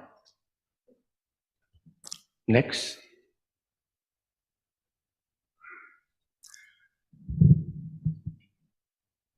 Distribution of zakat by registered amil. We are not very exactly know by non-registered amil yet. But through registered amil is education, it is approximately 15%, health 7%, social humanity 52%, dawah 13%, and business 11%. We know that from this allocation, we know that most of the zakat was for social humanity, but it's very, very small, only 11% is for business. Okay, next.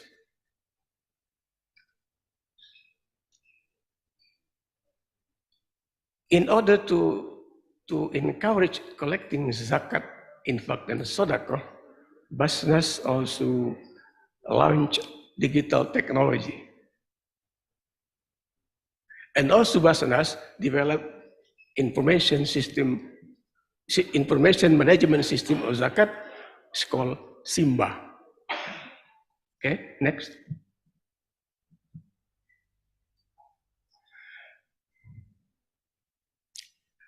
If we talk about innovation, innovation is mean that new one, relatively new one. Here in Indonesia, the relatively new innovation in zakat are productive zakat and profession zakat. What is productive zakat? Zakat is used not only for consumption, but also used to empower the mustahik. Because we know that mustahik is maybe does not have skill or education in order to develop business. That's why it is necessary for Basnas or Amil to supervise and train mustahik, so that zakat that is received by mustahik, not all is consumed instantly, but some will be used for economic activity, is used to start business and so on. It is expected that maybe after several years, the mustahik will be converted to muzakir. This is the idea of productive zakat. And then profession zakat. Profession zakat is actually just the technique of collecting. In some state and private institution, they collect zakat every month, direct from salary, employee salary. Normally, the rate of zakat is 2.5%. And then this collection of zakat is accumulated until 1 year, and then will be evaluated whether muzaki have to add some zakat or not. Next.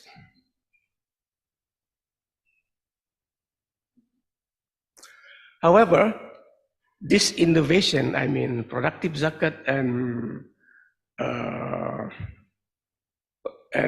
profession zakat, are not widely accepted because lack of information and socialization, and second, the doubt about Sharia limitation. It means that many people ask whether productive zakat or profession zakat is legal or not with respect to Islamic Sharia. Next. Next, we talk about wakaf. The potential of land wakaf are 55,000 hectares. And the potential for cash wakaf is approximately 180 trillion rupiah per annum. Yeah, there is an effort for some writers to estimate this one here, because it is almost impossible to know exactly what is the amount of the potential. Yeah? So they just to estimate this one. Next one, next slide. Then productive wakaf are in the form of land, buildings, equipment, and or cash. Actually, cash is also new innovation. Next.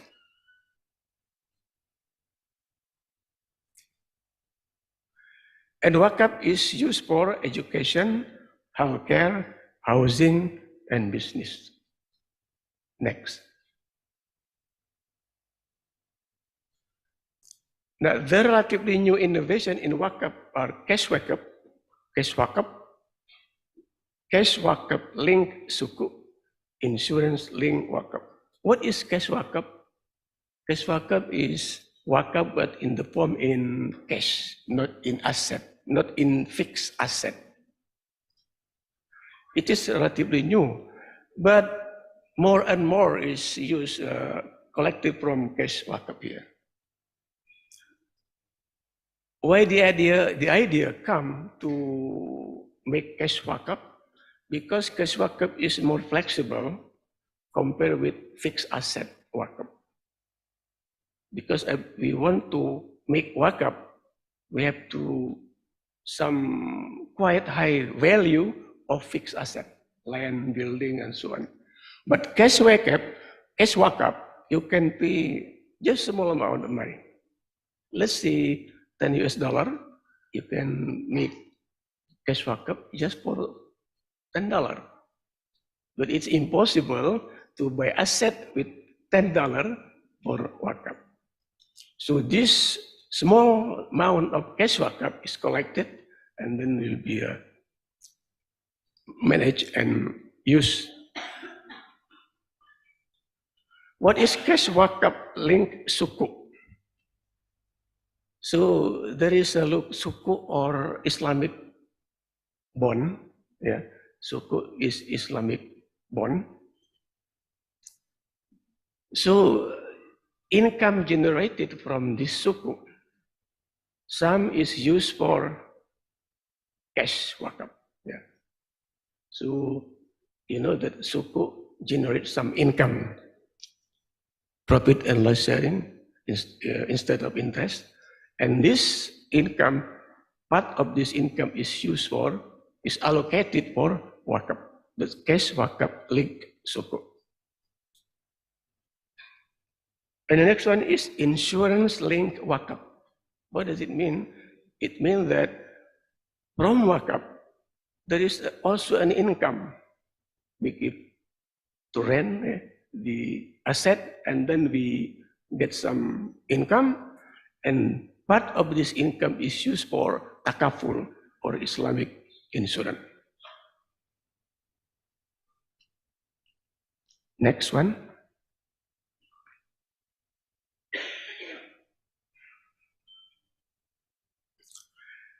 That's why there is effort how to increase cash wakaf because of the advantages that I mentioned. The first one is simplifying the procedure, because one is reluctant to pay cash wakaf if the procedure is complicated. The second one, direct visit to market, the person that want to pay wakaf. Innovation of cash wakaf instrument like suku, cash wakaf link suku or insurance cash wakaf. Improving the management of Nazir, among others, is how to train Nazir in order to manage the business, economic activity using wakaf. Number 5 is wakaf literacy. Yeah, because you know that there are still many Muslim that does not enough information, enough knowledge about wakaf, especially cash wakaf. Next.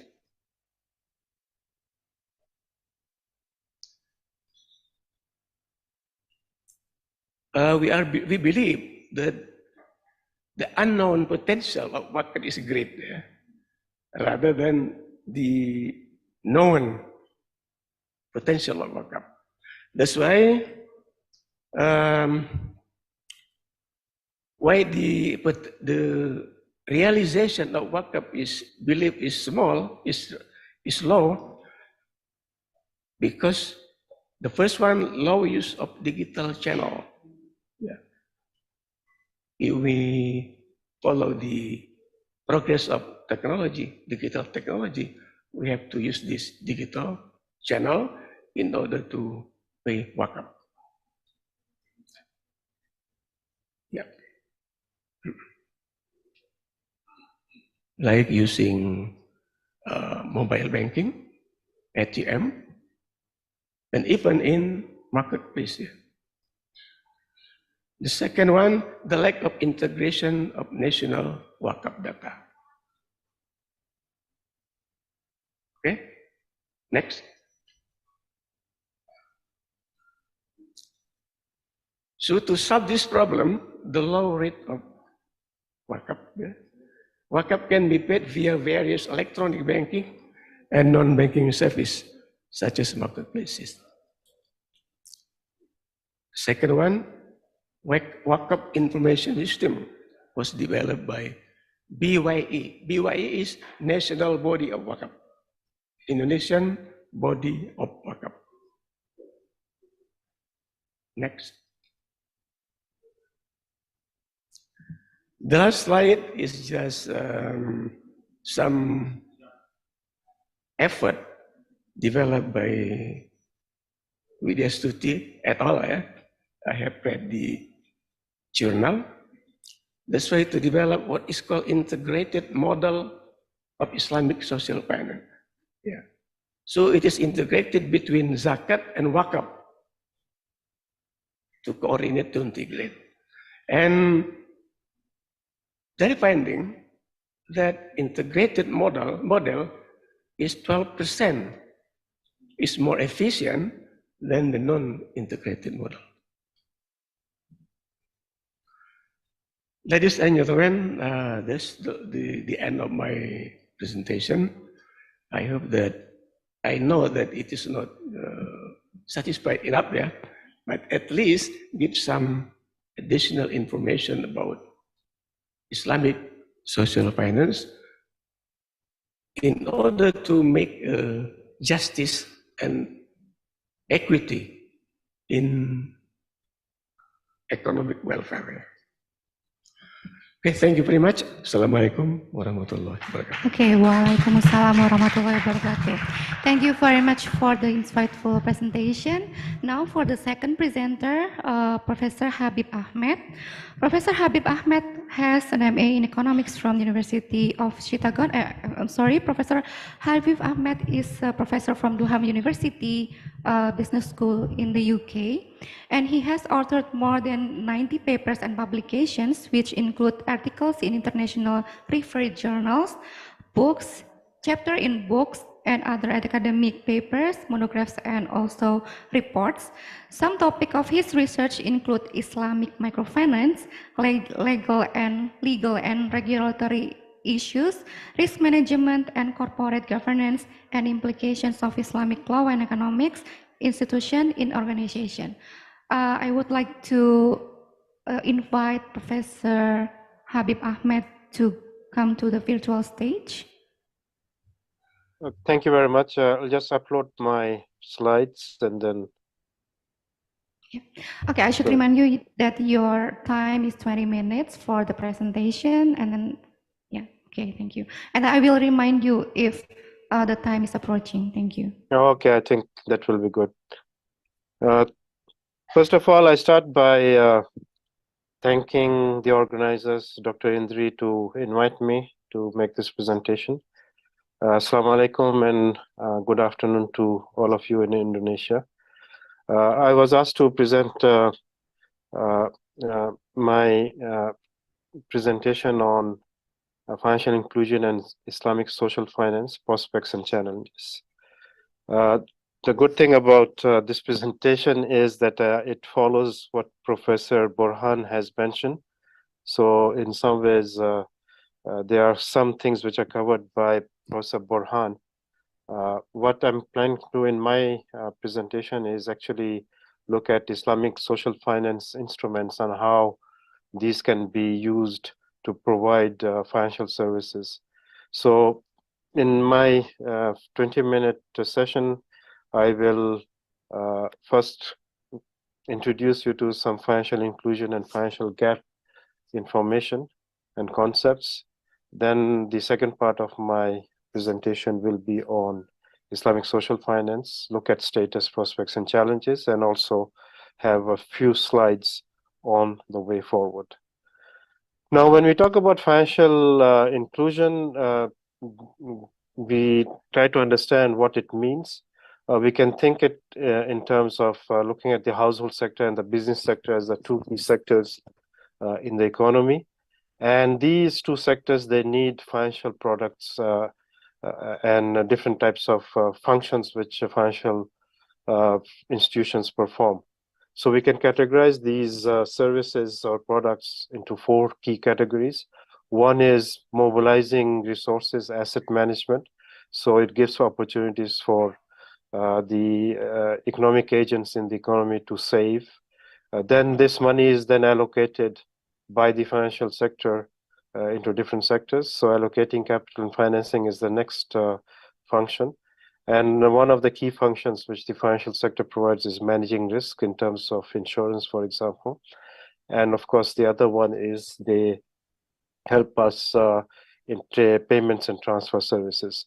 Now, if you look at the two sectors, and we can divide them into two groups, the poor and the non-poor in the household sector, and business sector, the micro and small enterprises, and the medium and large firms.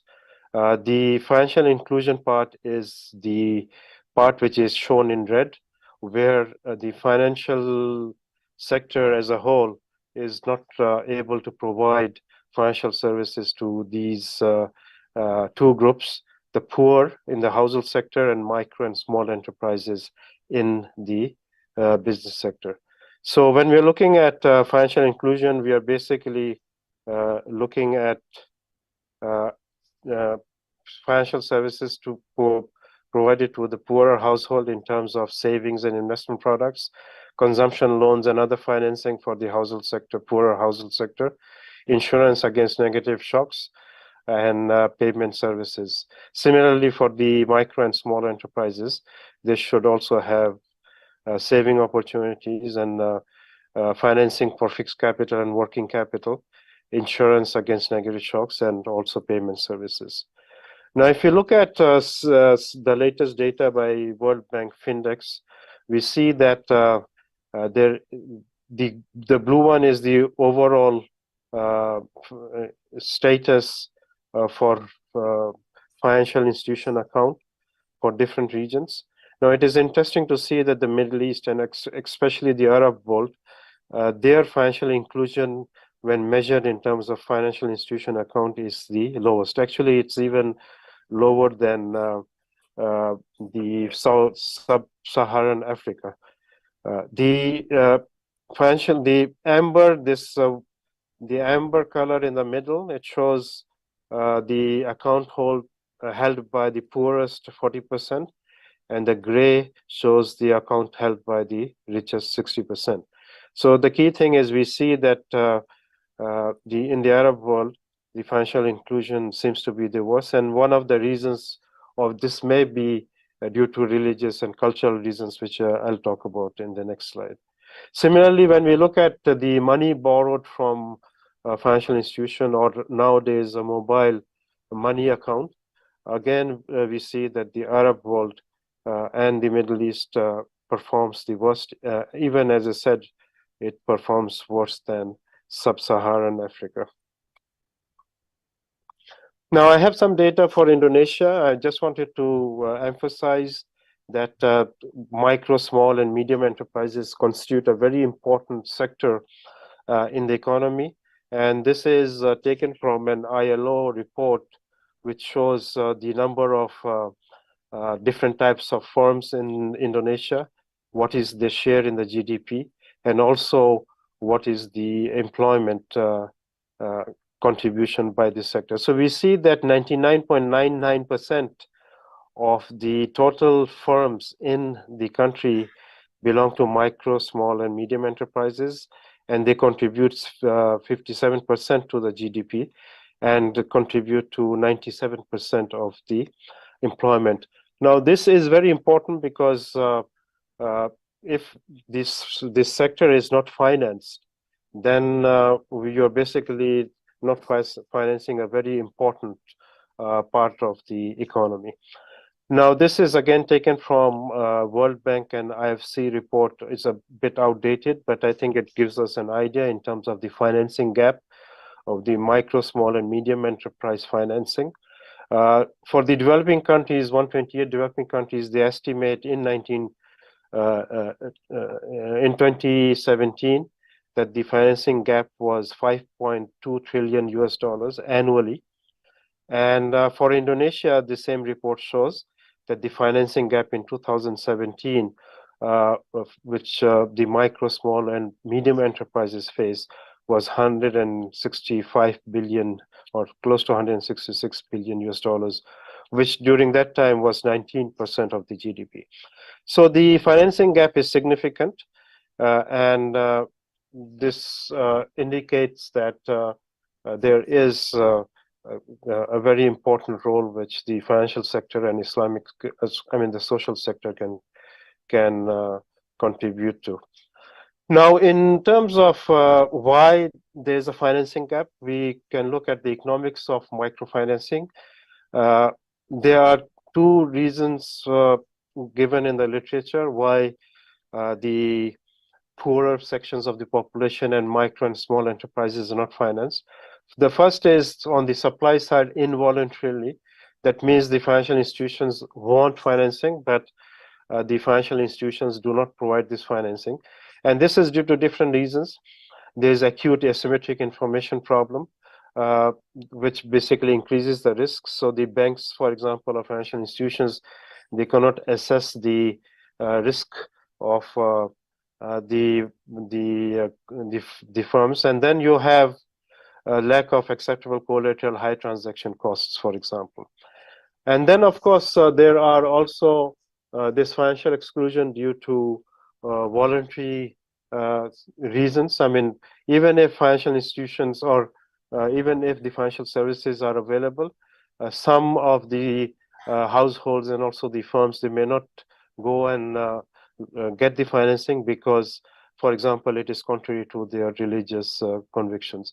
So what this means is that in Muslim societies, when we are thinking of financial inclusion, we all not only have to look at the supply side issues in terms of increasing the number of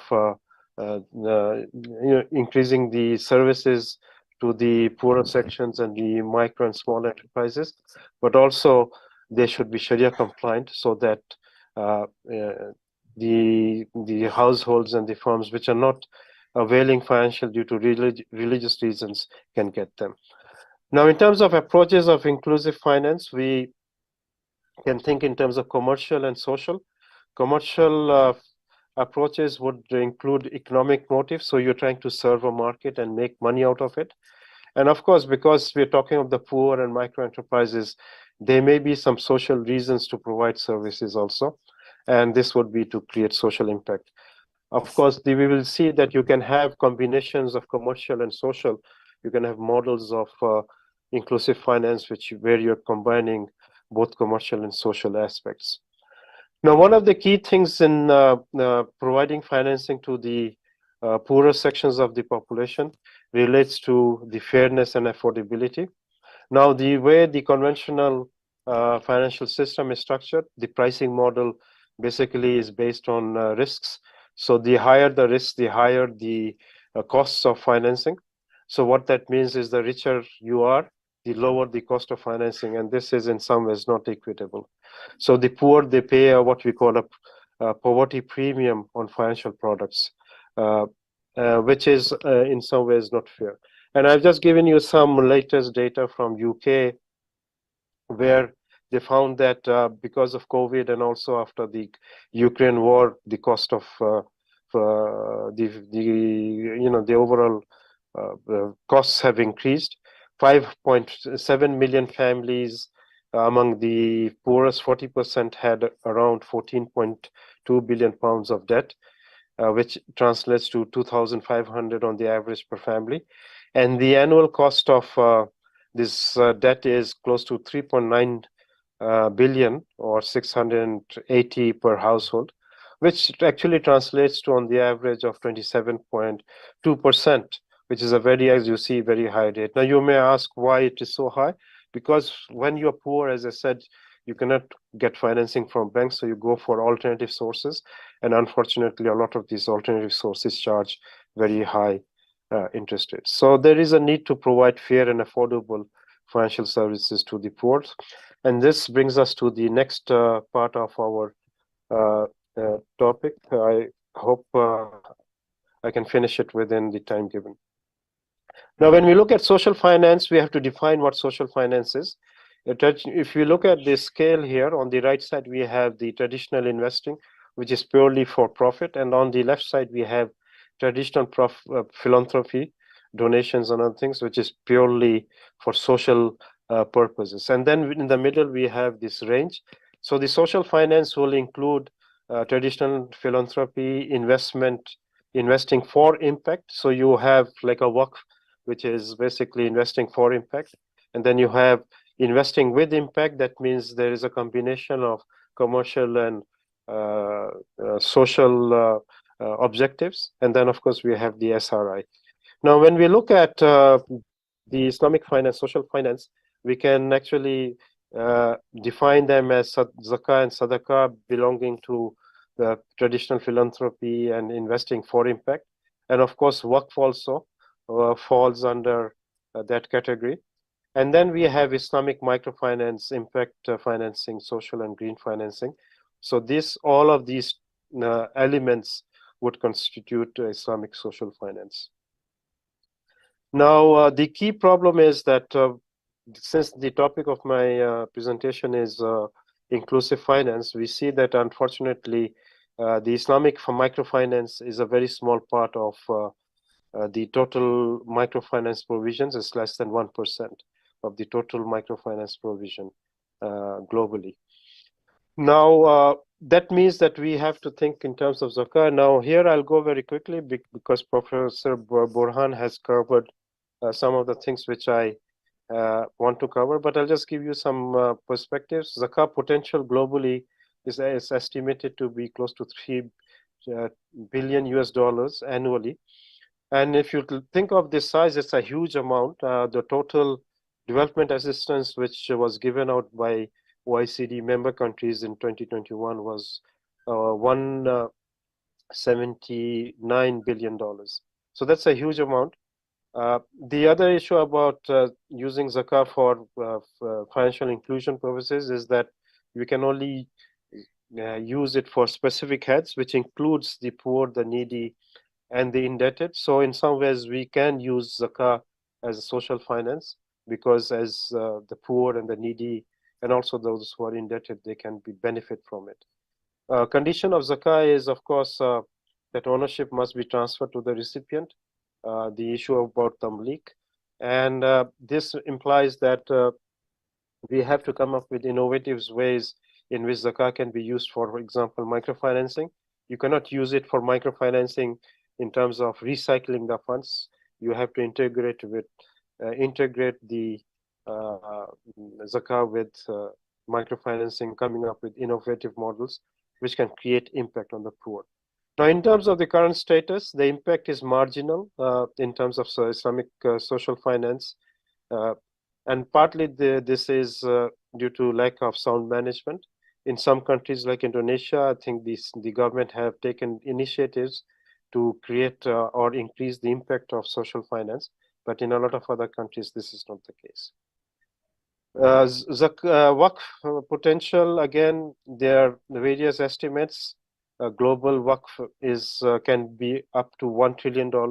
Actually, a study done by ITI showed that the waqf value of in Indonesia was $60 billion, which means that an income of $3 billion at the rate of return of 5%, $3 billion can be extracted from this waqf property and used for social purposes. Waqf is more flexible than zakah. The waqf deed determines what can be used in. So if the waqf deed says that it can be used for microfinancing, there is opportunities for waqf to be used in microfinancing.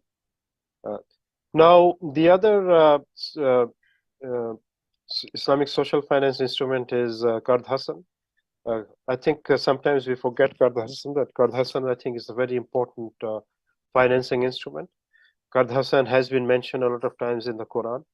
And it is in some ways, if you think of a loan from financing, Qard Hasan is an appropriate instrument, but it needs to be institutionalized. Nowadays, what is happening is that Qard Hasan is done probably at a personal level. We don't know what are the numbers and figures, but it is a very powerful instrument which can be used for microfinancing.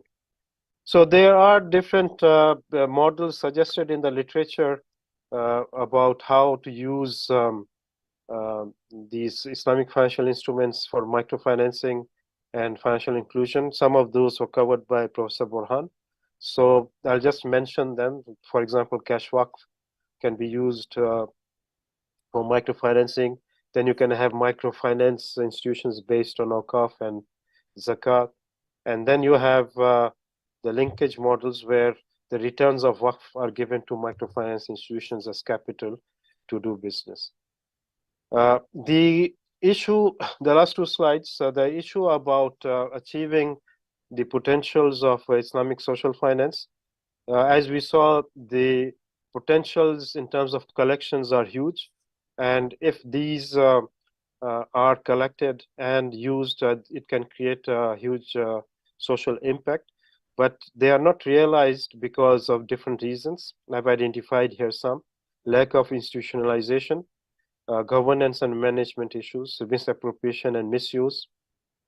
And this mainly relates to WACF assets. And then we have constraints to increase revenues, efficiency in terms of costs of operations relative to disbursement. The issue about Zakah and Awqaf organizations is if you're inefficient, you're using a lot of money for operations, then you don't have enough money to give out for social impact. And effectiveness is to examine the impact of beneficiaries. Now, 2 and 3 here, governance, management, and misappropriation. These can be solved by having appropriate regulations. And when we look at 1, 4, 5, and 6, for these we need innovative solutions. So in terms of innovation, unfortunately, we see that innovation in Islamic finance is very marginal. They use what we call reverse engineering. And what that means is they look at what conventional finance and conventional banks are doing, and they try to replicate that. What we need is actually innovative engineering. The approach of innovative engineering is very different. You try to solve problems, you try to look at the needs in the economy and try to fulfill those needs. So it probably requires what we call an entrepreneurial approach to solve problems. But currently what Islamic finance is doing is mainly replicating the conventional. Okay, so we can think of innovations in terms of products and organizational structures. Again, when it comes to products, again, Professor Borhan had mentioned some of the innovations. For example, WACF certificates and integrating Zakah and microfinancing. These things need to be looked at. And within microfinance and inclusive finance, we have to come up with appropriate products for savings, financing, insurance, and payments. Okay, sometimes when you think of innovation, yes, yeah, just one slide, and I'm done. Okay, go ahead. And then one of the things I think when we think of innovation, we just think of products. Innovation is also about organizational structures. And I have here an example of a very interesting innovation in Pakistan. It is an organization called Akhwat. They provide microfinancing based on Qard Hasan. So they basically don't charge anything on their loans. And it is a donation-based structure. So to get loans from Akhwat, you basically need 2 guarantors, and they will provide you. And most of the interesting thing is that they do the transactions in mosques and churches. And the numbers here show that it has been very successful. If you look at the growth, the branches has grown significantly. If you look at the amount disbursed, it has actually doubled every 2-3 years. And now currently, I mean, the latest information I have, they have actually been able to provide Qard Hasan loans to more than close to 5.5 million. Now, this model challenges the traditional views. When the founder of this organization, Dr. Amjad, he goes out and talks about his model, people tell him this is not sustainable. And his answer is, look at the numbers. I mean, the numbers speak for themselves. I think that's my last slide. I just went over a minute. I'll take questions at the end of the presentations. Okay. Thank you. Okay. Yeah. Okay. Thank you, Professor Habib Ahmad, for the insightful presentation. And now we come to the last presenter. Our last presenter is Associate Professor Datin Dr. Wan Marhaini bintin Wan Ahmad. Assalamualaikum, Doctor. Waalaikumsalam warahmatullah. Can you hear me? Yeah. Yes. Okay, Yes. right, Clearly. great. So yeah. Dr. Wan Marhaini Binti Wan Ahmad is an associate professor at the Department of Finance, Faculty of Business and Economics, University Malaya. She has been a member of Sharia Advisory Board for a few local Islamic financial and corporate institutions, and her research interest is Islamic finance, wakaf, zakah, and personal finance behavior. I think without further ado, I will give the stage to you, Doctor. Assalamualaikum, everyone. Waalaikumsalam. First of all, thank you to the organizers for inviting me to share my thoughts on this topic. Talking after two great professors is quite challenging, in fact, but I'll try my best. Right, let me share first my slides. All right, I hope everyone can see my slides now. Yes, it Okay, is great, clearly thank you. seen. All right, I was given this topic of how Islamic economics and finance shaping future development of global ethical financial services.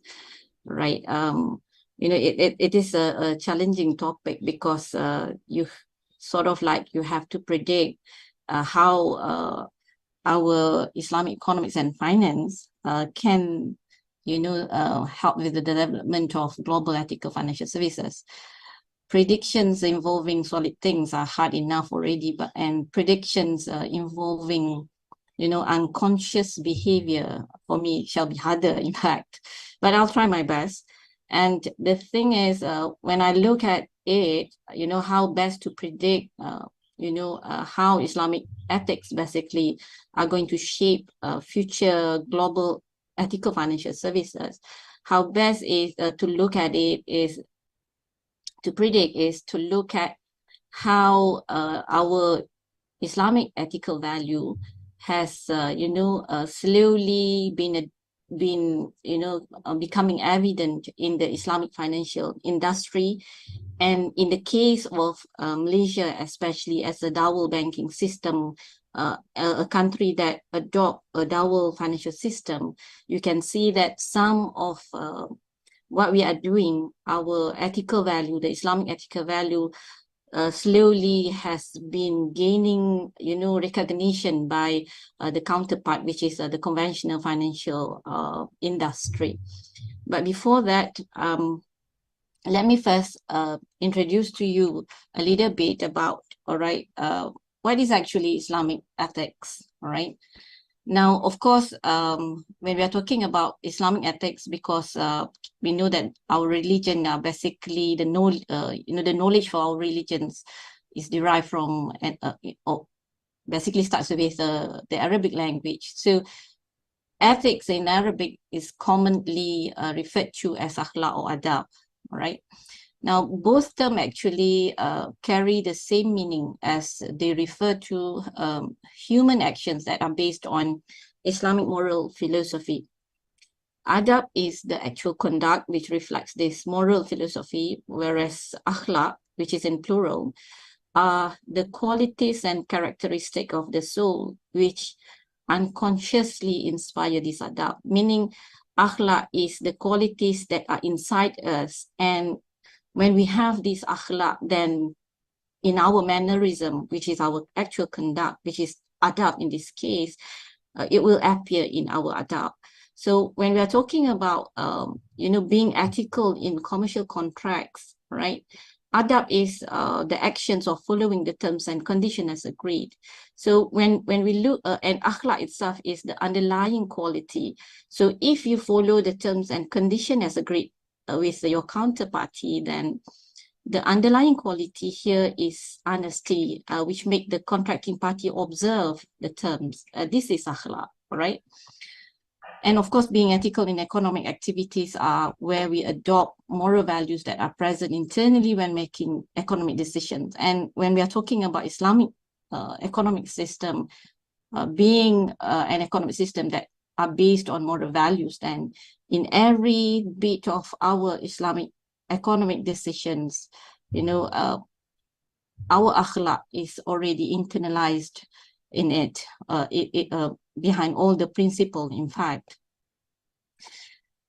Now, before we look at, as I said, what I'm going to do is to share with you how these Islamic ethical values becomes evident in the Islamic financial services industry, right? Let me introduce a little bit about how Islam perceives ethical conduct. And from here, we can understand why, when we are talking about Islamic financial services industry, why, to become Sharia compliant matters, right? Now, the teaching of Islam, as we know, are founded in the Quran, and Sunnah, cover three main aspects, which is, of course, faith or our aqidah, rules, which tell us what we should do and what we should not do, or basically known as Sharia laws, and ethics and morality, which is akhlaq. Now, central to these teachings is the Tawheed, which is the belief in one God. And a believer of Islam, know that when he said that he believes in Islam, he must fully submit to this one God, which is Allah, in all forms of activities where the goal is to achieve mardatillah, or perfect contentment with Allah's will or decree. Therefore, in Islam, it is essential that there exists harmony between having faith, observing Sharia laws, and rendering moral conduct. A person who declares himself as a Muslim but refuses to follow the Islamic laws or ethical conduct is yet to be considered as a complete Muslim. Faith must be accompanied by righteous deeds and morality to secure a Muslim success and peace in this world, basically the falah, and an entry into Jannah in the afterlife. Islam teaches that a strong relation with God leads to virtuous conduct, right? And in one of the saying in the Quran, which clearly say this is in Surah An-Nahl, for example, which the Quran says, or Allah says, God enjoins justice and right judgment in all matters, and devotion to doing good and generosity to its relatives. And He forbids you indecency, wickedness, and vile conduct, right? He exhorts you repeatedly so that you may reflect and be mindful. So basically, the Quran is made very clear that, in your conduct, then you have to do good and to avoid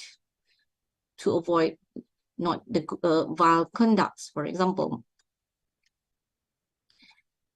Sharia laws and ethics, we can say, have a symbiotic relationship.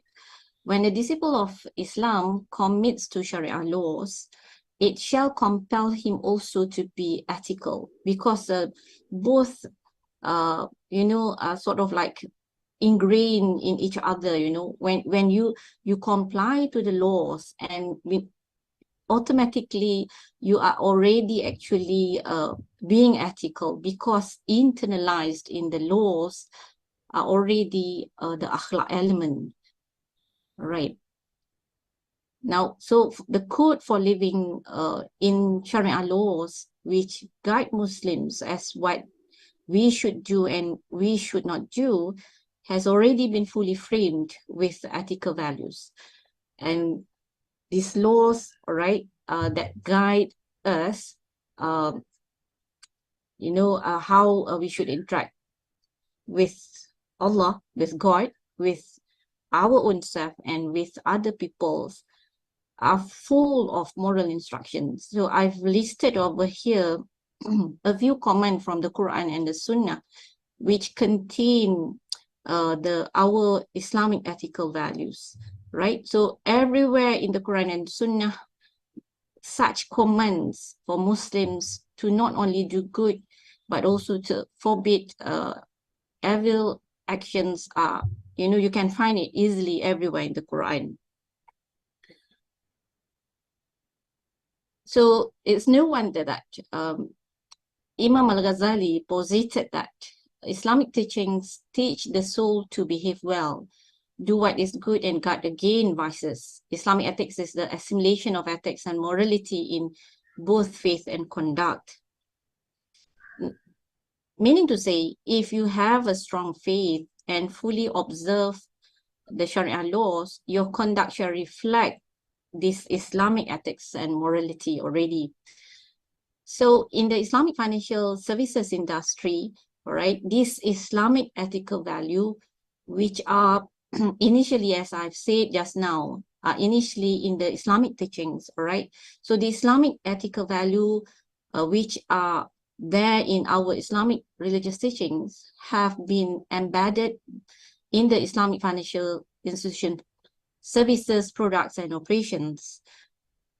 These values also have been instituted as the Sharia regulations, i.e. these values has been put as, part of the rules and regulations for this Islamic financial services industry. And they must, this Islamic financial services industry must also comply with these regulations, and these values as well have become the core values of their governance framework. So, meaning to say, Islamic financial services industry as of today, the Islamic ethical value has already been internalized, not only in their products and operations, but it has become part of the regulations and part of their governance framework as well. Now, let me share with you some of these ethical conducts where we can see that this ethical conduct has been internalized in the modern Islamic financial services industry. What I'm going to share with you are basically what happened in, some of the products and operations of Islamic banking institutions, which happens in Malaysia, because I'm more familiar, definitely because I'm more familiar with what happened in Malaysia. Not saying that, in other Islamic financial services sector, Islamic ethics are not being implemented, or in other countries is not being implemented. I'm not saying that, but what I'm sharing is just simply from the Malaysian Islamic banking industry. Right, we know that one of the main Islamic ethical value is, we have to be fair and we have to be treating everybody equally. And we know that Islam also allows all who can accept rights and perform responsibilities, okay, whether they are Muslims and non-Muslims, male or female, regardless of social class, whether you are rich, whether you are rich or poor, who you are, from what race or ethnicity and geographical background. Islam allows each of these people to participate in commercial contracts. So there is no,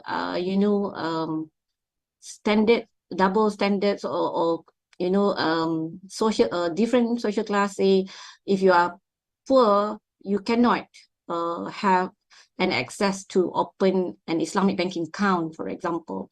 So in Islamic financial services industry as well, you can see that everyone can access to these services. Of course, there are certain conditions that you have to fulfill, based on what particular financial services that you want to have. But in general, everyone can have an access to Islamic financial services. And what more, everyone can actually offer Islamic financial services. So it is not a surprise, for example, like in Malaysia, we have UOB Bank, we have Hong Leong Islamic Bank, we have Public Islamic Bank, which shareholders are mostly non-Muslims. So it is not only exclusive right for Muslims to offer Islamic financial services, right? The only exclusive rights for Muslims are when it pertains to Sharia decision-making, such as being a Sharia Sharia committee members who advise the Islamic banks to come out with, whether to identify or to determine whether a product or operation is Sharia compliant or not, or some of the staff who, whose task is to decide on these matters at the bank as well. All right. Now, okay. another. Sorry to interrupt, Doctor. Maybe I forgot to remind you that your presentation is 20 minutes, and now you have 5 minutes more time Left. to finish. Okay, thank you. Oh, 5 minutes more left. All right. Now, there are many actually, examples. So maybe I shared with you another 2 examples because of the time, but for the rest, you can read it. Right? Say, for example, imposition of ta'wid on defaulting customers. Right? This one is where the banking institution, Islamic banks in Malaysia, for defaulting customers who defaulted their financing payment, they will charge a 1% penalty as a disciplinary measure. All right. So compared to the conventional counterpart, which charge a higher rate, and then what more, the rate that they charge is a compounding rate. This one is very much fair to those defaulters who are normally people who have trouble to pay. Then when you check, the 1% charge is actually more or less reflect the actual cost of recovery that which was faced by the Islamic financial services providers. So basically, it's fair to both, not punishing the defaulters and at the same time becoming fair as well to the Islamic financial services providers. The third bullet, the second bullet over here is where this is a new, almost the newest resolution by our Sharia Advisory Council of Bank Negara, which did not allow, in the case where Islamic financial institutions want to, offer restructuring and rescheduling of financing to customers who have trouble paying their financing. So when they want to offer this R&R financing to the customer, they should not capitalize on accrued profit, i.e. the amount that they should, offer in the second financing for R&R should not include accrued profit in it. So in this sense, it's much more fairer to those who do not or are not able to pay for the financing on the first place. Now, other manifestations, as you can see here, is Islamic ethics of where truthfulness and fair dealings should be evidence in your Islamic contracts, and where in the Islamic banking industry, integrity now has become a compliant culture, where we know that, when you comply to Sharia, when you comply to other regulations, automatically it is you becoming, having or practicing integrity. And of course, Islamic ethical, values as well, emphasis on social interest and sustainability. Okay, in Malaysia, what we have what we call as value-based intimidation, which was introduced only for Islamic banking institutions. All right, where when these Islamic banks want to offer their products and services, they must make sure that their products and services and how the bank actually operates as well must consider positive and sustainable impact, not only to the economy, but community and environment. As you can see from these 2 diagrams, you can see how much of what the Islamic banks contributed or activities under this Islamic banking industry in Malaysia. You can see that the financing that they given to the underprivileged, like ASNAF, for example, for the orphanage, public health and education, and to provide financing for affordable housing schemes, for example. There are many more. Right. I think Islamic social finance, as and ethical value of Islamic financial industry is very much clear. Right over here, I've given a few examples of what Bank Islam, Maybank Islamic, and Bank Muamalat has offered in the industry. Right. If you look at the Bank Muamalat one, for example, they have already introduced cash wakaf, where the bank, together with the State Islamic Religious Council, previously cash wakaf or wakaf is collected by the mosque by themselves, but now the banks comes in, and the banks is the one that promote and help with the collection of cash wakaf. And what more, the bank will every quarter they will come up with a report on what actually they do with the collected wakaf, and providing transparency in that sense. All right. This iTekat is another Islamic social finance initiative by Bank Negara. As you can see over here, the focus of the government's iTekat is where the governments will provide matching grant if the Islamic banking institution provide, say, 10 million worth for microfinancing, then the government will provide one-to-one matching grant of worth 10 million to the bank to be offered to the underprivileged or the SMEs or whatsoever. Right. Now, why actually Islamic ethics? We can say that Islamic ethics will impact the future global financial services industry.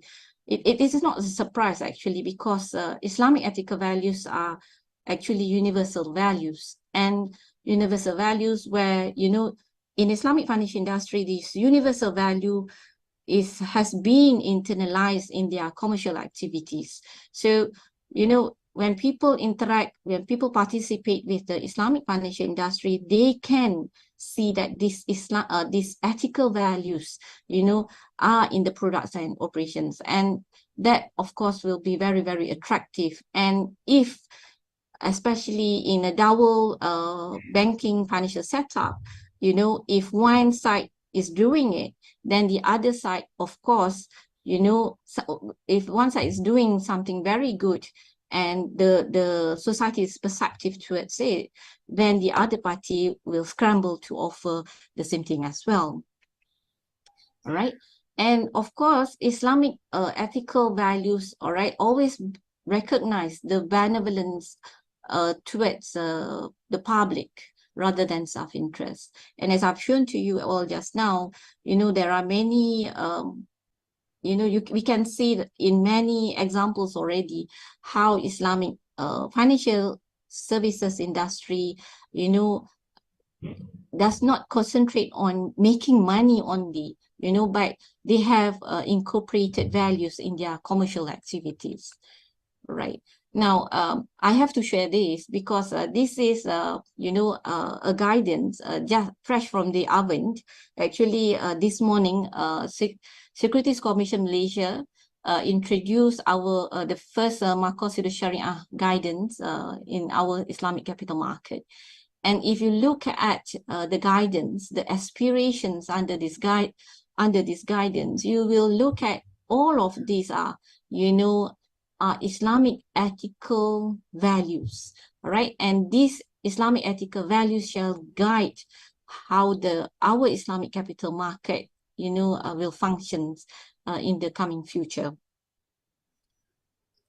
As a takeaways, what I want to say is this, okay, ethics and values are endogenous in our Islamic economic system. It's already, you cannot take it out. It is ingrained, it is incorporated in the Islamic economic system. And Sharia compliant economic and financial conduct has already embraced these Islamic ethical values, right? But to make sure that this value become, known, all right, we need a platform, all right? Because if not, the Islamic ethical values shall remain as unconscious behavioral qualities. So the best platform is, of course, for Islamic financial services provider to become the platform showing, showcasing the goodness of these Islamic ethical values through Sharia compliant culture. And the best way is to make these values as part of the financial services conduct. And these can be achieved when the presence of the Islamic financial providers is strong and systemic. And in the case of Malaysia right now, for our Islamic banking industry, our Islamic banking assets has already attained 44% of the total banking assets in the country. So we hope to surpass the conventional banking assets soon in a couple more years. And for the Islamic capital market, actually, we have surpassed the conventional ones since, I think, 2015. With that, I would like to end my presentation and thank you very much. Yeah. Okay. Thank you, Doctor, for the nice and insightful presentation. And now I would like to come to the Q&A session. Is there any participant who want to ask?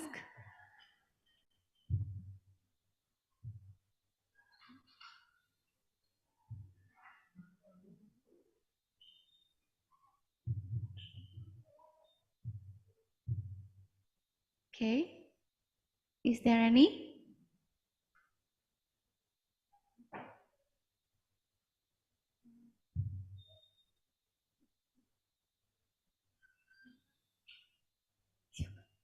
Oh, yeah. Okay. Thank you. Please. Okay, maybe in Indonesia, Prof. Oke, kita tahu bahwa potensi dana sosial kita cukup tinggi ya, Prof. Cuma yang jadi persoalan itu pada tingkat trust-nya begitu. Kira-kira insight dari Prof untuk meningkatkan credibility dari pengelola ini seperti apa? Kira-kira seperti itu. Okay, I will take that first. Who do you want to give the question to? Sorry? To Prof. Umar, to Prof. Umar. Okay, to Prof. Ruhan. So, yeah, can you please say your name? Hitzal, okay. Okay, yeah. There's a question from Mr. Hitzal that the social fund is high, the social fund is huge, but our problem is the trust, Prof. Trust. Kepercayaan. Yes. Yes. And how to overcome with that, or how is your insight leading to that question?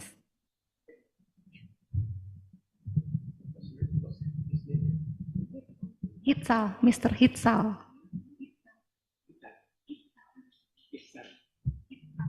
Hitsar. Thank you very much, Hitsar. Yes, I agree with you that the potential is very high, quite high, but the realization is very low. Why? Because as you mentioned, that the trust is low. The question is how we can increase the trust to this social institution like Amil, Basnas, and so on. There are just two key points. The first one is transparency, and the second one is accountability. Yeah. Transparency means that what the institution manage is open to the public, probably by publishing regularly the amount of social finance received and also how to distribute this social fund. So transparency. And accountability, I mean that what this social institution manage has to be responsible. He is responsible to the, of course, to the fund, fund payment, fund payer, maybe to Muzaki and also Wakaf. Yeah.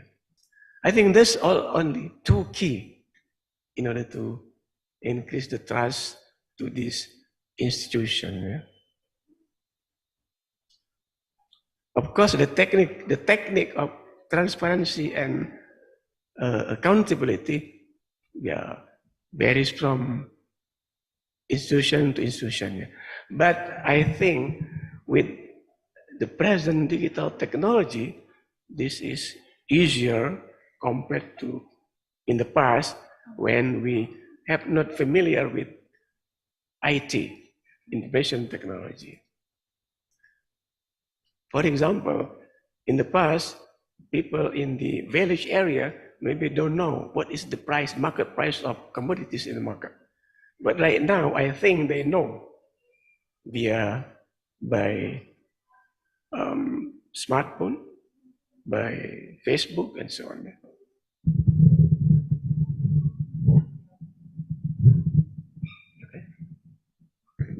Okay, thank you. Is there any comment, Mr. Hitzal? Or maybe any questions to other participants?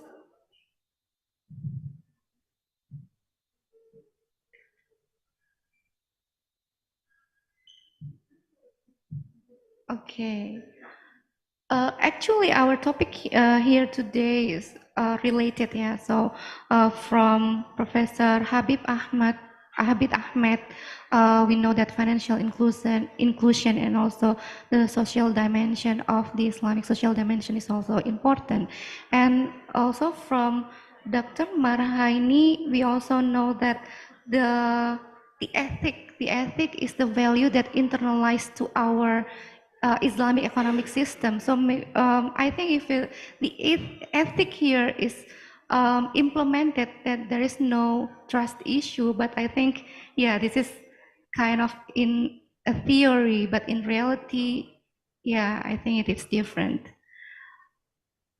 Okay. Yeah, because of the time, I think I would like to thank to all of the three presenters, Professor Umar Burhan, Professor Habib Ahmed, and also Dr. Wan Marhaini for the insightful and nice presentation. To end the session, I would like to conclude a bit about the presentation. First is about the innovation of the social Islamic Islamic finance. Yeah, it is about cash wakaf, which is really easier for us to do wakaf. And also the financial inclusion is very prominent for the development, and the Islamic social finance like zakah, wakaf, sodakoh has the potential to become alternative to financial inclusion for to form an Islamic finance. And the last one is the ethics or values are already internalized to ourselves because it is indigenous to our Islamic economic system. So it has huge potentials in shaping economic in the future. Last but not least, I would like to close with my own conclusion, just one sentence, that for any of our problems right now, I think the solution will come from the perspective of Islamic economics because this is rahmatan lil alamin. Yeah, thank you. And I will return to the MC.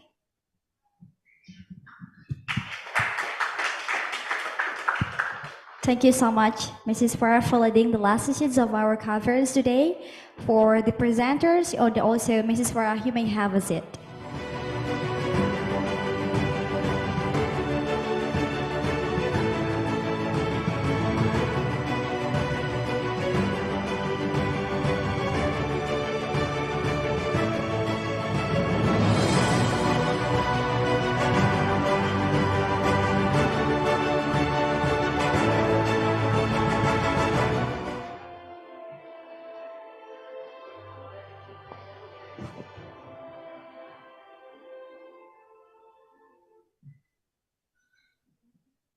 We would like We would also like to express our gratitude to all the panelists who have shared their insight and knowledge with us today.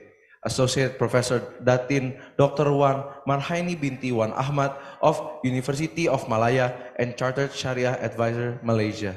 And also thank you so much for Professor Habib Ahmed from Durham University, the United Kingdom. Professor Dr. Umar Burhan, MS of Universitas Brawijaya, Indonesia, and thank you, Mrs. Farah, for leading the moderator for this last panel session. Your contributions have been invaluable, and we appreciate your time and effort in making this conference an amazing success. Ladies and gentlemen, we have sadly come to the end of the first day of the second day of BEFIC 2023. We hope that you have all enjoyed all the insightful discussions and gained valuable knowledge from our distinguished speakers and panelists. But don't worry, the conference isn't over yet. We have an exciting second day tomorrow, which will start at 8 a.m. in each room distributed by the committee for the parallel session. Then, the event will continue with awarding ceremonies at 10:30 a.m. for Best Presenter and Best Paper in this venue. After that, we will also conduct the closing of this event tomorrow. We hope you enjoy your following day following this event. We will see you again tomorrow. I'm Ejen Ramaputra Masih. And I am Nazira Mustakila. That's all from us today. Wassalamualaikum warahmatullahi wabarakatuh. Thank you. See you tomorrow.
Recording stopped.